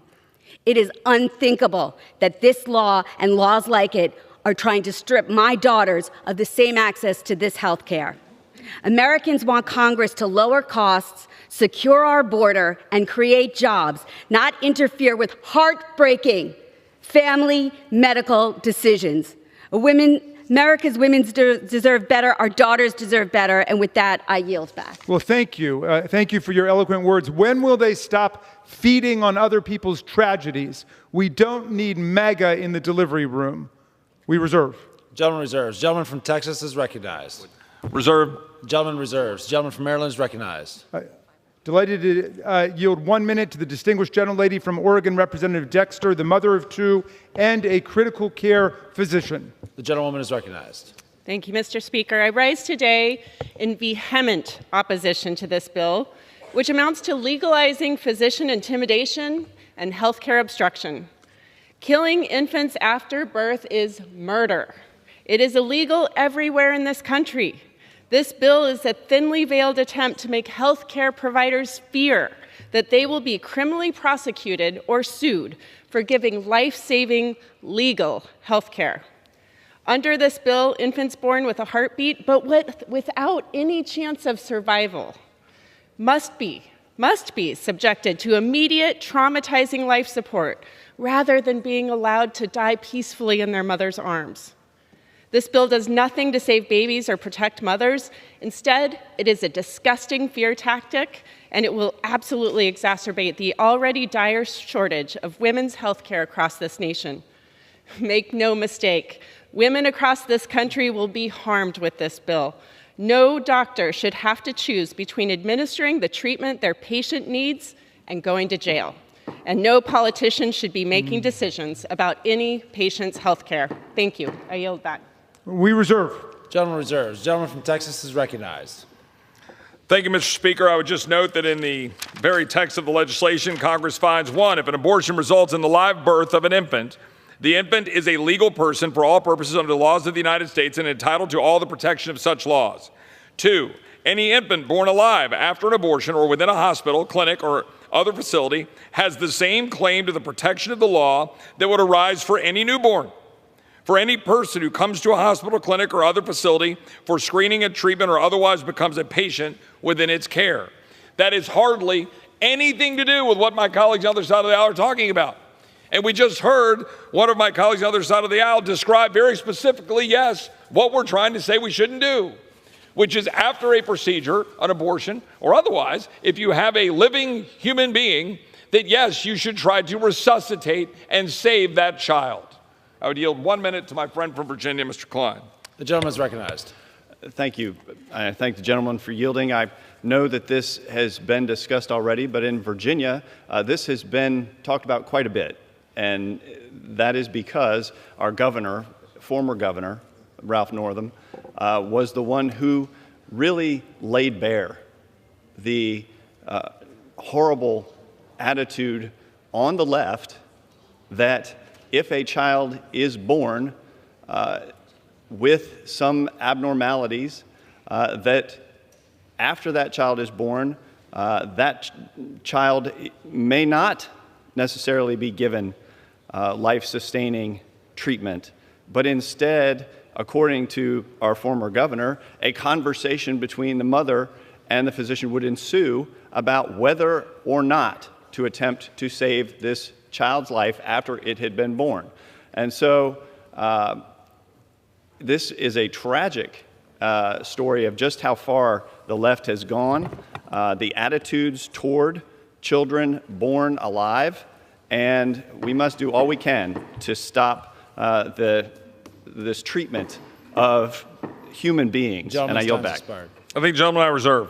Gentleman reserves. Gentleman from Maryland is recognized. I yield 1 minute to the gentlelady from California, Ms. Simon, a mother of 2 who, like so many women, was forced to make a choice when her child died in utero. The gentlewoman is recognized. Thank you, Mr. Speaker, and thank you, Ranking Member. I oppose this misleading bill that deeply will criminalize doctors who provide the most basic and emergency health care to women. His name was Selah Weston. At 21 weeks, his faint heartbeat clept right next to my daughter's. He was a twin. I was given the opportunity to go home, and perhaps Selah would expel himself from my body, but we, all three of us, became septic. I had to go back to the emergency room, and my OBGYN sat with me and my then husband, who is now too in heaven, and gave us the opportunity to say either we go through this procedure or you die, Layla dies, and Selah dies. I want Congress not to be in those conversations with OBGYNs who have to mourn with women who are facing death. I strongly oppose this bill. And if we want to talk about children, let's talk about child care. Let's talk about housing. Let's talk about health care. We can come together and create beloved communities for our children and parents. This ain't it. We reserve. Gentleman reserves. Gentleman from Texas is recognized. Reserve. Gentleman reserves. Gentleman from Maryland is recognized. I yield 2 minutes to the very distinguished gentlelady from California, Ms. Chu. The gentlewoman is recognized. H.R. 21 would rob families of the ability to make difficult, complicated medical decisions in some of the most heartbreaking circumstances imaginable. It is a mean-spirited solution in search of a problem. Infanticide is already illegal in every state of the Union, and Congress unanimously affirmed this with a law in 2002. But this bill is not about saving lives. It's about spreading misinformation about abortion care to further anti-abortion talking points. If the majority is interested in caring for newborns, I invite them to support Democrats' efforts to provide paid family leave to every new parent. Republicans are welcome to join our efforts to expand the child tax credit to families struggling with paying the bills. And we would be thrilled to have bipartisan support in this chamber to make child care affordable everywhere.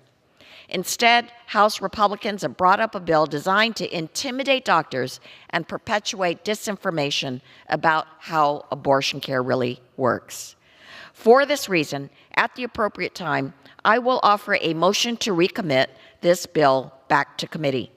If the House rules permit it, I would have offered my bill, the Women's Health Protection Act, legislation that would create a federal right to abortion care free from medically unnecessary restrictions in all 50 states, in all zip codes. I ask unanimous consent to insert into the record the text of this amendment. Without objection. I hope my colleagues will join me in voting for this motion to recommit. I yield back. The gentlewoman yields. We reserve. The gentleman reserves. The gentleman from Texas is recognized. Honored to yield 1 minute to my good friend from Georgia, Mr. Clyde. The gentleman is recognized. Thank you to my good friend from Texas. You know, it's hard to imagine, hard to believe that we're actually here debating a Born Alive Act, that we actually have to do this. The question is about life. When does life begin? And is government responsible for protecting life? And I would say life begins at conception, and government is responsible for protecting life. If we look at our Constitution, but yet go back to the document that is before our Constitution, the Declaration of Independence, what does it actually say? It says we hold these truths to be self-evident, that all men are created equal and that they are endowed by our Creator with certain unalienable rights, and among those are life, liberty, and the pursuit of happiness. And that to secure these rights, governments are instituted among men, deriving their just powers from the consent of the governed. So what is one of the first unalienable rights? Life. Life. And so I guess the question is, when does life begin? Life begins at conception. And that's why I stand here in support of this bill, and I yield.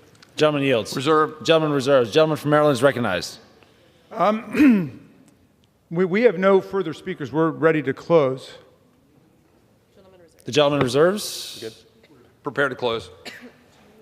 The gentleman from Maryland is recognized. Now we've had the opportunity to be lectured about life by a gun dealer. That's pretty impressive. And I think he gave the game away when he said he finished his remarks by saying life begins at conception, a proposition that's rejected by the overwhelming majority of the American people who think that women have a right to choose. But that's a topic for another day. After spending all their time saying it wasn't about abortion, I am afraid he gave the game away at the end. This bill is an exercise in complete legislative redundancy. It is an interference in other people's private and medical lives to prey on their personal tragedies and catastrophes, as we've heard throughout the debate. And it is a shocking threat to send OBGYN doctors and physicians to jail at a time when we have a chronic shortage of OBGYN doctors and physicians, as well as nurses across the country. Their bill proposes to move in exactly the wrong direction, which is perhaps why they had a shortage of speakers on their side and we had a shortage of time, because I could have had dozens more people who wanted to speak on behalf of the American majority against this absurd attempt to interfere in the medical lives of the American people. We reserve. Texas is recognized. I thought we were closing. Oh, well, we yield back if we're all done then. Does the gentleman from Maryland yields? I yield. Gentleman yields. The gentleman from Texas is recognized. I thank the Speaker. Thank the gentleman from Maryland. We started this about an hour ago, and I was moved to talk, as I said, about a woman that testified in front of the House Judiciary Committee. And she described having been a nurse, having witnessed what occurred where, in her testimony, the child was born after the abortion procedure. The child survived for 45 minutes, having been discarded into a utility closet. And this nurse held this 22-week-old child, a child of God, who had been aborted because the child had Down syndrome. This legislation is very simple. If a fellow American, a fellow human being who is afforded equal protection under the law is alive, in a hospital, in a clinic, frankly anywhere where a doctor is there and present and can perform life-saving treatment, it is our position that that child is deserving of the same equal protection under the law, under the Constitution of the United States, as any other living American, any of us in the chamber, any of the Americans watching this now, that this child should not be left to die, should not be left in a utility closet without getting the care that a doctor who is present, having taken a Hippocratic oath, and could administer that care to save that child. That is what this bill is about, nothing more. My colleagues on the other side of the aisle know this. It is why, for the last hour, they have literally refused to address those facts, have literally refused to defend the grotesque procedure that in the greatest country in the history of mankind, we allow the most vulnerable of our citizens to be denied equal protection under the law and denied the care that they deserve. I urge support of this legislation. The gentleman yields. All time has expired for debate. Pursuant to House Resolution 5, the previous question is ordered on the bill. The question is on engrossment and third reading of the bill. All those in favor say aye. Those opposed say no. In the opinion of the chair, the ayes have it. Third reading. A bill to amend Title 18 United States Code to prohibit a healthcare practitioner from failing to exercise a proper degree of care in the case of a child who survives an abortion or attempted abortion. For what purpose does the gentlewoman from California seek recognition? Mr. Speaker, I have a motion to recommit at the desk. The clerk will report the motion. Ms. Chu of California moves to recommit the bill, H.R. 21, to the Committee on the Judiciary. Pursuant to Clause 2B of Rule 19, the previous question is ordered on the motion to recommit. The question is on the motion. All those in favor say aye. All opposed say no. In the opinion of the chair, the noes have it. The motion is not agreed to. Mr. Speaker, I ask for the yeas and nays. The yeas and nays are requested. Those favoring a vote of the yeas and nays will rise. A sufficient number having risen, the yeas and nays are ordered. Pursuant to Clause 8 of Rule 20, further proceedings on this question will be postponed.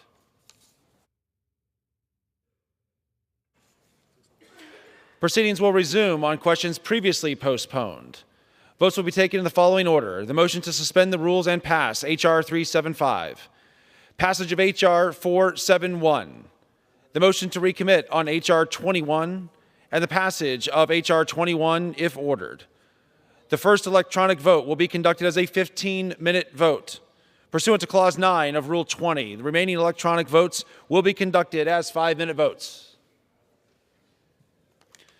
Pursuant to Clause 8 of Rule 20, the unfinished business is the vote on the motion of the gentleman from Arkansas, Mr. Westerman, to suspend the rules and pass H.R. 375, on which the yeas and nays are ordered. The clerk will report the title. H.R. 375, a bill to require the Secretary of the Interior to partner and collaborate with the Secretary of Agriculture and the state of Hawaii to address rapid Ohio death and for other purposes. The question is, will the House suspend the rules and pass the bill? Members are ordered to record their votes by electronic device. This is a 15-minute vote.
On this vote, the yeas are 359, the nays are 62.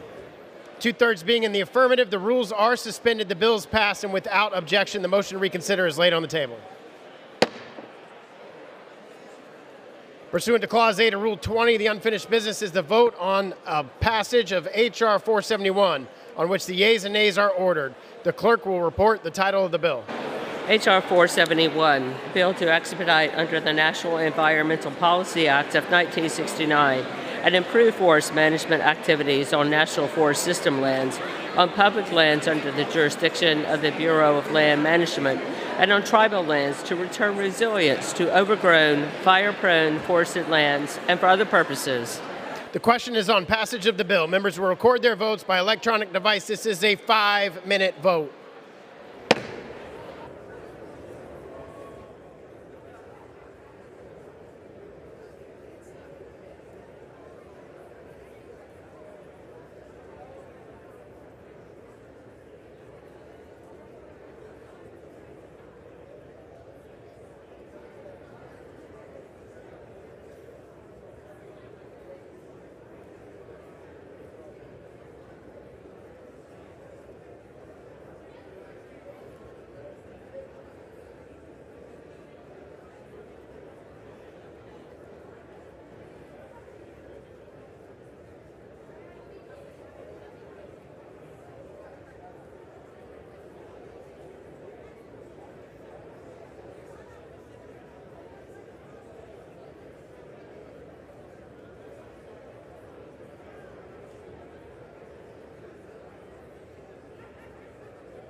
On this vote, the yeas are 279 and the nays are 141. The bill is passed. Without objection, a motion to reconsider is laid on the table. Pursuant to Clause 8 of Rule 20, the unfinished business is the question on agreeing to the motion to recommit on H.R. 21 offered by the gentlewoman from California, Ms. Chu, on which the yeas and nays were ordered. The clerk will redesignate the motion. Motion to recommit H.R. 21 offered by Ms. Chu of California. The questions on agreeing to the motion to recommit. Members will record their votes by electronic device. This is a 5-minute vote.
On this vote, the yeas are 205, the nays are 216. The motion is not adopted. The question is on the passage of the bill. Those in favor, please say aye. Those opposed, please say no. The noes have it. The bill is not passed. Without objection, a motion to reconsider is laid on the table. For what purpose does the gentleman from South Carolina seek recognition? I request the yeas and nays. The yeas and nays are requested. Those favoring a vote by the yeas and nays will rise. A sufficient number having risen, the yeas and nays are ordered. Members will record their votes by electronic device. This is a 5-minute vote.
On this vote, the yeas are 217 and the nays are 204, with one answering present. The bill is passed. Without objection, a motion to reconsider is laid on the table.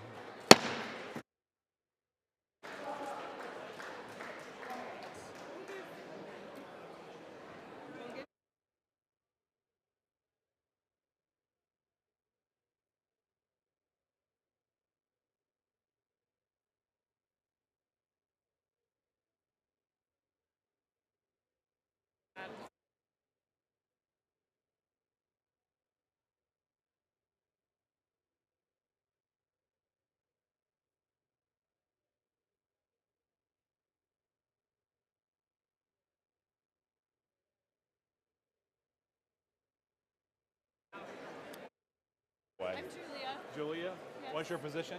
I'm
You hit that or anything?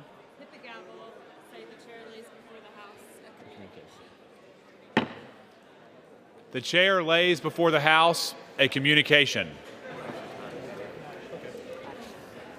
The Speaker's Rooms, Washington, D.C., January 23, 2025. I hereby designate the period from Thursday, January 23, 2025 through Monday, February 3, 2025 as a district work period under Clause 13 of Rule 1. Signed, Mike Johnson, Speaker of the House of Representatives.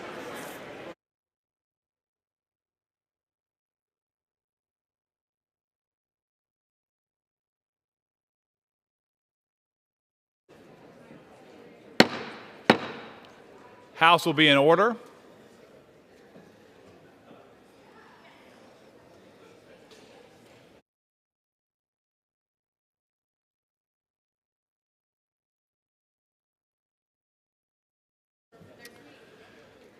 The chair will now entertain requests for 1-minute speeches. For what purpose does the gentlewoman from Virginia seek recognition? To address the House for 1 minute to revise and extend my remarks. Without objection, the gentlewoman from Virginia is recognized for 1 minute. Mr. Speaker, as the only geriatric nurse practitioner in Congress, I have seen firsthand the way in which our older veterans, especially those who require care in nursing homes, experience poor health outcomes because of a lack of advocacy in government. The Department of Veteran Affairs regularly convenes a Geriatrics and Gerontology Advisory Committee to collaborate on strategies to better help seniors who have served our country with aged with grace and dignity. However, advocates for those living in state veteran homes and those who provide nursing home, domiciliary, and adult care for our veterans are left completely out of the conversation. That is unacceptable and harmful to the long-term health of our veterans.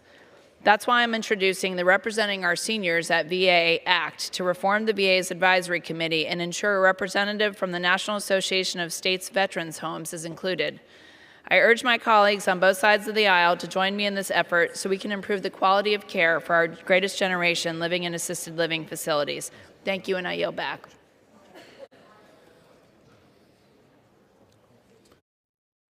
For what purpose does the gentlewoman from Pennsylvania seek recognition? Mr. Speaker, I ask unanimous consent to address the House for 1 minute and to revise and extend my remarks. Without objection, the gentlewoman from Pennsylvania is recognized for 1 minute. Thank you, Mr. Speaker. Mr. Speaker, after more than a year in captivity, 15 months of pain, fear, horror, Israeli hostages are finally coming home. The first 3 to finally return to their families' arms are Romy Gonen, Emily Damari, Duran Steinbrecher. Relatives worked tirelessly to get their loved ones home, and I've had the heart-wrenching privilege of meeting with many of them.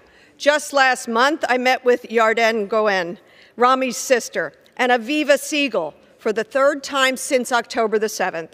Aviva was taken hostage with her husband, Keith. Aviva was released during the pauses of 2023, 51 days later, but Keith remains in Gaza. He is expected to be released in the phase of the ongoing ceasefire.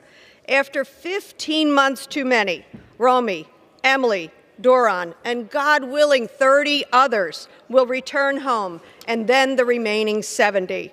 We must see this bilateral ceasefire through. We must ensure all hostages return home. God bless the people of Israel. God bless the hostages, living and dead. May they all come home soon. Blessed are the peacemakers, Time has expired. for they shall be called the children of God. I yield back.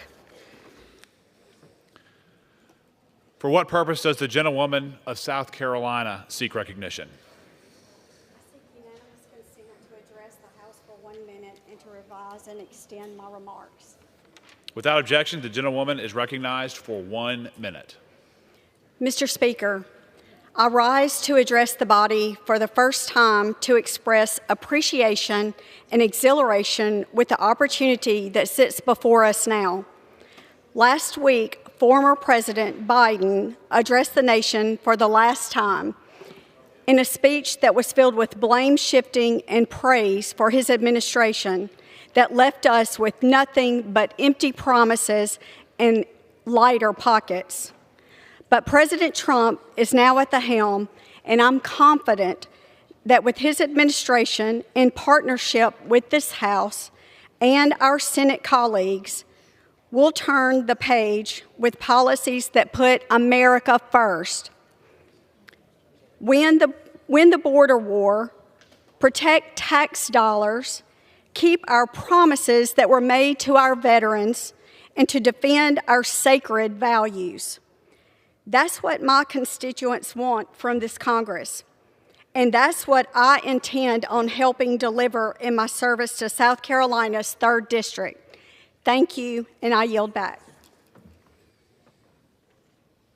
For what purpose does the gentlewoman from Oregon seek recognition? Mr. Speaker, I ask unanimous consent to address the House for 1 minute and to revise and extend my remarks.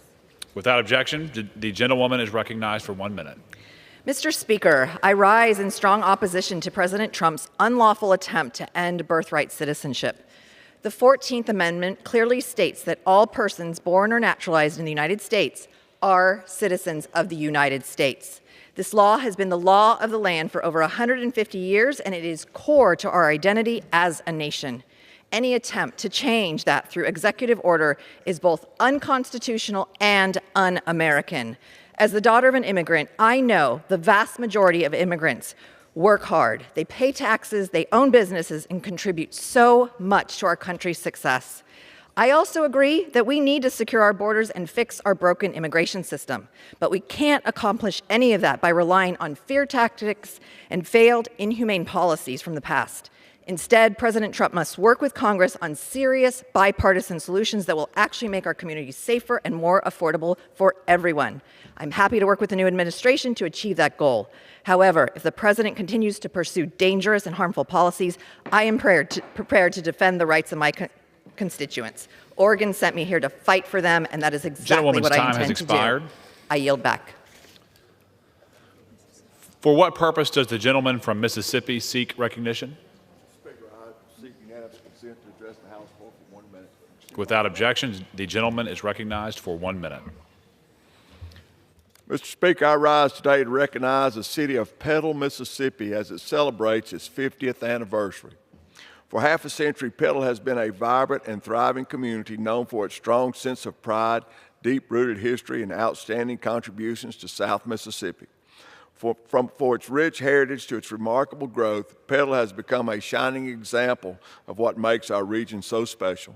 As your representative, I've seen firsthand the hard work and dedication of Petal's residents, leaders, and businesses. You've built a city that is not only yours, its past, but also embraces a bright future. The milestone is a testament to the resilience, unity, and the spirit of this great community. I look forward to seeing Petal grow, continue to grow, thrive, and inspire for many years to come. Congratulations on 50 incredible years, and here's to the next 50. Thank you for all you do for the 4th District of Mississippi. Thank you, Mr. Speaker, and I yield back. For what purpose does the gentlewoman from New Jersey seek recognition? Without objection, the gentlewoman is recognized for 1 minute.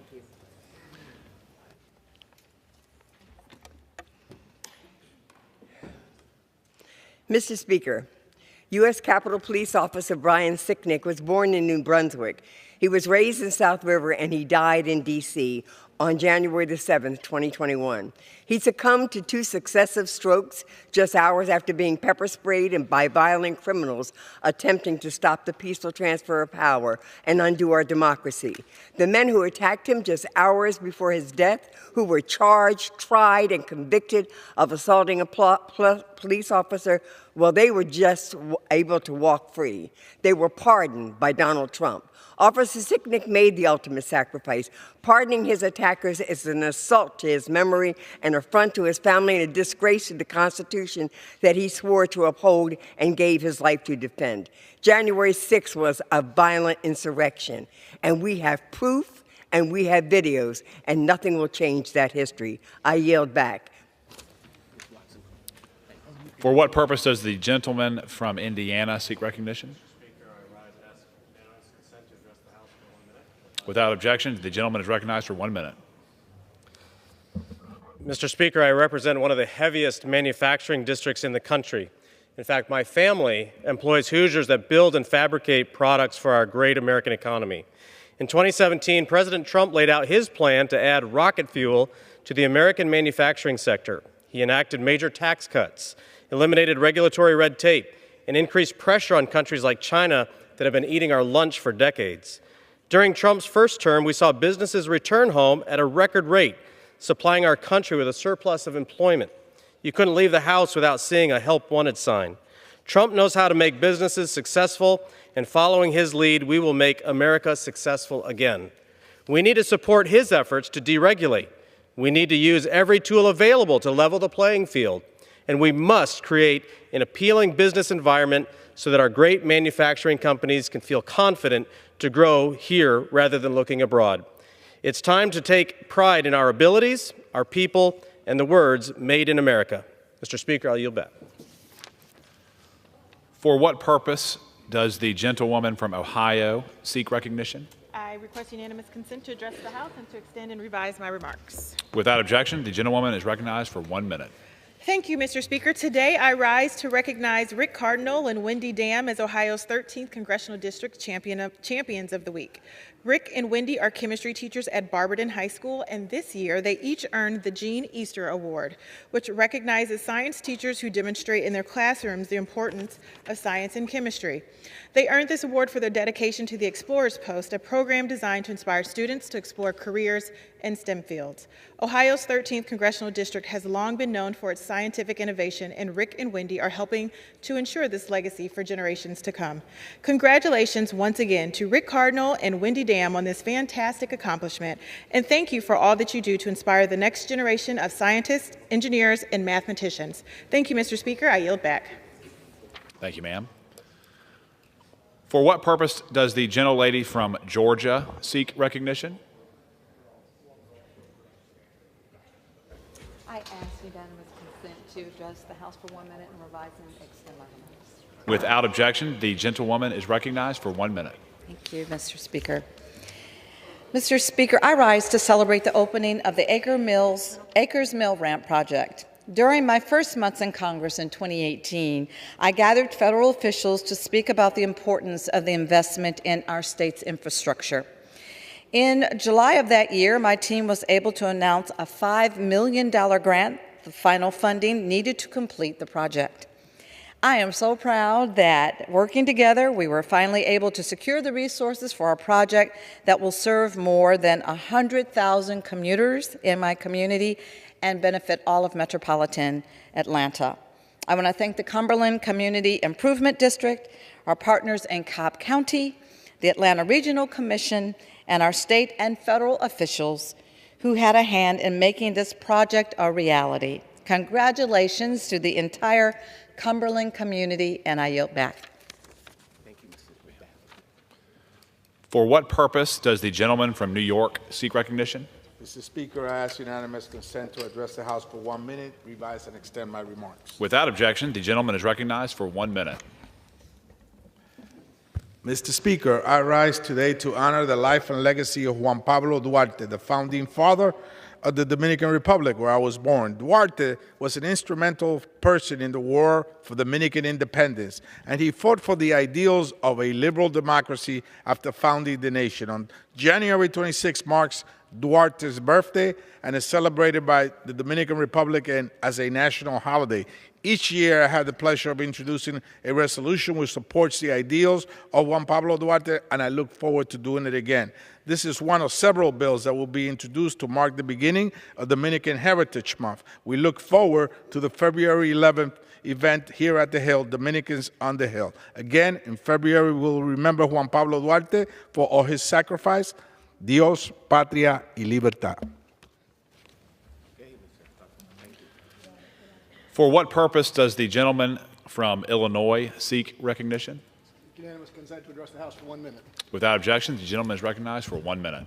Mr. Speaker, ladies and gentlemen, step right up and prepare to be amazed. This is an ordinary folder. As you can see, no hidden compartments, and yet inside, it's an invisible rabbit. If you like that trick, you are going to love Donald Trump's national energy emergency. It's also totally imaginary, but as any good carnival barker will tell you, there's a sucker born every minute who falls for the shtick. Let's review the numbers. Under the Biden administration, U.S. created 16 million jobs, had the fastest growing economy in the OECD, held oil demand flat, drastically cut coal use, embraced cleaner, cheaper renewables and efficiency. We decoupled economic growth from fossil fuel, giving American people more heat, more light, more power, more money. That put downward pressure on domestic oil and gas prices, which caused domestic fossil producers to export into less developed, more remunerative overseas markets. Now, before you say, there's no emergency here, consider this from the perspective of our poor oil and gas producers.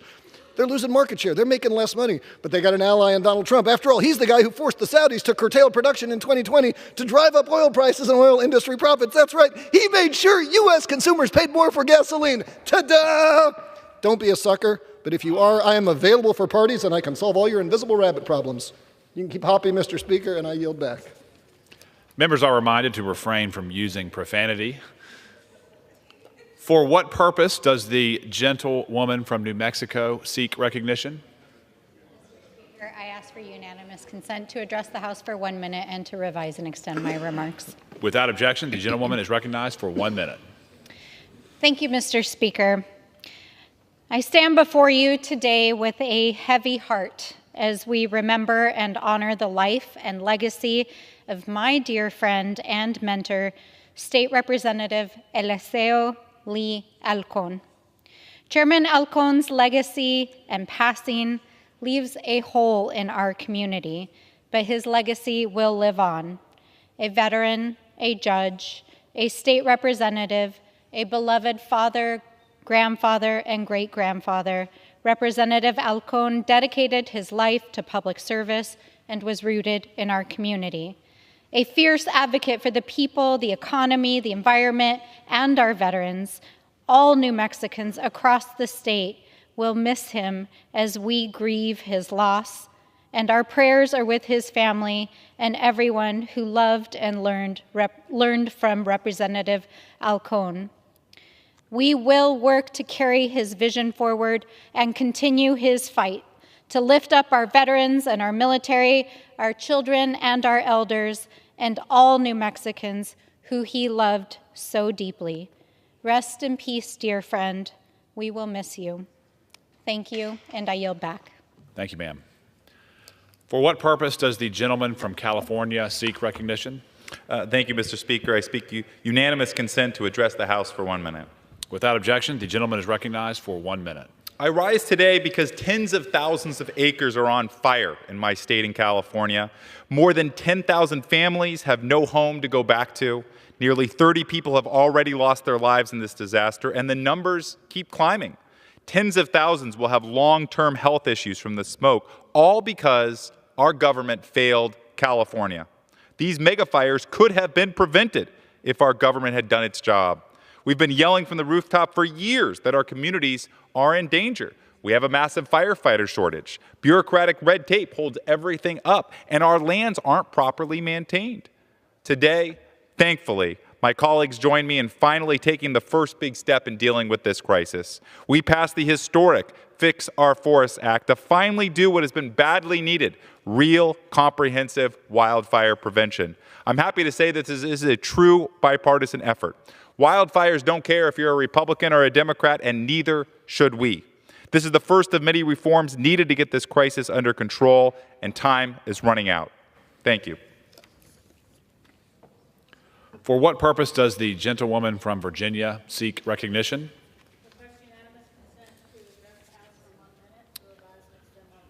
Without objection, the gentlewoman is recognized for 1 minute.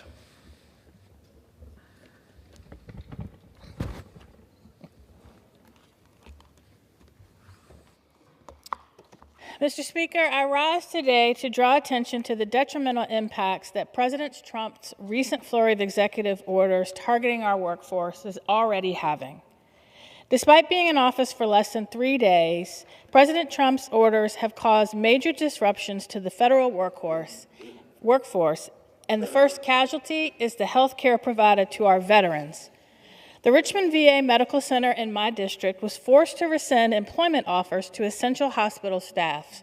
Other VA hospitals across the country have done the same, including rescinding employment offers to nurses at a time when we face a nursing shortage.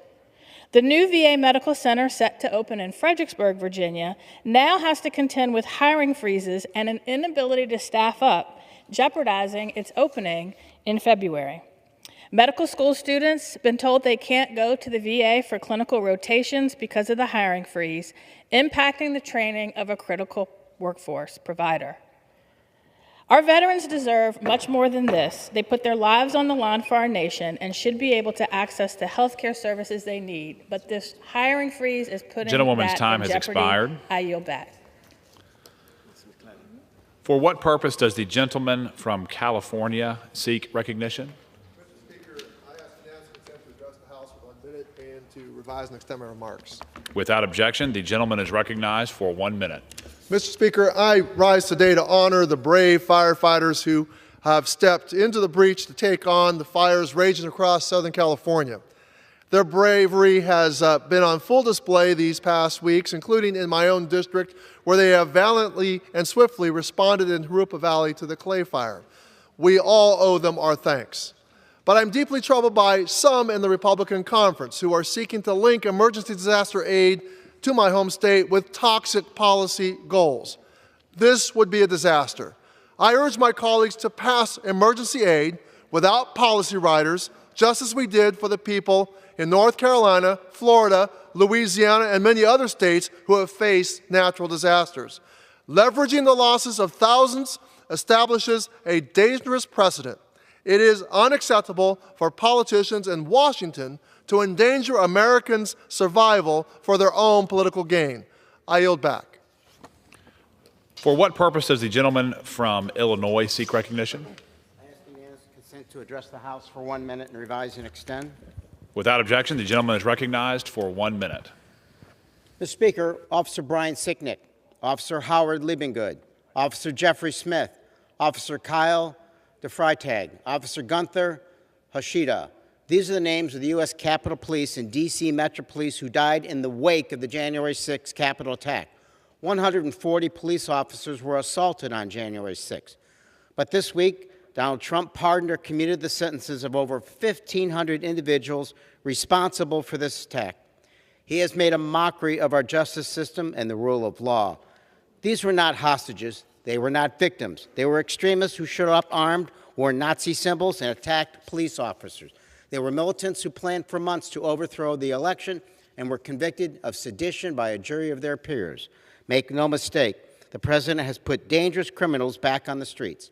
Today, I echo the National Association of Police Organizations in their condemnation of this act. Thank you, and I yield back. For what purpose does the gentlewoman from Massachusetts seek recognition? Ask unanimous consent to address the House for 1 minute. Without objection, the gentlewoman is recognized for 1 minute. Mr. Speaker, I rise today to celebrate the life of Christian Jose Fidalgo Barros, who was called to be with his Lord in heaven far too soon. After Christian's first birthday, he was diagnosed with a rare form of high-risk neuroblastoma cancer.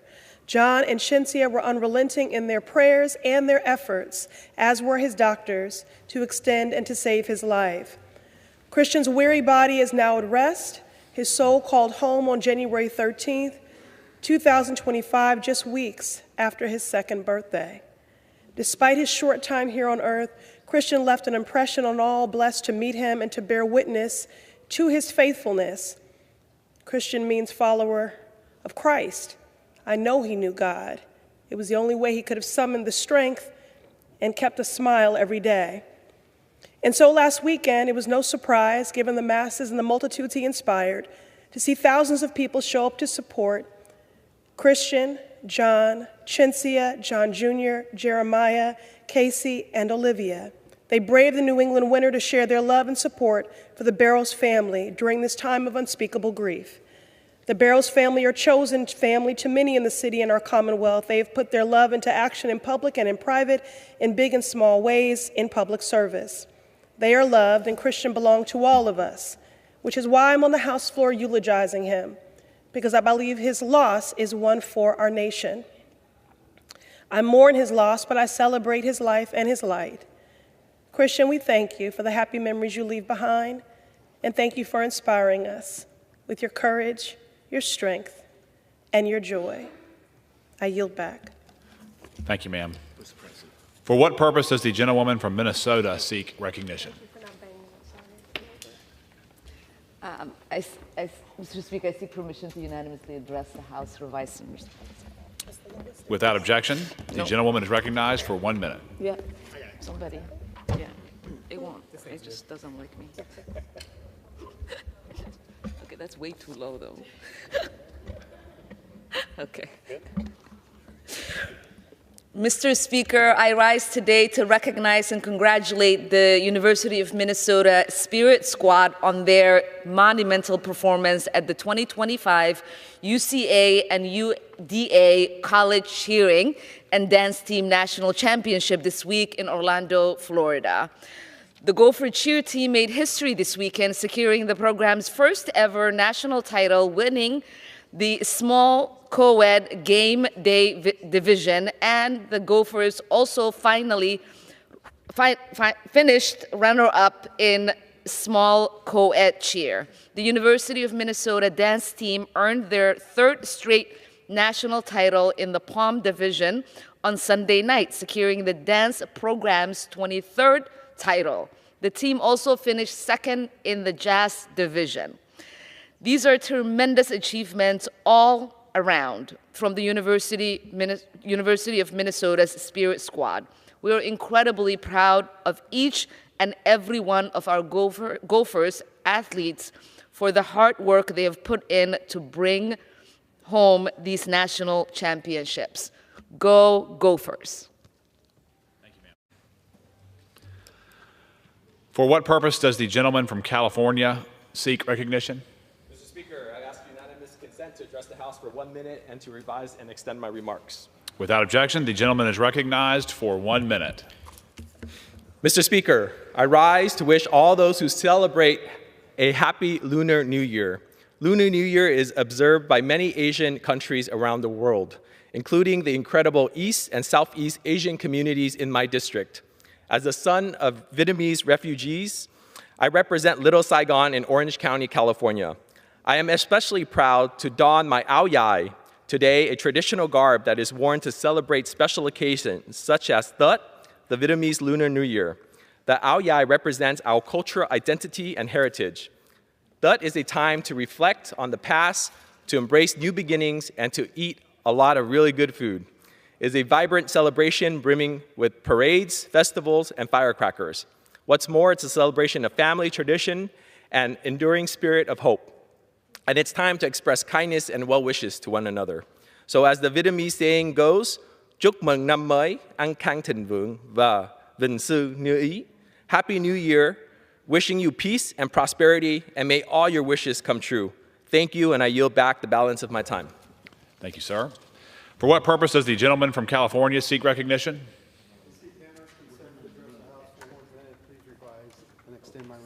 Without objection, the gentleman is recognized for 1 minute. Mr. Speaker, President Trump was elected with a mandate to improve the daily lives of hardworking Americans, a mandate to lower housing costs, make groceries more affordable, help families get ahead and stay ahead. So let's take a moment to highlight what the President has done for the people during his first week in office.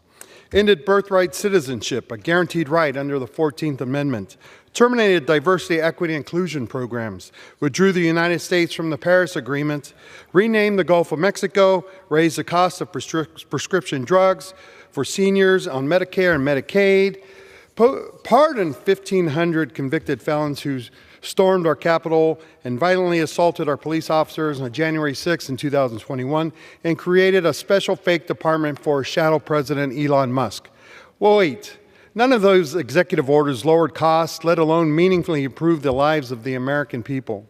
I urge the President to stop treating the White House like his Twitter account and get to work fixing the problems he was elected to solve. I yield back.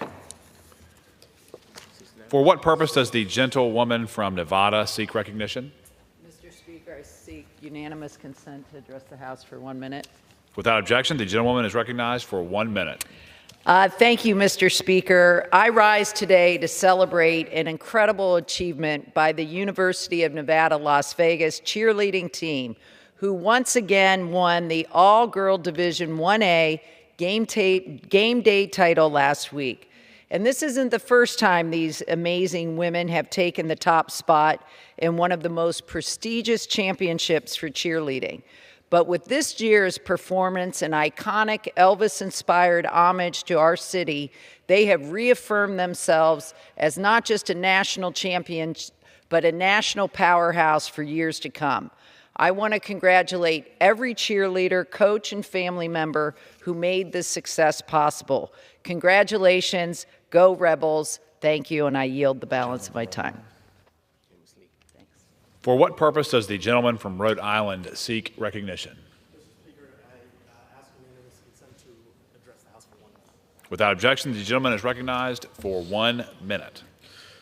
Mr. Speaker, I rise today to wish a happy 100th birthday to my constituent, Mr. Roger Desjardins. Originally from Cumberland, Rhode Island, Mr. Desjardins served in the 43rd Infantry and saw combat during World War II as a machine gunner. Honorably discharged in 1946, he worked as a pipe fitter and a plumber in North Providence before retiring nearly 4 decades ago. But that doesn't mean age has slowed him down. At his centennial celebration last week, he showed off some karate moves, walking cane and all, that he practices to stay in shape. Mr. Speaker, Roger is a quintessential Rhode Islander, feisty, selfless, and full of hope and good cheer. When asked what his birthday wish is, he simply said to live another year or two. It's my honor to recognize him today on the floor of the People's House so that his story and his dedicated service to our nation may be remembered for all time. Thank you, and I yield back. Thank you, sir. For what purpose does the gentleman from Texas seek recognition? Unanimous consent for my 1 minute remarks to revise and extend. Without objection, the gentleman is recognized for 1 minute.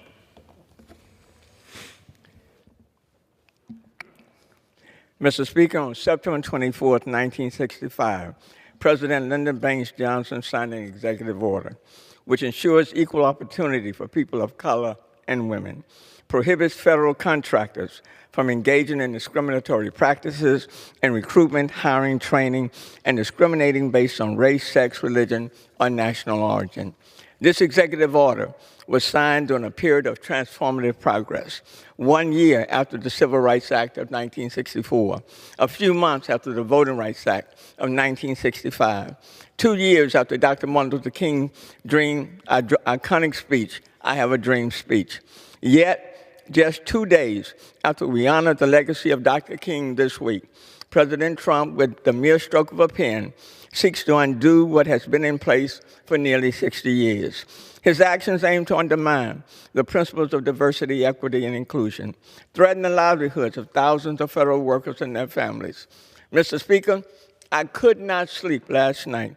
These executive orders by the President Gentleman's time has are expired. direct attack. We must stand up and speak. I yield back the balance of my time. For what purpose does the gentleman from New York seek recognition?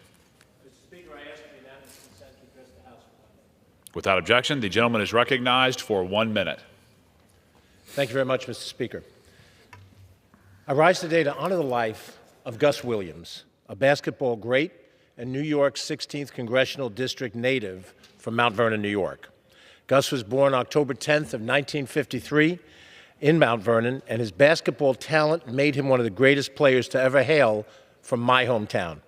On the basketball court, Gus got the nickname The Wizard for his acrobatic style, speed, and incredibly accurate mid-range jump shots, none of which I have. He led the Mount Vernon Knights high school basketball team to a 22-1 season, winning state championship and state player of the year in 1971.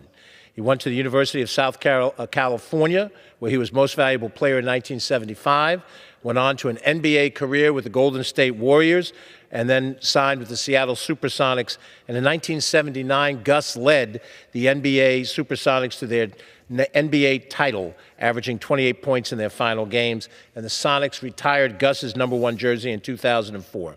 I'm grateful that I got to go to high school with Gus Williams, to have seen his magic and his skill in person before the rest of the world had the opportunity. He will be deeply missed in the Mount Vernon community, but his memory will live on. Thank you, Mr. Speaker, and I yield back. Thank you, sir. For what purpose does the gentlewoman from Michigan seek recognition? I seek to address the House for 1 minute and revise and extend my remarks as needed. Without objection, the gentlewoman is recognized for 1 minute. Thank you, Mr. Speaker. I rise today to honor the life and legacy of Dr. Martin Luther King, Jr. This past Monday, our nation celebrated MLK Day, a powerful reminder of the ongoing effort for equality and justice and a profound impact an individual can make. It is also a day spent volunteering and a day of action. And I'm so deeply proud of the schools across Oakland County, Michigan, who engaged in volunteer activities. And I'd also like to share some of Dr. King's powerful words that resonate not only with me, but I believe speak to the moments that we find ourselves in today. Injustice anywhere is a threat to justice everywhere. Darkness cannot drive out darkness. Only light can do that. Hate cannot drive out hate. Only love can do that. The arc of the moral universe is long, but it bends towards justice. We must learn to live together as brothers or perish together as fools. I have decided to stick with love because hate is too great a burden to bear. Our lives begin to end the day we become silent about the things that matter. And lastly, life's most persistent and urgent question is, what are you doing for others? In service, we honor Dr. King's legacy, and we commit to his written words from the Birmingham jail that we continue to strive towards justice. Thank you, and I yield back. Thank you, ma'am. Under the Speaker's announced policy of January 3rd, 2025, the gentleman from Arizona, Mr. Schweikert, is recognized for 60 minutes as the designee of the Majority Leader. Thank you, Mr. Speaker. Yeah, tonight's going to be a little thick, so I apologize to everyone. But we're going to actually try something a little bit broader. We're going to actually play economist. I'm going to try actually to walk through 3 or 4 themes here of why what we must do is so difficult, why it absolutely has to happen, and the truth about the math. So let's have some fun here. Because I know everyone around here is a genius and we spend lots of time reading difficult things, I'm sure every member of Congress got their hand on the latest McKinsey report that came out a few days ago that actually walked through in beautiful detail what's happening in the industrialized world with the lack of young people. Okay, so let's walk through this. Idiots like me have been coming behind this microphone for almost a decade, talking about the morality of prosperity. Well, I don't care if you're on the left, right, but having a society that grows and becomes prosperous and it becomes more and more productive and can provide better things is moral. But also, why is it so hard? Look, this was done by our own CBO, taking updates from the data from the Census Bureau. In 8 years, the United States has more deaths than births. Last year, we had 17 states that had more deaths than births. Okay. So, and if you read through, the term now has become absence of young people. And there's lots of crazy discussions. There's entire books. I have all these things on my shelves about natalist policies and how many countries have tried to encourage higher fertility rates and all failed. There really is no success in the entire world. They've been able to move forward some of the fertility rates spiking up, and then they go back and fall back to the mean. It is the nature of wealth, is the nature of modern societies. But then you come to me and say, David, you're on Ways and Means. You chair the Joint Economic Committee, so you have all these economists that work for you. Show me how we're going to have 3% GDP growth every year. I can show you how to do it. I just need you to understand the United States is better off than so many countries. But the fact of the matter is, you know, we're having fewer children than countries like France. 8 years, we have more deaths than births. And you all remember your first year of economics class where they walked through your formula and said, well, population growth, then capital expenditures for plant and equipment that are more productive, then spikes in technology. That's how you build the wealth of a nation. We are losing one of the things. So when you see people like me walk behind these microphones, you need to hear coming out of their mouths, I'm willing to actually deal with the reality of how do we make capital investments in equipment that makes us more productive? How do we encourage the synthetic biology that makes us not only live longer, but able to survive and do well and enjoy life? How do you actually deal with not being fearful of AI and artificial intelligence, but use that to make this another American century? Because I can't make the math work without the adoption of labor substitutes. And I'm going to actually show something here that seems to make people mad when I get to it. But the reality of it is, let's wait, but I'm going to actually make a pitch that what are the two extraordinary privileges of this country? Okay, you're going to hear monetarists come behind the microphone all the time and say, hey, people want to use the U.S. dollar. People must use the U.S. dollar to borrow in, to trade in, to hold assets. Do you want to know as an economist what actually is even more valuable than having the world reserve currency? Smart people, entrepreneurs, people with wealth want to invest in their lives, their time, their talents in the United States. We hold the two greatest extraordinary privileges from a worldwide economist. We have to start understanding the math and what we're up against, because it's not us. The entire world. Now, you start to take a look at what's going on, and I know some of these charts are almost impossible to read, but the basic points of many of these is we've all talked about, well, baby boomers, they're, a couple more years and all of them are 65 up and we have this huge population bubble. And the fact of the matter is over the next 10 years, we hate to say this because we get booed at our town halls when we say this, the next 10 years, almost 100% of U.S. debt is interest and the growth of the cost of Medicare. And we've known for how many years baby boomers were going to turn 65? 65 years. but we didn't plan for it, we didn't set it aside. And one thing we weren't ready for as a society, in 1990, fertility rates started to roll over. So it's the absence, as the McKinsey report goes up and down, it's the absence of young people. Now make an economy grow. So look, some of the points I'm going to try to make here is this one, I need people to think. You saw the kerfuffle last week when Elon Musk and some of the others got into the H-1B visas, bringing talent into the country. I'm actually not even sure I like the H-1 process. I'd like to move maybe to a talent-based system. But the entire world, the entire industrialized world is going through things very similar to us. China's numbers look, it's the craziest chart you're ever going to see. It's like a boom. So in the 70s and 80s, the world competed for hydrocarbons, oil. You remember the oil.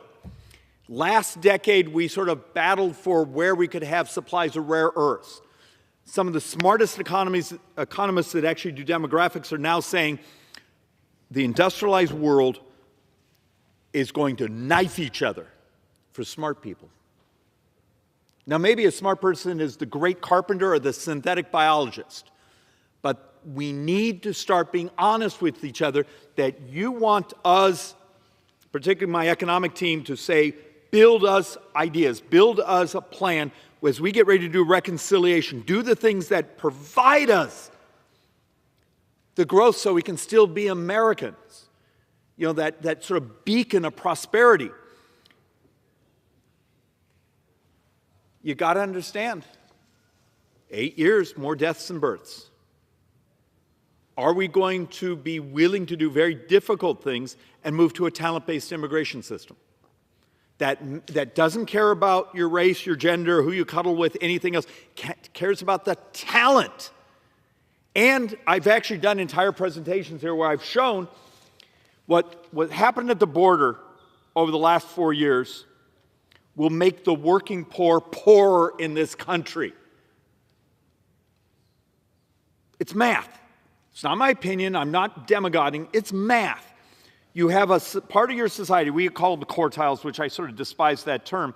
You didn't graduate high school, so what you do economically is you sell your willingness to work. You go out and hang drywall. You bust your backside. And then tomorrow you're competing against millions of other people with the same skill set. And you actually look at how our economy works and the fact that, let's be brutal, populations under a certain income, they will receive services from our society because we're a compassionate society. But when you start to see a talent-based immigration system, you have people here, because the productivity they bring to society, turns out when you look at their career, they pay a boatload of taxes and actually help us grow. Need to deal with the math. And the fact of the matter is, we look over and over at these things, and you see countries like the United States. Now, I'm just using Japan because it's easy. Japan has, almost 300% debt to GDP, but it's a unique society because their corporations, their individuals, actually finance almost their entire debt, where the United States, we're chewing up much of our capital stock now because we're borrowing somewhere between maybe 70 to, if you actually just take this fiscal year, as high as $80,000 every second. Every second of every day we're borrowing. We borrow $6-7 billion every single day. So, and I've done the chart before, but think about this. We click off an additional $1 trillion of borrowing about every 125 days. You think it's going to go on forever? I'm going to show you in part of the second part of this, the number of the biggest bond traders in the world. When Larry Fink, when Ray Dalio are basically saying, you guys got a problem and it's coming fast. When they're actually taking billions of dollars and starting to hedge even the U.S. bonds, saying, we think you're going to 5-6%. And understand, if the United States ever went back to what was normal before the Great Recession of 2008, we went back to a 6% handle on U.S. debt. In 9 years, 45% of all tax collections are interest.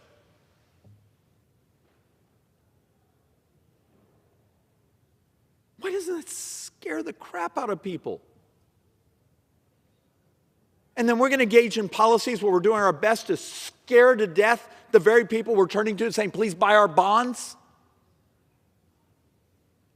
How do we do what's necessary, particularly in reconciliation, to not hurt working people by having their taxes go up because of the expiring provisions of TCJA, but also at the same time deal with the math that if we finance everything, because we're already scheduled to borrow about $22 trillion additional between now and I think 2034, is the intent to stack another $5 trillion on top of that?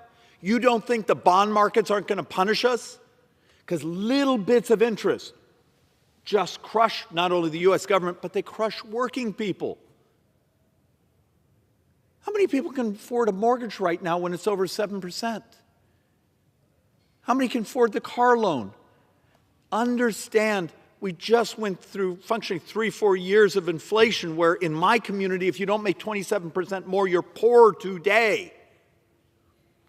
So we talk, isn't the employment rate great? It is, but it's wage growth, and wage growth goes up by two things. Inflation, which means you are not getting ahead, you're just treading water, or productivity. But when you're lacking population growth, okay. How do you get productivity? Regulatory policy, good trade policy, great tax policy that makes it so you're investing in plant and equipment and research and development to do it better, faster, cheaper. That's how you make people less poor. And this one's a little tricky, but it's a fascinating if you actually dig into the article. If you're out of your mind or you're geeky or you just don't have a life or you don't have a Netflix subscription, but you actually sort of dig into what level of productivity growth do you actually need just to sustain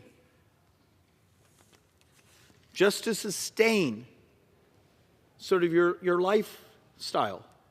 And it's all sorts of different countries. And for the United States, you need almost about a 2%, where we're looking at the different years.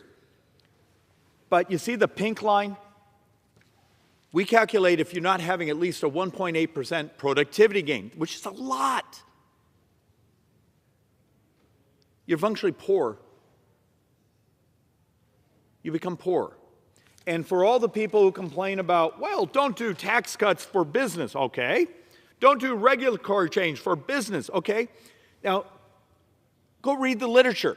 We know that in 2017, what we did in changing the corporate tax rates, getting companies to move their monies back here, getting them to invest in productivity, those things, we calculate from 60 to 70% of every dime they got went into wages. Because once again, the primary way people make more money is productivity.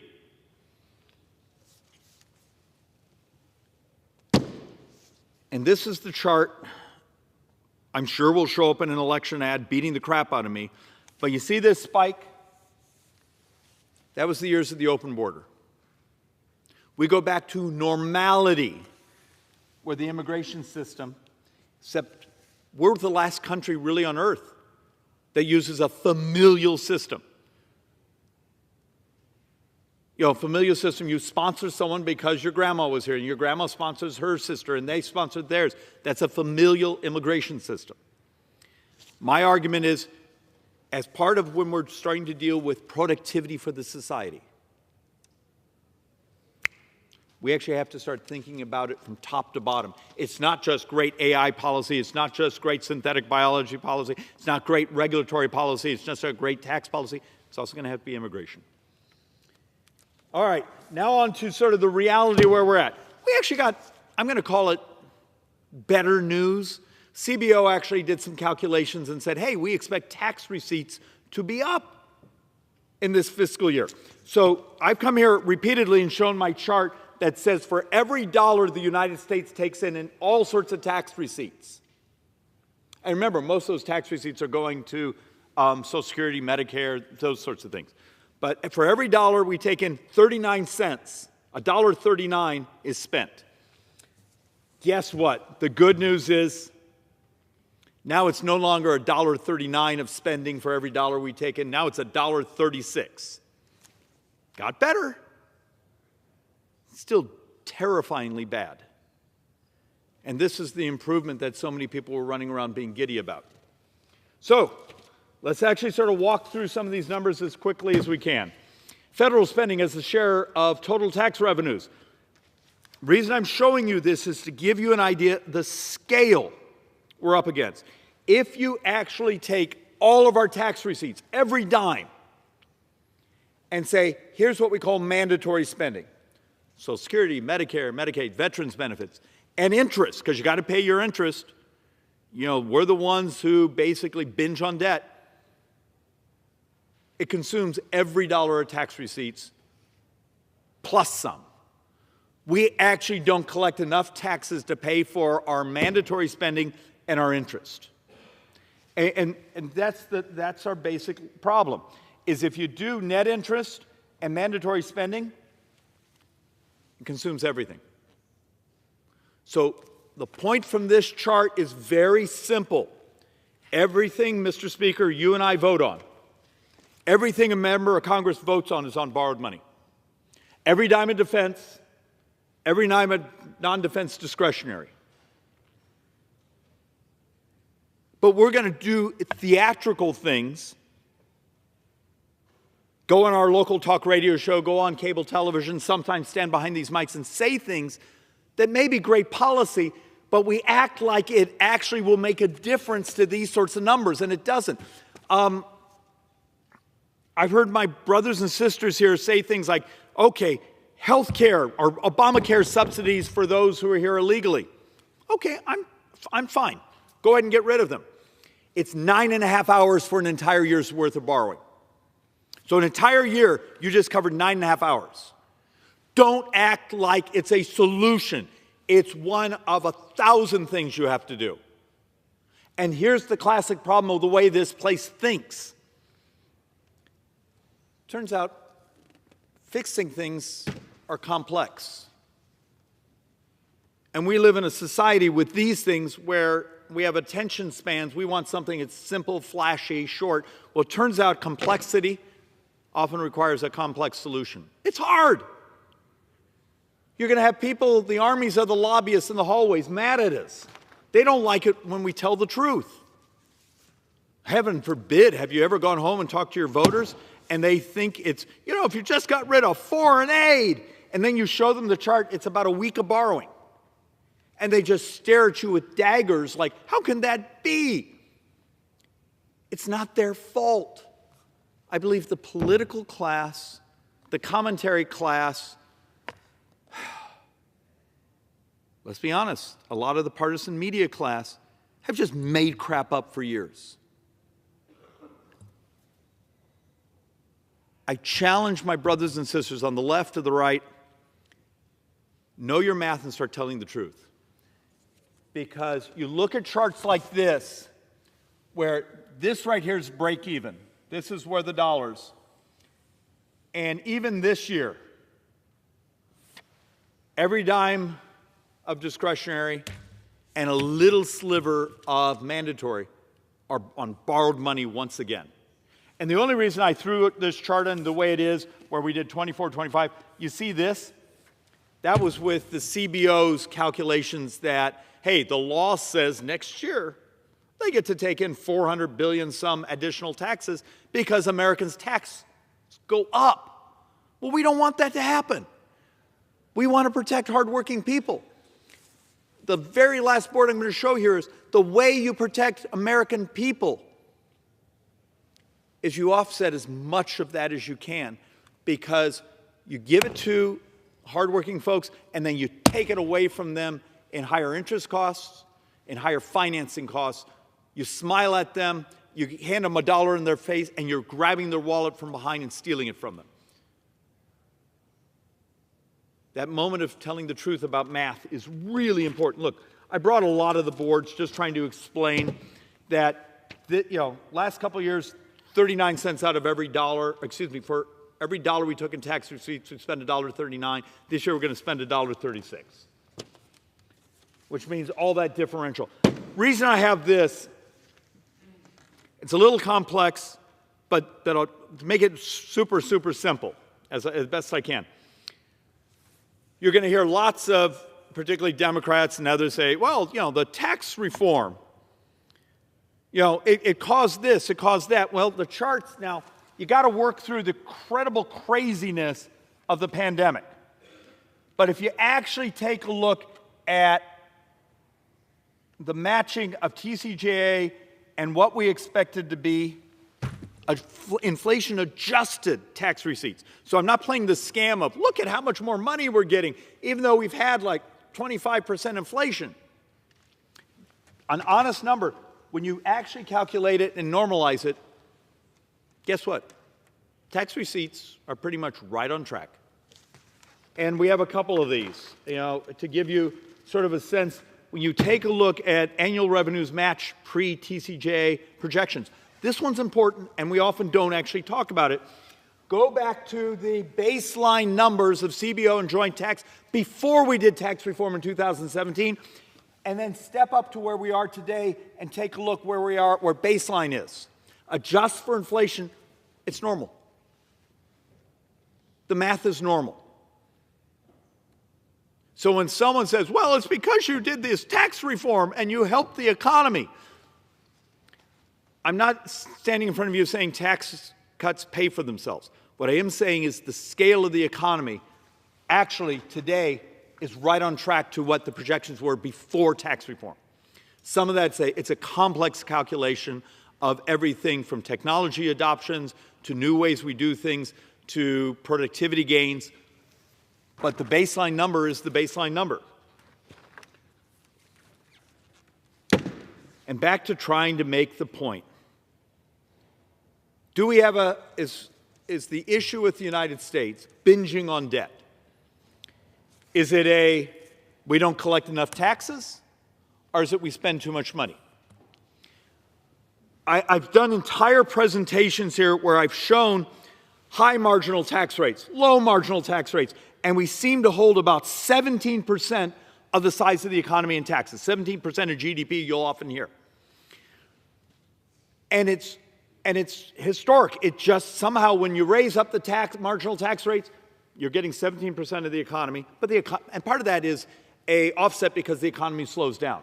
When you've done low marginal tax rates, economy grows. So you're getting 17% of the economy because the economy is expanded. Trying to make the point that growth is moral, it's also great economics. How do you grow, grow, grow? But it just showed you in the beginning portion of this, we got an issue. In 8 years, we have more deaths than births. We have a demographic issues. Remember, debt demographics. Demographics are your destiny. So, look, I'm just trying to point out on this. Over the last 4 years, we functionally have borrowed $7.8 trillion in deficits. That borrowing functionally is a current stimulus effect, but you're going to pay for it. It's coming out of your retirement, whether you know it or not. It's coming out of your kids.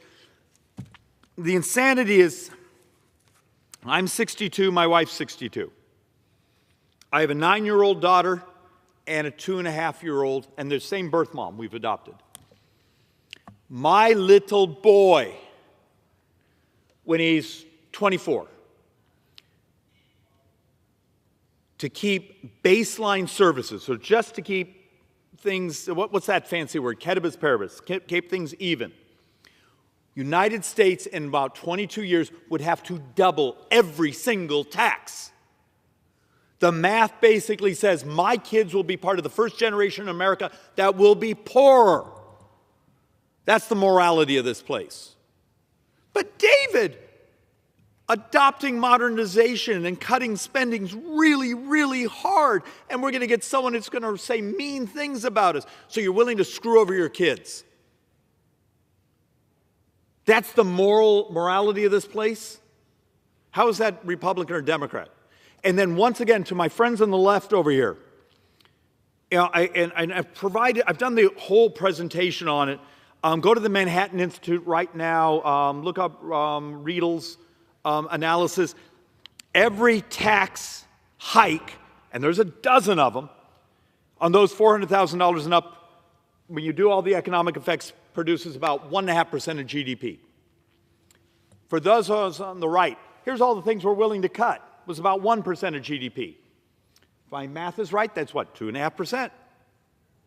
Mr. Speaker, we're going to borrow about 7% of the entire economy this year. Does anyone get the fraud? Well, here's the tax hikes. It's rich people.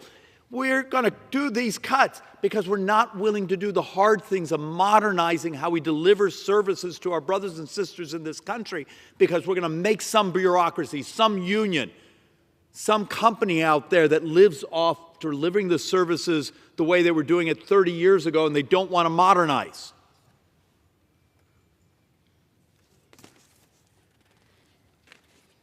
So once again, over the last 4 years, we've gone from, what is it, 4 years ago, the debt was $1,502 billion. Last year,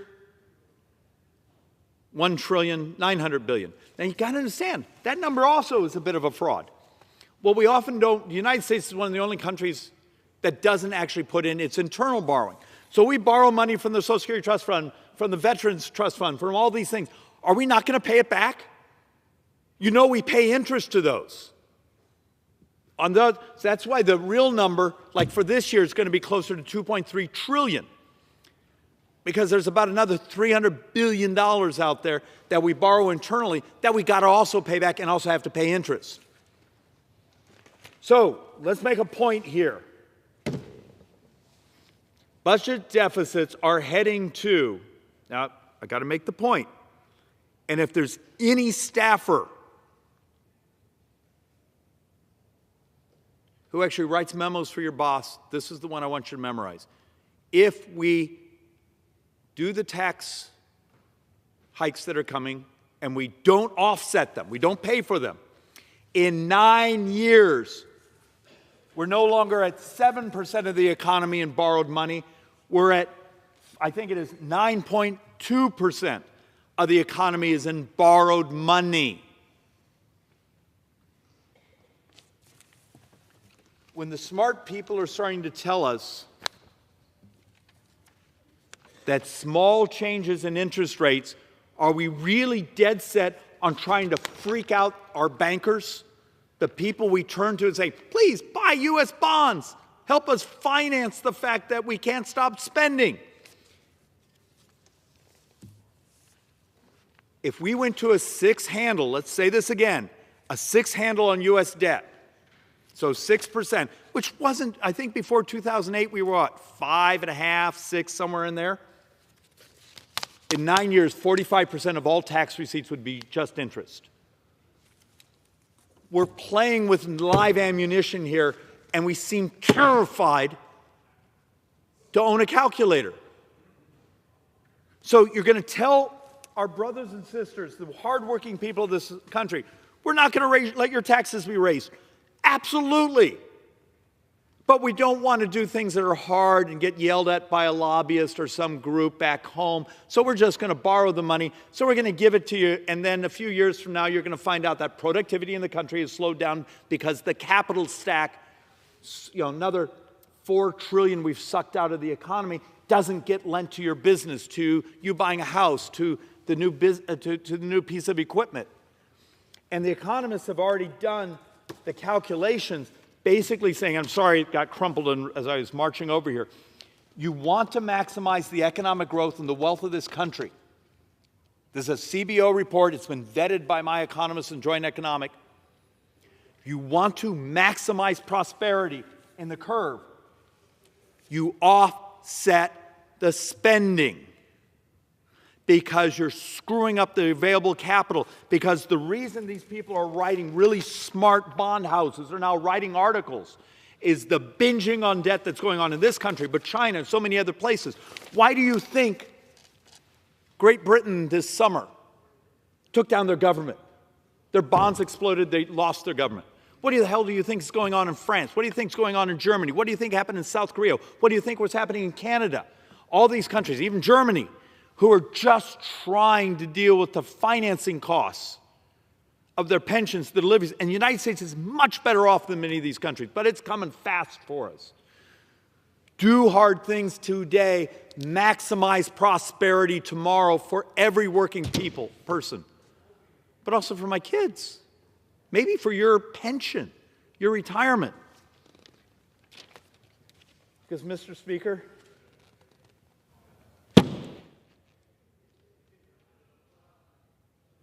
getting older isn't Republican or Democrat, it's math. Go to CBO's data and tell the truth. 100% of the debt for the next 30 years is Social Security and Medicare. The rest of the government actually grows slower than tax receipts. And it's like $124 trillion of borrowing, but everything is basically, we call discretionary, military, discretionary, is actually squeezed to grow slower than the tax receipts. It actually has what they calculate as a positive balance. This isn't mean, because the fact of the matter is we've demonstrated here over and over, you could modernize how we deliver so many of these things to our brothers and sisters who've earned their benefits. You just have to be willing to tell the bureaucracy and the deliverers of those services saying, we expect you to modernize. Because those of us that fixation on watching the bond futures, the debt markets, today's interest rates are almost a full point higher than they were December 1st. If that 1% works its way into U.S. bonds, over the next 10 years, it's almost $3 trillion of additional spending. It's almost everything we're talking about trying to cut. Grow up, figure out how to actually act like we are the board of directors of the biggest economy in the world, understand math, and start being fiscally disciplined. It doesn't mean cruel. It's not cutting and slashing, because if you don't communicate to the world's who we ask for money, they raise our interest rates. And those interest rates are much more cruel than anything we could possibly do. Mr. Speaker, with that I yield back. Thank you, sir. Before we go to our next speaker, may I please remind the gallery to close the door if there are conversations outside the gallery. Thank you. Under the Speaker's announced policy of January 3rd, 2025, the gentleman from Connecticut, Mr. Himes, is recognized for 60 minutes as the designee of the Minority Leader. Thank you, Mr. Speaker. And here we are on the final legislative day of Inauguration Week. As a Democrat, this was a week of mixed feelings for me and for my colleagues on this side of the aisle, but I am also a genetic optimist. So on Monday, I went to the inauguration, yes, concerned, but also optimistic about new possibilities, committed, as I always have been, to finding ways to work with my Republican colleagues for the benefit of my constituents, and celebrating the peaceful transfer of power. This time. Because, Mr. Speaker, as we all know, 4 years and 17 days ago today, in this chamber, a brutal, violent, criminal attempt was made to prevent the peaceful transfer of power in our democracy. Thousands of people rioted and descended on the Capitol, and they broke windows, and they attacked police officers with heavy objects, with bear spray, with their fists, with anything at hand. Several carried firearms. 140 police officers were assaulted. Let me say that again. 140 police officers were assaulted that day. All of us have memories of that day. I started the day up in that corner of the gallery, and when it became clear that we had to evacuate, because I was in the gallery with some colleagues, it took a long time. So we saw what was happening on the floor. We saw the Capitol Police with weapons drawn as an object broke the window of the main door to the House. We watched the Capitol Police move a heavy article of furniture. In this country, it was an article of furniture that prevented the rioters from getting into this chamber. We've all seen the images. This time, we had a peaceful transfer of power. Now, on Inauguration Day, I kept that optimism until the moment that the new president took the decision to pardon not those who were wrongly convicted for their actions on that day, not those who just got caught up in the frenzy, didn't know maybe that they were committing an offense by trespassing on the Capitol grounds. The new president pardoned every single person, including those involved in those assaults on 140 police officers, every single one of them. That was an uncomfortable moment for some of my colleagues, particularly on the Republican side. They were asked, and well, they hadn't read the pardons and they hadn't heard the story, and it was an uncomfortable moment. The Speaker responded by saying, yeah, we're not looking backwards, we're looking forwards. And then very shortly thereafter reconstituted a committee to investigate the people who investigated what happened here on January 6th. The Speaker of the House said, House Republicans are proud of our work so far in exposing the false narratives peddled by the politically motivated January 6th Select Committee during the 117th Congress. The false narratives. I get it. I get it. Sometimes people on my side of the aisle do things with which I do not agree. And I try to have the principle and the integrity to call them out for it. You have two choices when people on your side do things that are wrong. You can call them out, you can stand with principle, and you can be clear. That's what leaders do. Or you can obfuscate and try to change history. Try to suggest that what we all saw and experienced traumatically wasn't what we all saw and experienced. You can make stuff up, like maybe the FBI instigated it. Maybe it was really Nancy Pelosi's responsibility. Maybe it was Antifa. Oh gosh, maybe the people who assaulted 140 police officers were just like tourists. That is not the way of leadership. That is some dark, dark, and evil way of proceeding.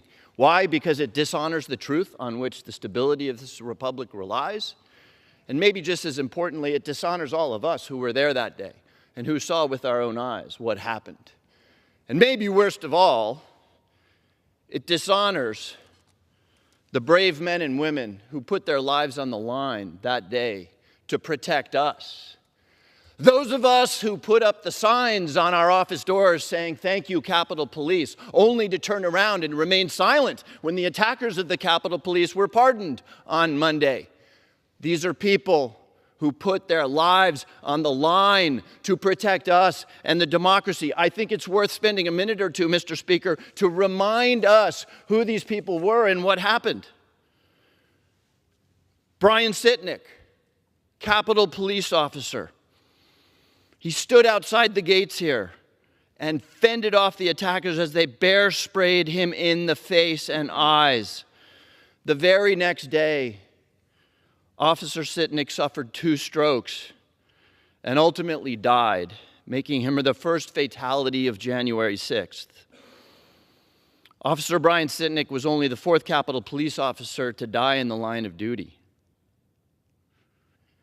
Julian Cater pled guilty to pepper spraying Brian Sitnick, and he was pardoned on Monday.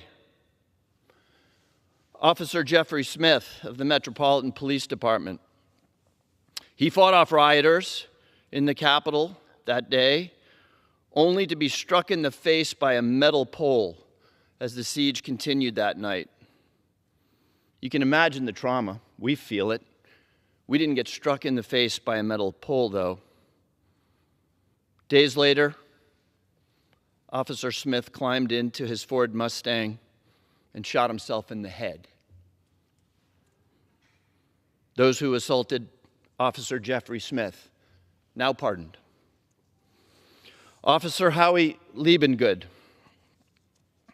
grew up in the Senate. He followed his father around. His father at the time was a Senate Sergeant at Arms. On January 6th, Officer Liebengood was posted to Senate security, where he faced down the rioters. He came back to work despite what he had seen on January 6th, on the 7th and the 8th and the 9th, unwilling to quit and inconvenience his fellow similarly depleted and exhausted officers. On the night of the 9th, Howie Liebengood took out his service revolver and shot himself. Officer Gunther Hashida, decorated Metropolitan Police Department officer, he earned the Medal of Valor, the Life-Saving Medal, and a variety of other medals throughout his 18-year career. He served on the department's emergency response team and responded here on January 6th.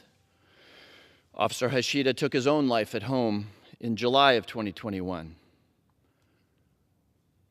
Officer Kyle DeFreytag, 26 years old.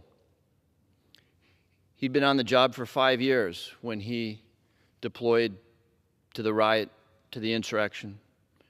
He was tasked with enforcing the curfew put in place that evening. 26 years old when he committed suicide.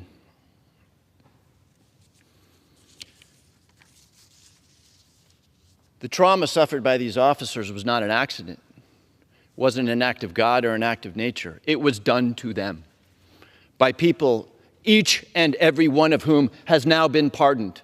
And not just pardoned, but they're out there now celebrating and thinking about what's next.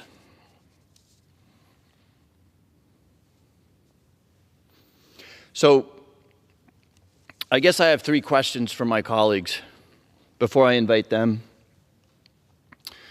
to reflect on what this week has meant to them. The first question I have is, we put up the signs on the doors, "Thank you, brave police officers." Do we honor the heroic work of those who protected us? Or do we denigrate it by suggesting that it just wasn't that big a deal? Is this just about signs on office doors? Or do we raise our voices and say those who attacked the people who protected us don't deserve a pardon and certainly don't deserve celebration? Question number 2.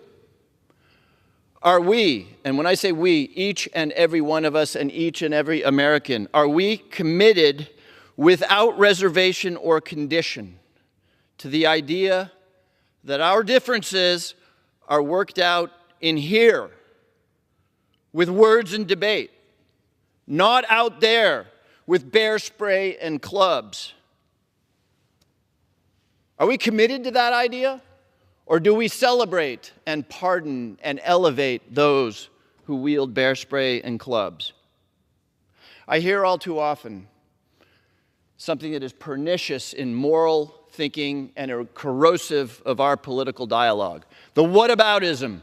Yeah, that was bad on January 6th, but what about Black Lives Matter throwing bricks through Starbucks windows in Seattle? What about the Biden pardons? Let me be clear, Mr. Speaker, I'm not a fan of the Biden pardons either, and I'm not afraid to say so.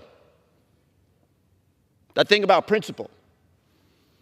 But the whataboutism that equates a violent attempt to change the peaceful transfer of power with some idiot who throws a brick through a Starbucks window in Seattle or Portland, that is a lack of discernment. And more to the point, what a moral failure. We don't let 3-year-olds defend themselves with the idea that somebody else did it too. How has this become an exculpatory thing in our politics? Third and last, Mr. Speaker, and this is something that I think each and every one of us should reflect on. Where is your line? At what point do you say no? At what point do you find the courage to say, no, Mr. President, that's not right? This week we learned that for most of my colleagues on the other side of the aisle, the pardon of the attackers of these police officers was not outside that line. At what point do you say no? At what point do you remember that the Congress is here to be a check and a balance on the president, regardless of the president's party? Mr. Speaker, if you can't answer that question, if you don't have that point, and if you don't have the commitment to principle and the courage to stand by that point, well, Mr. Speaker, I fear for the future of our republic. With that, I would like to yield to a number of my colleagues, beginning with the gentleman, Mr. Landsman.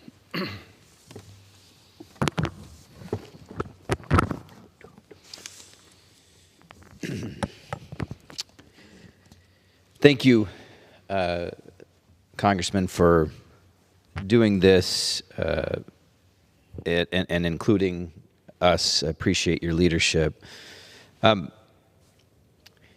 Mr. Speaker, I was legitimately shocked.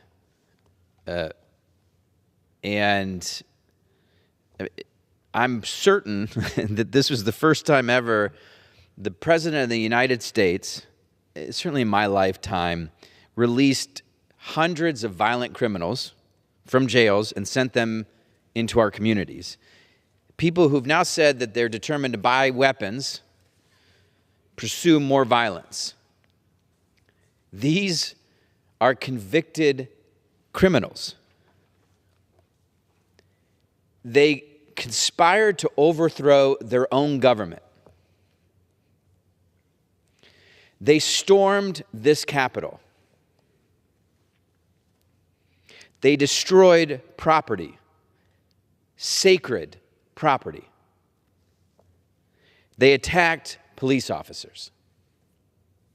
And on day one, a day that was supposed to be about fixing the economy, lowering prices, actual border security, and real immigration reform, the focus was on releasing these violent criminals. It's a betrayal to the American people, to law enforcement, and it's made us all less safe. With that, I yield back.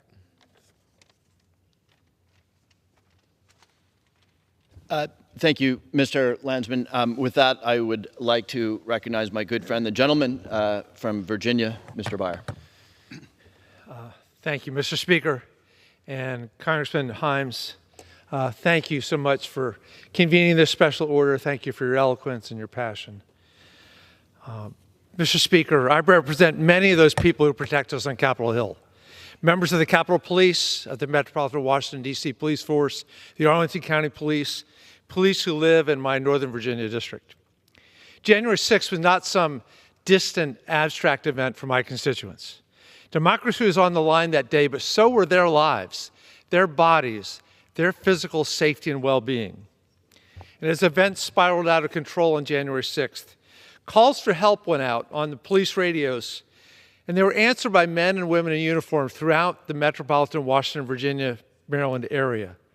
Some of whom were off duty. Many were off duty, and they chose to get dressed, jump in their cars, and race in to help us, to protect our Capitol, to protect all here who work here.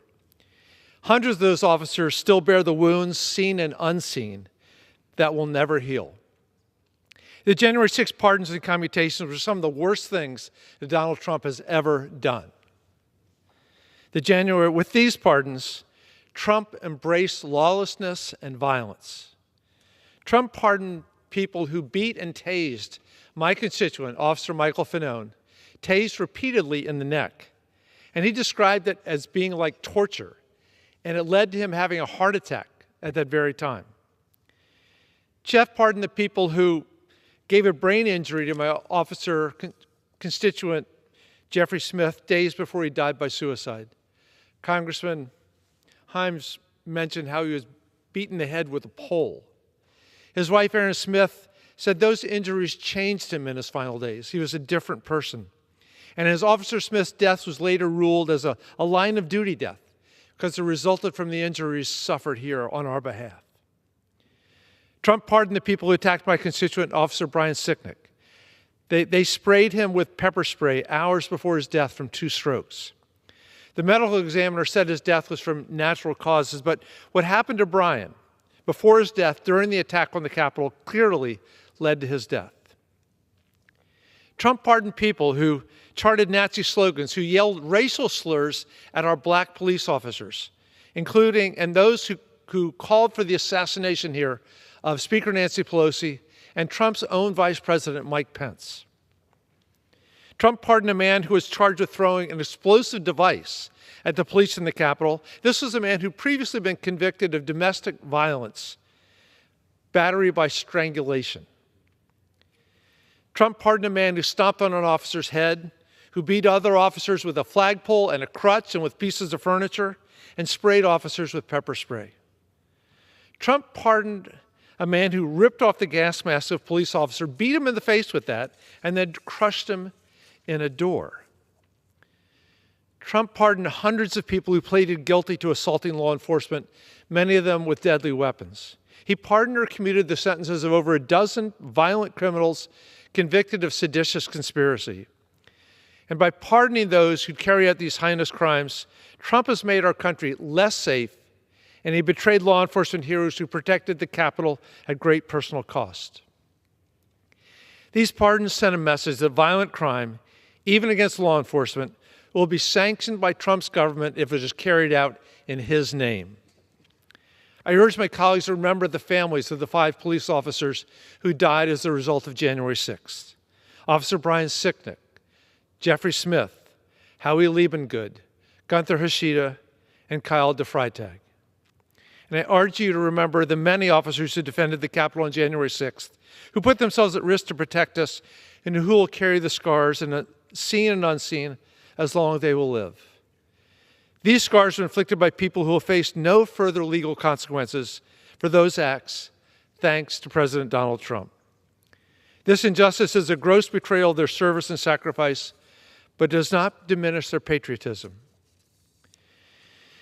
After January 6th, many of my colleagues posted messages of support for law enforcement and the Capitol Police. It was on their doors, it was on their walls in the halls of Longworth and Rayburn and Cannon. It was even on social media. Members like Speaker Johnson, who called for the prosecution of those criminals who committed those acts of violence against the police who guard the Capitol. Let me quote Speaker Johnson, to the fullest extent of the law. Republicans went on to hold votes on symbolic, non-binding resolutions expressing support for police. Back to the blue, they told us. Back to blue. Their silence, or worse, their defense of Trump's pardons are unforgivable. They can never again claim to back the blue with any credibility. Finally, a warning. With these pardons, Trump put violent, dangerous people back into our communities. Many of them did terrible things on other days besides January 6th, 2021. But all of them have just been emboldened by receiving get-out-of-jail-free cards from this president. Who knows what other criminal acts they will perpetrate next? Unfortunately, we're all about to find out. Mr. Speaker, I yield back. I thank the gentleman from Virginia. I would like to yield to the gentleman from California, Mr. Costa.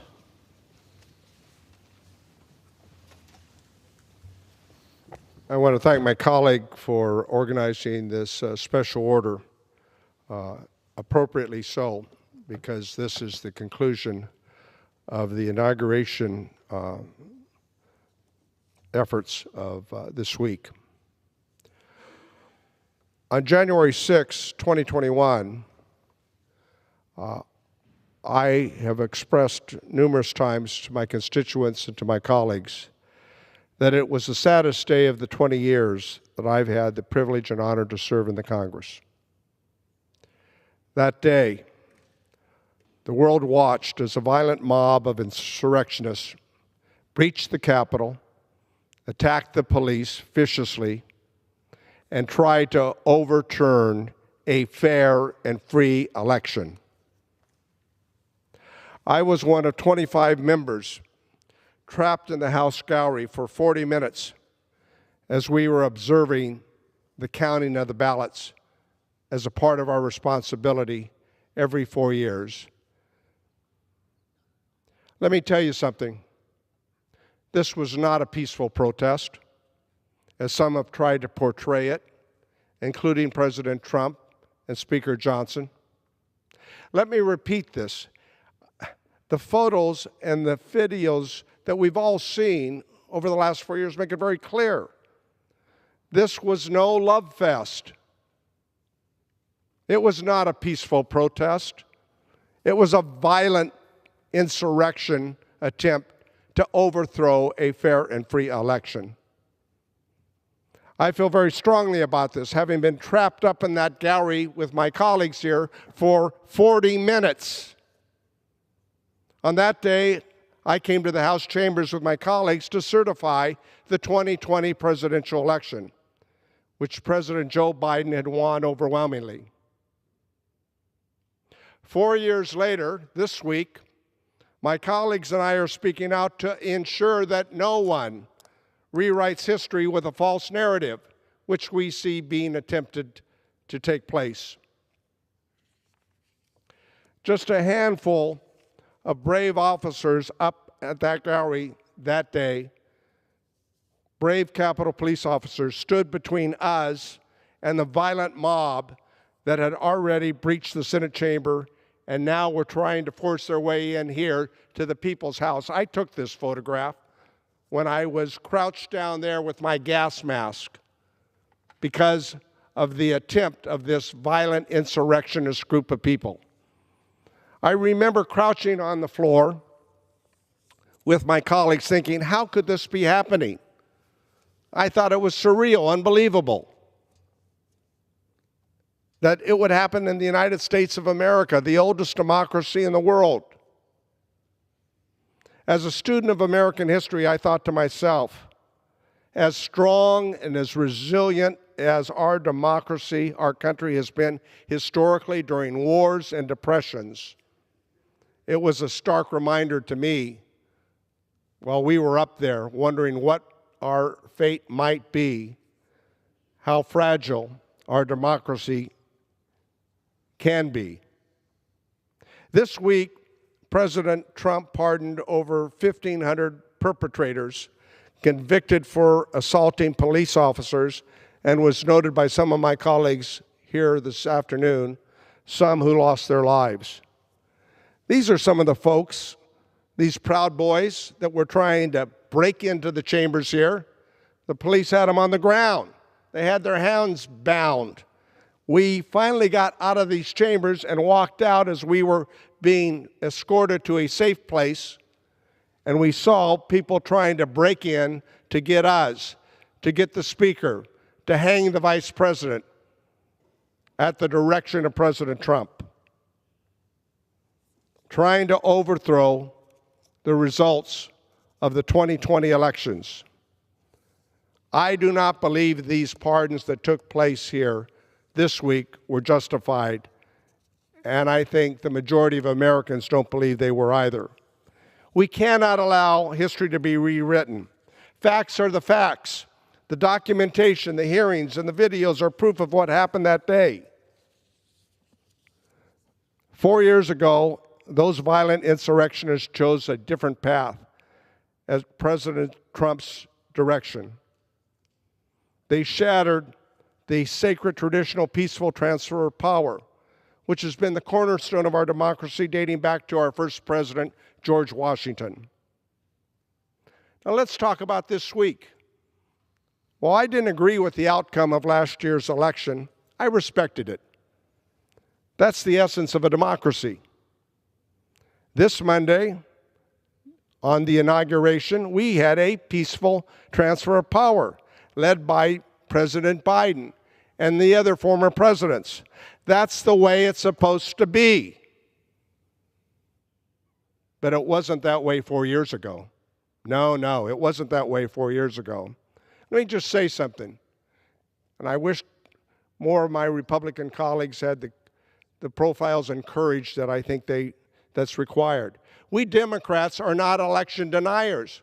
We may not have liked the results of last year's election, but we accepted them. So we cannot allow history to be rewritten, nor can we forget the sacrifices of the brave Capitol Police who risked everything to protect our democracy. They stood on the front lines, giving their all to defend the ideals that we hold dear, and they should be appropriately honored with more than simply a sign on our door. And their families. We owe it to them and to our constituents to ensure that the truth remains clear, that justice is served, and that we never let those who sought to tear us apart rewrite the story on January 6, 2021. Let me close by just telling you the simple, plain truth. My mother, as a young boy, told me, Jim, the truth is the truth. America is a great country. Some of us like to say the greatest country in the world because we honor the truth. That's why we are here today. That's why this special order is important. That's why I want to thank my colleagues for speaking out, because America is a great country because we honor and respect the truth. I yield back. I thank the gentleman from California and yield time to Mr. Jackson of Illinois.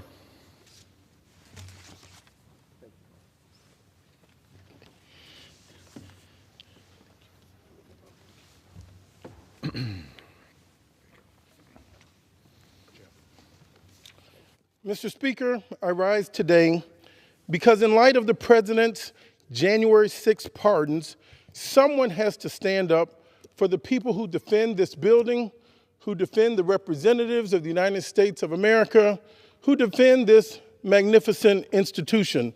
I'd like to thank my esteemed colleague, Congressman Hines, for reserving this special order hour, because it's time that truth speaks. Just the other day, at the beginning of this week, the members of the Capitol and Metropolitan Police protected us once again as we engaged in the inauguration ceremonies of the 47th President of the United States of America. And the irony is that while they were protecting us, the Chief Executive Officer of the federal government was preparing to undermine the spirit and the substance of that protection. The very idea of pardoning people who violently attacked police officers who were protecting the United States Capitol is an anathema and should be offensive to every member of this body. I simply cannot think of a more disgraceful act than to disrespect the life and blood and legacy of the men and women of the Capitol Police and Metropolitan Police Force, who in some cases literally gave their lives to protect this institution and us as representatives.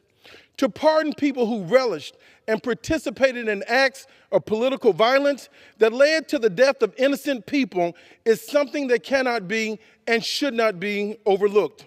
It cannot be explained away, nor can it be facilitated by politics and regular parliamentary procedure. What the 47th President of the United States has done in pardoning the people who attacked the police officers is simply wrong. I echo the words of my dear colleague, Congressman Costa. We've been taught right versus wrong. Every member of my esteemed party members on the opposite aisle should join us in raising their voice. We are setting a precedent. We should know and we should call out when character counts. It is offensive to say that nothing of the fact that it is a violation of the moral law that makes this country one of the finest flowers in the gardens of nation. But I rise today to tell the members of law enforcement who protect this building, who protect our lives, that the members of the Democratic Party see you. We understand and we respect you. We respect your character, and we are ashamed at the behavior of this institution. We are ashamed at the behavior of the 47th President of the United States of America. We are ashamed that you have been disgraced and humiliated while you come here to protect us every day. We have not afforded you the same protection that you give us every day. We honor you, we respect you with giving you this hour to tell you that we have not forgotten those that have given their full measure of their duty to this country to protect us and to ensure that this democracy goes forward, even as you have been betrayed. And we do not support the unsolicited and unwarranted disrespect extended to you by the President of the United States of America. There were quotes given by Reverend Martin Luther King the other day. There's one quote I'd like to share that says, expedience asks the question, is it politics? Vanity asks the question, is it popular? The conscience asks the question, is it right? And there comes a time that we must take a position that is neither safe nor popular, that is neither with politics or does it have to be popular. We must have to ask the question the conscience raises, is it right? At some point, you have to stop functioning in this building as if its political parties are the only thing that matters. At some point, we have to summon the courage to do what is right, even when it is not necessarily politically expedient. This is one of those times. What happened on January 6th was violence. What happened on January 6th was a disgrace to the men and women that served this institution honorably. And anybody who tries to make it out to be anything other than that, than actually what it was, is lying about what we saw with our very own eyes. We shall know the truth, and the truth shall set us all free. How can we go forward if we cannot go forward in the truth? No lie can live forever. The election of 2020 had been decided. The people that came here on January 6th, that was not a day that most people in American history know what goes on procedurally that happens here. What happens there was supposed to be the transfer of power with the electoral college votes that we ceremoniously passed. No, people were summoned. People were called. Who called them? What were they called to do? They came here. They built a noose and a galley outside to hang the Vice President of the United States of America. And we sit here in silence. We act like it never happened. What concerns me most now is that we are sowing the seeds for future anarchists. We're sowing the seeds for future insurrectionists. We're sowing the seeds for future levels of violence. I would remind my colleagues that history is watching. The future is listening. And our children are observing everything that we do.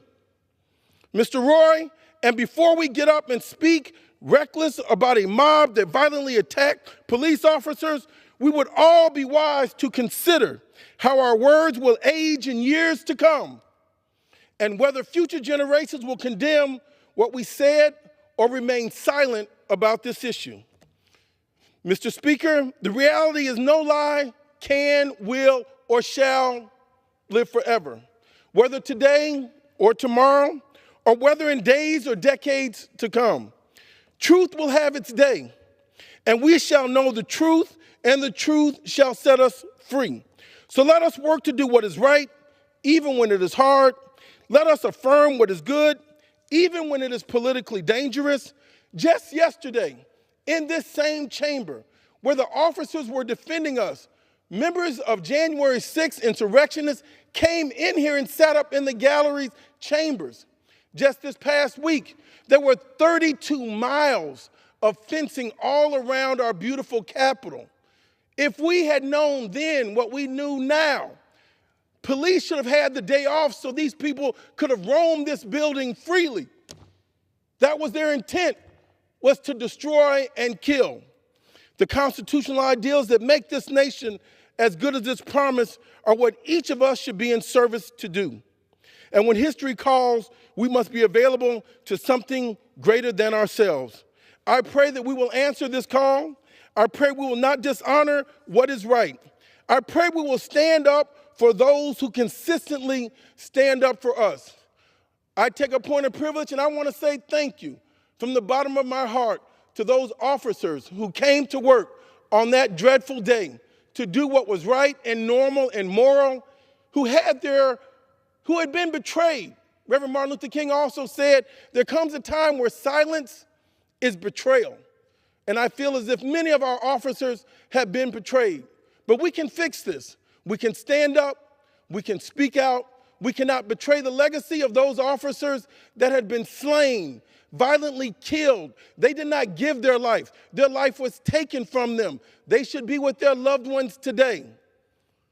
Let us not curse their memory by not erecting a statue and a monument to their brave souls. Mr. Speaker, I'd like to say a very special thank you to my colleague, Congressman Hines, for having the courage, the fortitude to stand up and let the record reflect in years to come, we did our best to make sure we honored our commitment to this country. Mr. Speaker, thank you, and I yield back. I thank the gentleman from Illinois, and I believe I'm welcoming our last speaker, my fellow New Englander, the gentle lady from Vermont, Ms. Balin. Thank you, Mr. Speaker. Thank you, Mr. Himes. Day one, our president made our country less safe. Day one. With an irresponsible stroke of his pen, Donald Trump released 500 violent felons back out onto our streets. These are the criminals who brutally attacked cops who were protecting this building. These were the people who betrayed our country, our democracy. I'm not talking about the people who merely showed up that day to protest, who didn't commit crimes. This is about the attackers who beat cops with pipes and flagpoles and tasers and mace, who literally stomped on police and tried to poke their eyes out. These were the sweeping pardons that Donald Trump made on day one. And these pardons disproportionately benefited the most violent among the mob. And now they're back out on the street, heading to our communities. A number of them have already publicly commented they're going to go buy some more guns, they're out for retribution, and they have no remorse for what they did. And of course, Americans are angry by this, and rightly so. Of course they are. It's an awful thing that the president has done, and it puts Americans in danger. Among those who are angry is the Fraternal Order of Police, the largest police union in the U.S., and the International Association of Police Chiefs. They understand more than anyone that this puts law enforcement at risk. In a statement, they said, quote, "When perpetrators of crimes, especially serious crimes, are not held fully accountable, it sends a dangerous message that the consequences for attacking law enforcement are not severe." And they further worried that it could encourage more violence against law enforcement. If you can viciously attack a police officer and get off scot-free, what kind of message is that? So violence is acceptable if it's committed on Donald Trump's behalf? It's okay to beat a cop if it's in the service of keeping him in power? This is incredibly dangerous. And I gotta say, it looks an awful lot like the actions of someone who would like to be a dictator. How can the officers who protect us believe that we actually value them if the president doesn't believe in holding people accountable who attack them? How? Over the last 2 years, I've had the opportunity to get to know many of the officers on the Capitol Police Force. They take their jobs incredibly seriously. They have our backs every day. They put their lives on the line, not just to protect our flesh and blood, but to protect the very democracy, to protect the ideals of this country. And these pardons, like many of those who spoke before me have said, it's important to make this connection. These pardons are part of a concerted effort to rewrite what happened on January 6th. This desecrates the memory of Officer Brian Sicknick, who lost his life in defense of this building, and it diminishes the great sacrifices that were made by thousands of officers that day. If we don't push back on this perverted rewriting of history, we can look forward to our children and our grandchildren learning about the glories of January 6th, 2021. But it has to be remembered for what it was. It was a domestic terrorist attack, plain and simple. My colleagues on the other side of the aisle seem to be trapped in a lie that they can't get out of. Because I know by the eye rolls, and actually even before we went into the inauguration, I saw some of my colleagues on the other side of the aisle doing impressions of the incoming president, making fun of him. But they are now trapped in this lie that they have perpetuated for years now, and they don't know how to get out of it. What Donald Trump has done on day one is to say to the Capitol Police, I value violent felons more than I value you. And I know I speak for so many Americans today, that makes me sick. I yield back. I thank my colleague from Vermont, and as we close this up, as is so often true in this chamber, lots of words, and I think they were powerful words, honoring those who protected us, honoring the truth. But what can we do? What's the action? What can we actually do? Under the law, passed a few years ago, Congress was required to produce a plaque to honor those officers who sacrificed so much on that fateful day 4 years and 17 days ago. The plaque reads, and I've got a little photograph of it here, the plaque reads, on behalf of a grateful Congress, this plaque honors the extraordinary individuals who bravely protected and defended this symbol of democracy on January 6, 2021. Their heroism will never be forgotten. You can only look at the photo of the plaque because the plaque has never been put up as required by law on the Capitol of the United States. It's a little curious. We say it, their heroism will never be forgotten. And yet the plaque, as required by law, is not yet displayed in the Capitol of the United States. I thank the Speaker for presiding over this special order and request unanimous consent that all members have 5 legislative days in which to revise and extend their remarks and to insert extraneous material into the record, and yield back the balance of my time. Without objection.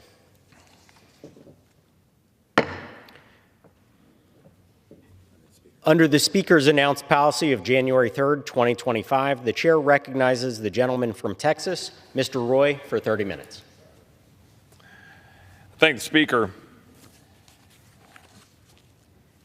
Today, the President of the United States issued 21 very important pardons of individuals who had been put in jail, prosecuted, persecuted for their religious beliefs and the exercise of their speech. These are individuals who are pro-life, who have been put in jail because a weaponized Department of Justice was unleashed against these individuals, very specifically and purposefully because they were espousing their pro-life views.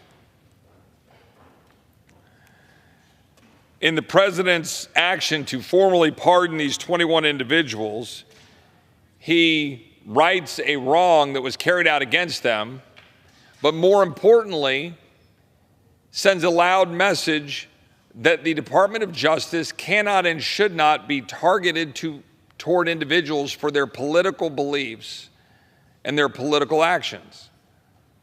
But that is precisely what happened to those 21 individuals. How do we know this?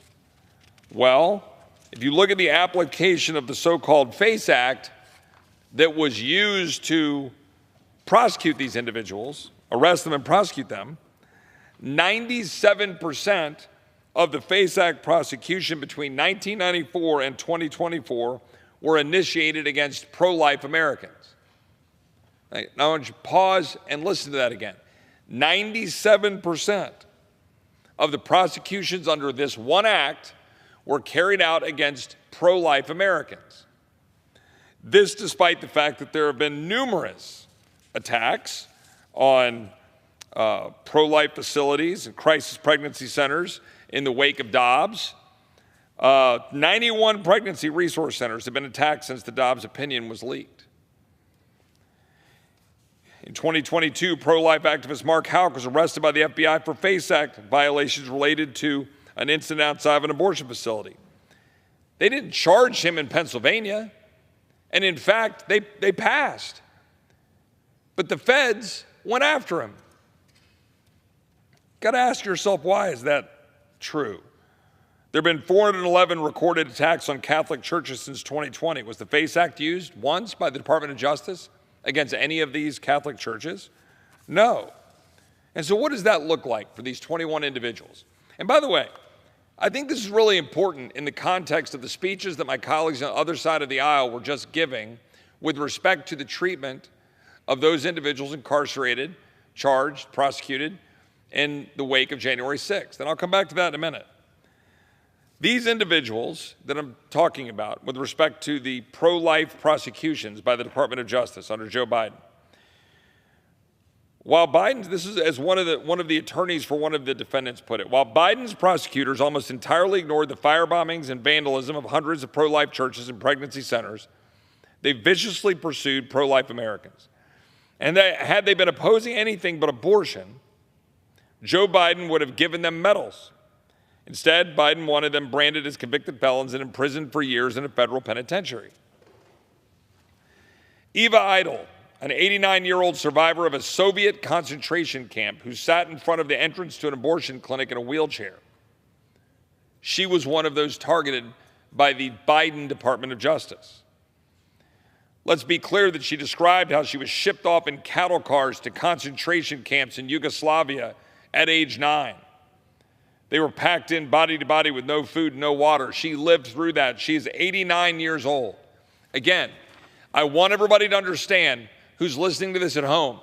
An 89-year-old survivor of gulags in Europe was prosecuted by the Biden Department of Justice at age 89 for being in a wheelchair in front of an abortion clinic.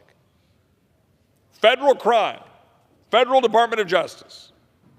Paulette Harlow, 75-year-old grandmother from Kingston, Massachusetts, has 6 children, grandmother to 8. She's suffering from health issues, liver disease, arthritis. She was prosecuted and sentenced to jail in a 25-month sentence in Texas, miles away from her home in Massachusetts. 75 years old. Why? Because she was at an abortion clinic professing her faith and her hope that they would not carry out abortions. Lauren Handy, a peaceful pro-life activist, formally sentenced to 57 months, 5-7, almost 5 years, plus 3 years supervision for efforts to peacefully save the lives of the unborn. Now, I want to be very clear. Lauren, whom I met, is actually a progressive activist. She and I don't agree on a lot of issues. But she was out advocating for life, and she was sentenced by the Biden Department of Justice under Merrick Garland to 57 months in jail. Again, I want everybody to think about that. Protesting an abortion clinic. And nobody here, by the way, is saying that there isn't room for misdemeanor type prosecutions if you're in the way and you won't listen to the, calls for you to leave. Misdemeanor, pay a fine, whatever it might be. Federal prosecution for 57 months. John Hinshaw, 68 years old, sentenced to 21 months. He said, quote, "People are having prayer services all over the place for us. The expression of support has been tremendous." Well, today, the President of the United States righted those wrongs. And he righted those wrongs for those 4 I just described and 17 others for a total of 21. But he also sent a loud message, as I said before, that the Department of Justice never again should be politicized to target people for their beliefs, to be used as a political weapon, as it has been under the Joe Biden regime. It's a new day, and it's an important day. And in light of, I want to follow up, though, on my colleagues here who took the floor regarding January 6th. I was very clear on the floor here, on this House floor, 4 years ago during January 6th, that what occurred was wrong, that what was occurring, what had occurred was wrong, that those who had broken the law, they should be prosecuted for breaking the law. And I don't know anybody who disagrees with that. I really don't. And there are differing facts for each one of those 1,500 cases, and some of them are pretty bad facts, and some of them, there are absolutely no facts at all, but they were pursued anyway, and therein lies the problem. And I want everybody to really listen to this point. There's going to be time for us to study all 1,500 cases, and we can look and we can judge what was the nature of how they were arrested, where they were arrested, where were they put in jail, how long were they in jail, what were the conditions in the jail, how many of their loved ones could they talk to, what was their access to defense counsel, what was the nature of the prosecution, what did the judges do, what were the sentences. We need to look at all those things. Notably, the president commuted, I think, 14 individual sentences. Don't have it right in front of me, but I think it was 14. Which tells me that the president and his team went through and tried to differentiate some of the worst egregious acts in their view that shouldn't be pardoned, but rather commuted to time served. But I would also note this: we are now 48 months beyond the events. Many of these individuals were arrested early in the process, have been in jail, have been in the judicial system, and have been dragged along.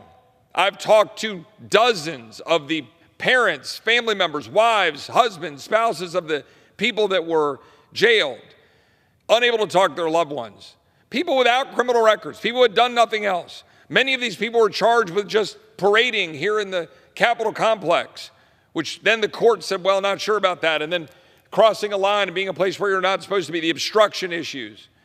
Well, what were you obstructing exactly?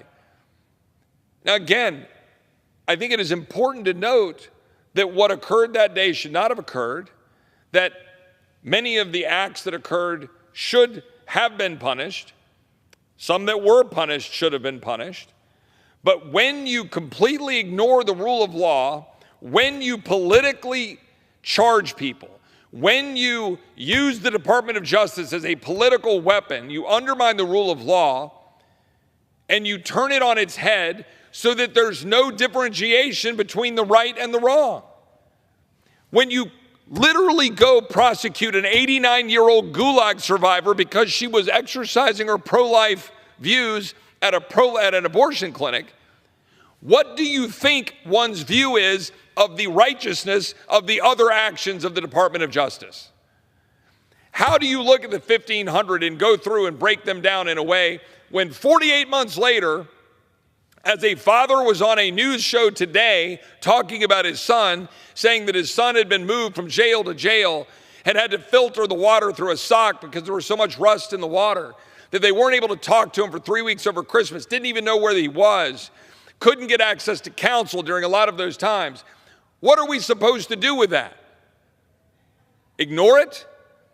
the president came in and made a judgment that these 1,500 people of varying forms, some sentenced, some not, some had taken plea deals, some not, had had 48 months of their life turned upside down by a Department of Justice who wanted to try to make an example out of them, and the President of the United States said enough.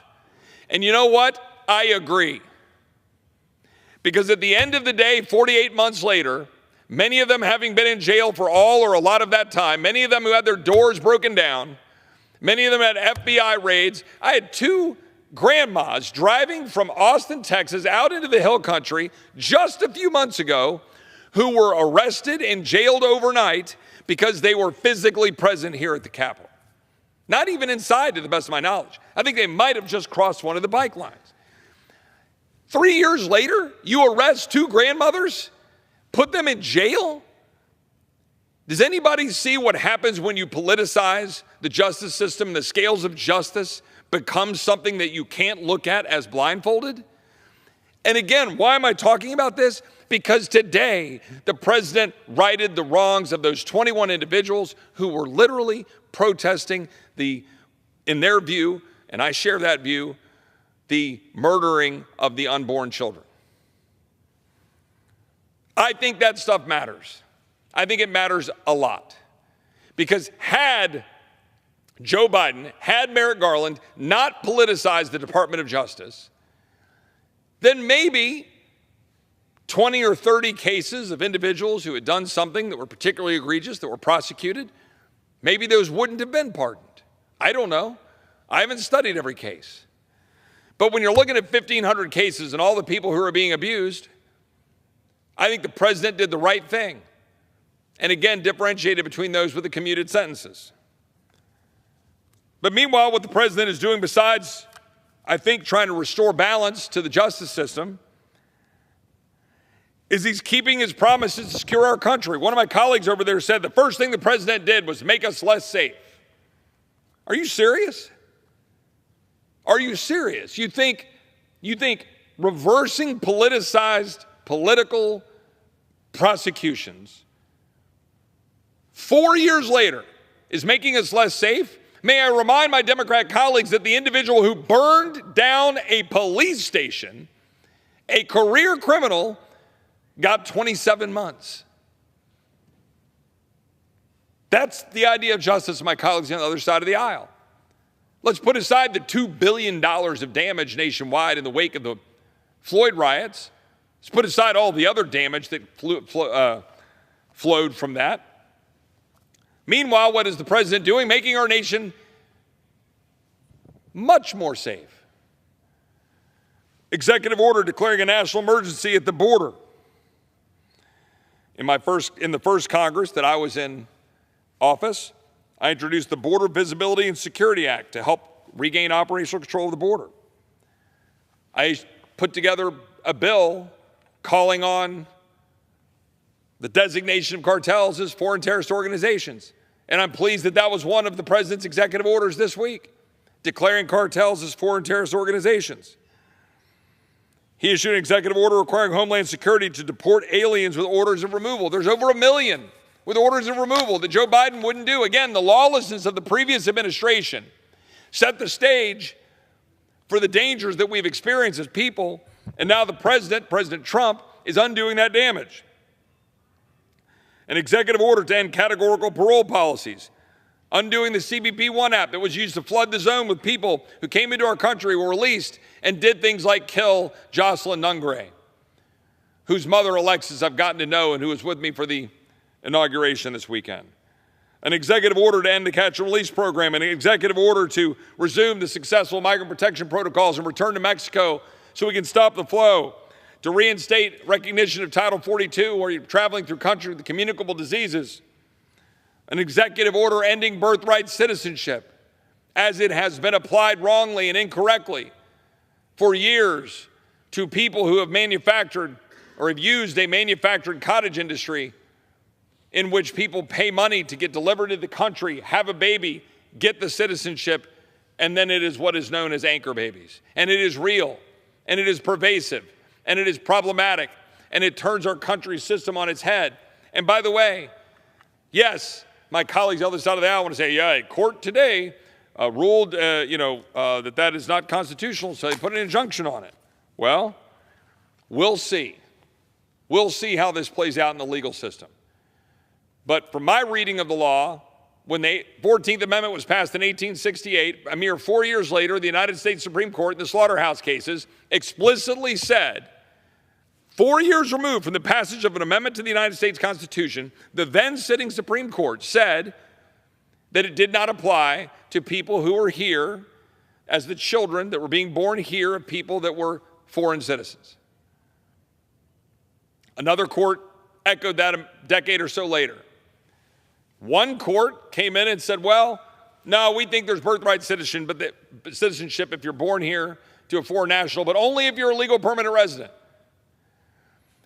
I believe the president's executive order is correct. I believe it is lawful. I believe it is constitutional. I believe he ought to continue to enforce it, and we ought to be challenging this all the way up through the courts and immediately win this. And I believe this Supreme Court will side on the right side, which is that you are a citizen if you are the child of an American citizen. Subject to the jurisdiction thereof has to matter. The president is restoring our border, restoring law and order, reversing the damage, and he should be. And he should be thanked and congratulated for it. But what else has he been doing in the last, 78 hours? 78 hours in. Withdrawing us from the disastrous World Health Organization, a globalist entity that has been undermining our sovereignty and wants to take away our own decision-making and make us subject to foreign powers on our health issues. Withdrawing us from the disastrous Paris Climate Treaty, making us beholden to China and foreign nationals and unable to advance and promote our own American energy. By the way, had we not reversed all of that, we wouldn't have been adding fuel to the fire of Russia going into Ukraine, so to speak.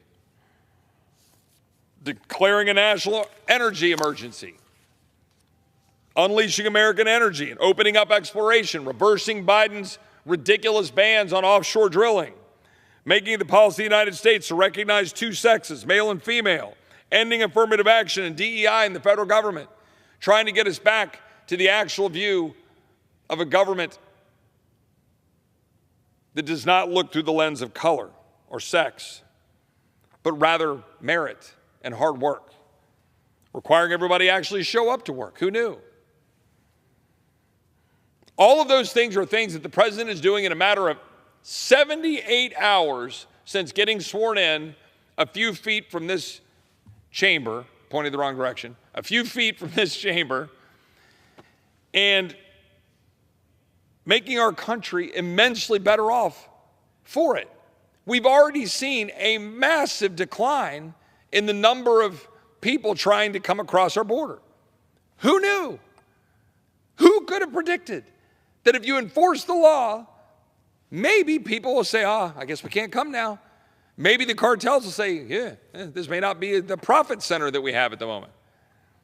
Just last night, a guy was apprehended by ICE, like somewhere up in New York or somewhere in the Northeast, and he lost his mind. He started swearing at Trump, F Trump, all this stuff. I'm with Biden forever. I'm not going back to Haiti, he said. Yeah, you are. You are. And so are a lot of other people. Because the prisons of the world shouldn't be dumped onto the streets of America, endangering our citizens. And that is what Biden did, and that is what Trump is reversing. But now we've got to deliver. And this is my message to my colleagues here. We have to deliver. My friends in the Freedom Caucus, other conservatives, we have put forward a plan that we believe would deliver, and deliver quickly. We don't have time to waste. The president needs resources. Tom Homan needs resources. The Border Patrol met with the union this last week. They need resources. ICE needs resources to do their job. So let's do it. They want $86 billion. Let's find it. We can. The defense needs to be modernized, built up after getting undermined and focused on all sorts of ridiculous woke and DEI policies. We need a new, modern, robust military to beat China. We can do that. We've put forward $200 billion over 4 years under President Trump to modernize the military, an additional $50 billion a year. Let's do it. We can do it, and we can pay for it. We said we would raise the debt ceiling, 2 years, about $4 trillion. We're not inclined to want to raise the debt ceiling, if you haven't noticed, but we'll do it. The president wants us to get that aside so Chuck Schumer can't play games with the bond market.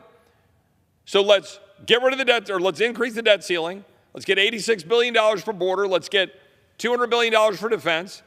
And then let's apply a handful of cuts to pay for those things. Let us, I don't know, how about repeal the student loan fiasco? It's $100 to $270 billion. How about let's just apply Medicaid work requirements so that if you're on Medicaid, for able-bodied Americans, not all, but the able-bodied Americans, that they must work. Pretty popular issue. Every Republican's voted for it. $120 billion. So we can pay for defense, pay for border, make our Medicaid system better, reverse the ridiculous student loan bailouts, which are giving money from one American to another. The plumber who never went to college is subsidizing the sociology major sitting in their parents' basement, tweeting about nonsense. How about we end that? You pay your student loans. You took the loans out. Plumber, you didn't. Go do your thing. Every American that I know that works hard agrees with that. We can do that. Conservatives, the Freedom Caucus, have put that forward. We want to support President Trump. We want to make sure that President Trump can deliver on the border, get the debt ceiling away from being used politically by Chuck Schumer. And so we put that plan forward. I think we should have already done it. But as usual, we sit in this body and we debate. And we continue to debate. And unfortunately, we're still debating. And unfortunately, in my opinion, we're going to continue to debate. Because there is a real debate going on about taxing and spending. And I'm blowing Republicans' minds when I say, I'm all for tax cuts, but you better cut the spending so that we can actually reduce deficits. So I've been pretty clear about that. A lot of my colleagues have been pretty clear about that. Some of my colleagues here seem to want nothing but tax cuts and no spending cuts. But I'll also hear a lot of my colleagues say, oh yeah, I'm for the spending cuts. I say, okay, well, how many? How much? Well, I mean, as many as we can get. Okay. Are we going to reduce deficits or not? I mean, that's the question I'm going to be asking everybody. Can you do math? And are we going to reduce deficits?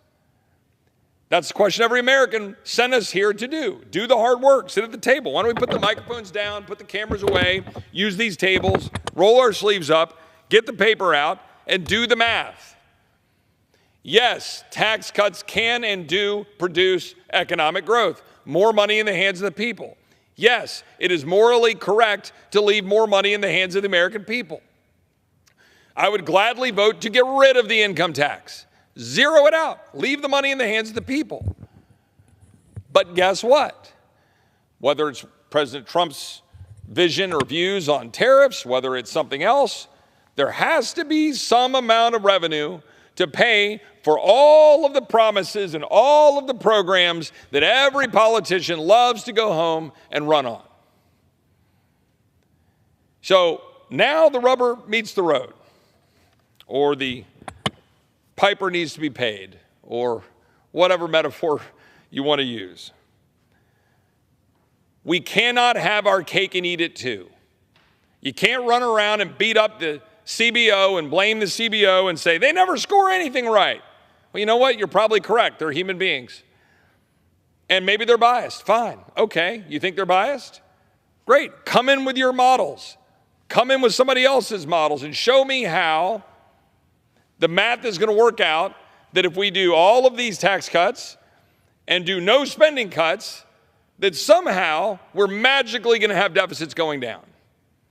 Because it's just not going to be true in the aggregate. When Ronald Reagan cut taxes in 1981 from the confiscatory top rate of 70% under Jimmy Carter to 28% on the top marginal rate, yeah, there was a lot of good economic growth. When we cut corporate rates 8 years ago from 35% to 21%, and corporations aren't these blobs, they're people. When we cut the corporate rates, yeah, there was pretty significant economic growth. That was pretty meaningful. Trying to keep more capital here. expensing, research and development. All these things create growth. But a lot of tax cuts don't. Take the child tax credits. I get how child tax credits can be argued to be good policy, pro-family policy, good for hardworking families that have kids. There are a lot of arguments for child tax credits. But they're not going to be massively stimulative. They cost about $800 billion over 10 years. So my point is over here is like, what are you cutting? What are we cutting? Because we can't continue to rack up deficits. And I think I'm running close on time, and I just want to close with this. We right now have 36 point whatever trillion dollars in debt. Right now we are racking up about 1.8 to $2 trillion a year in deficits.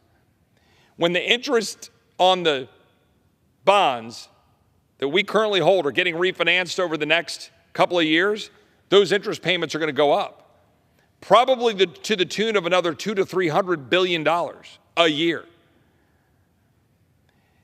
If we renew all of the tax cuts, which I support, but we don't offer any cuts correspondingly, we will add hundreds of billions, if not several trillion dollars of deficit spending. So the job for us, Republicans and Democrats, is to not do that. And I'm asking for deficit neutrality on the tax bill. Let me just be clear. If I win that fight, if all my colleagues who want deficit neutrality or deficit reduction on the tax bill combined with spending cuts being debated in reconciliation right now, if I win that fight that I'm having right now with colleagues, you're like, oh, I don't know. The best we'll get is the current deficit. That's how we would end up with exactly what we have right now of roughly $2 trillion deficits. By the way, it'll get worse because of the interest I told you about. As we keep refinancing our debt, and interest goes up. So what I'm trying to scrap for in this body is just trying not to make it worse. It's like Christmas Vacation. Worse? How can it get any worse? I'll tell you how it can get worse. Vote for more deficits. So we shouldn't do that. And my actual last point, with I think a minute and a half remaining, is that if we're going to do anything at all in reconciliation on policy, we should be fighting for healthcare freedom. My office put out a report 2 days ago called The Case for Healthcare Freedom. It's 48 pages that outlines all of the ways in which we are destroying the average American's access to healthcare, that we need to restore the doctor-patient relationship, that we need to break down the stranglehold that insurance companies and hospitals and pharma have on our healthcare, free them up with expansive health savings accounts, allow them to decouple that so they can go out in the market and get actual insurance, go to direct primary care, and actually get care for themselves instead of paying $25,000 a year between their employer and themselves to be able to go to an insurance company and be told that they can't get care. So if we want to transform this country, reduce the deficits, give the president what he needs to secure the border, and give us health care freedom. And that's my call to my colleagues. And with that, I yield back. Pursuant to Clause 13 of Rule 1, the House stands adjourned until 9 a.m. tomorrow.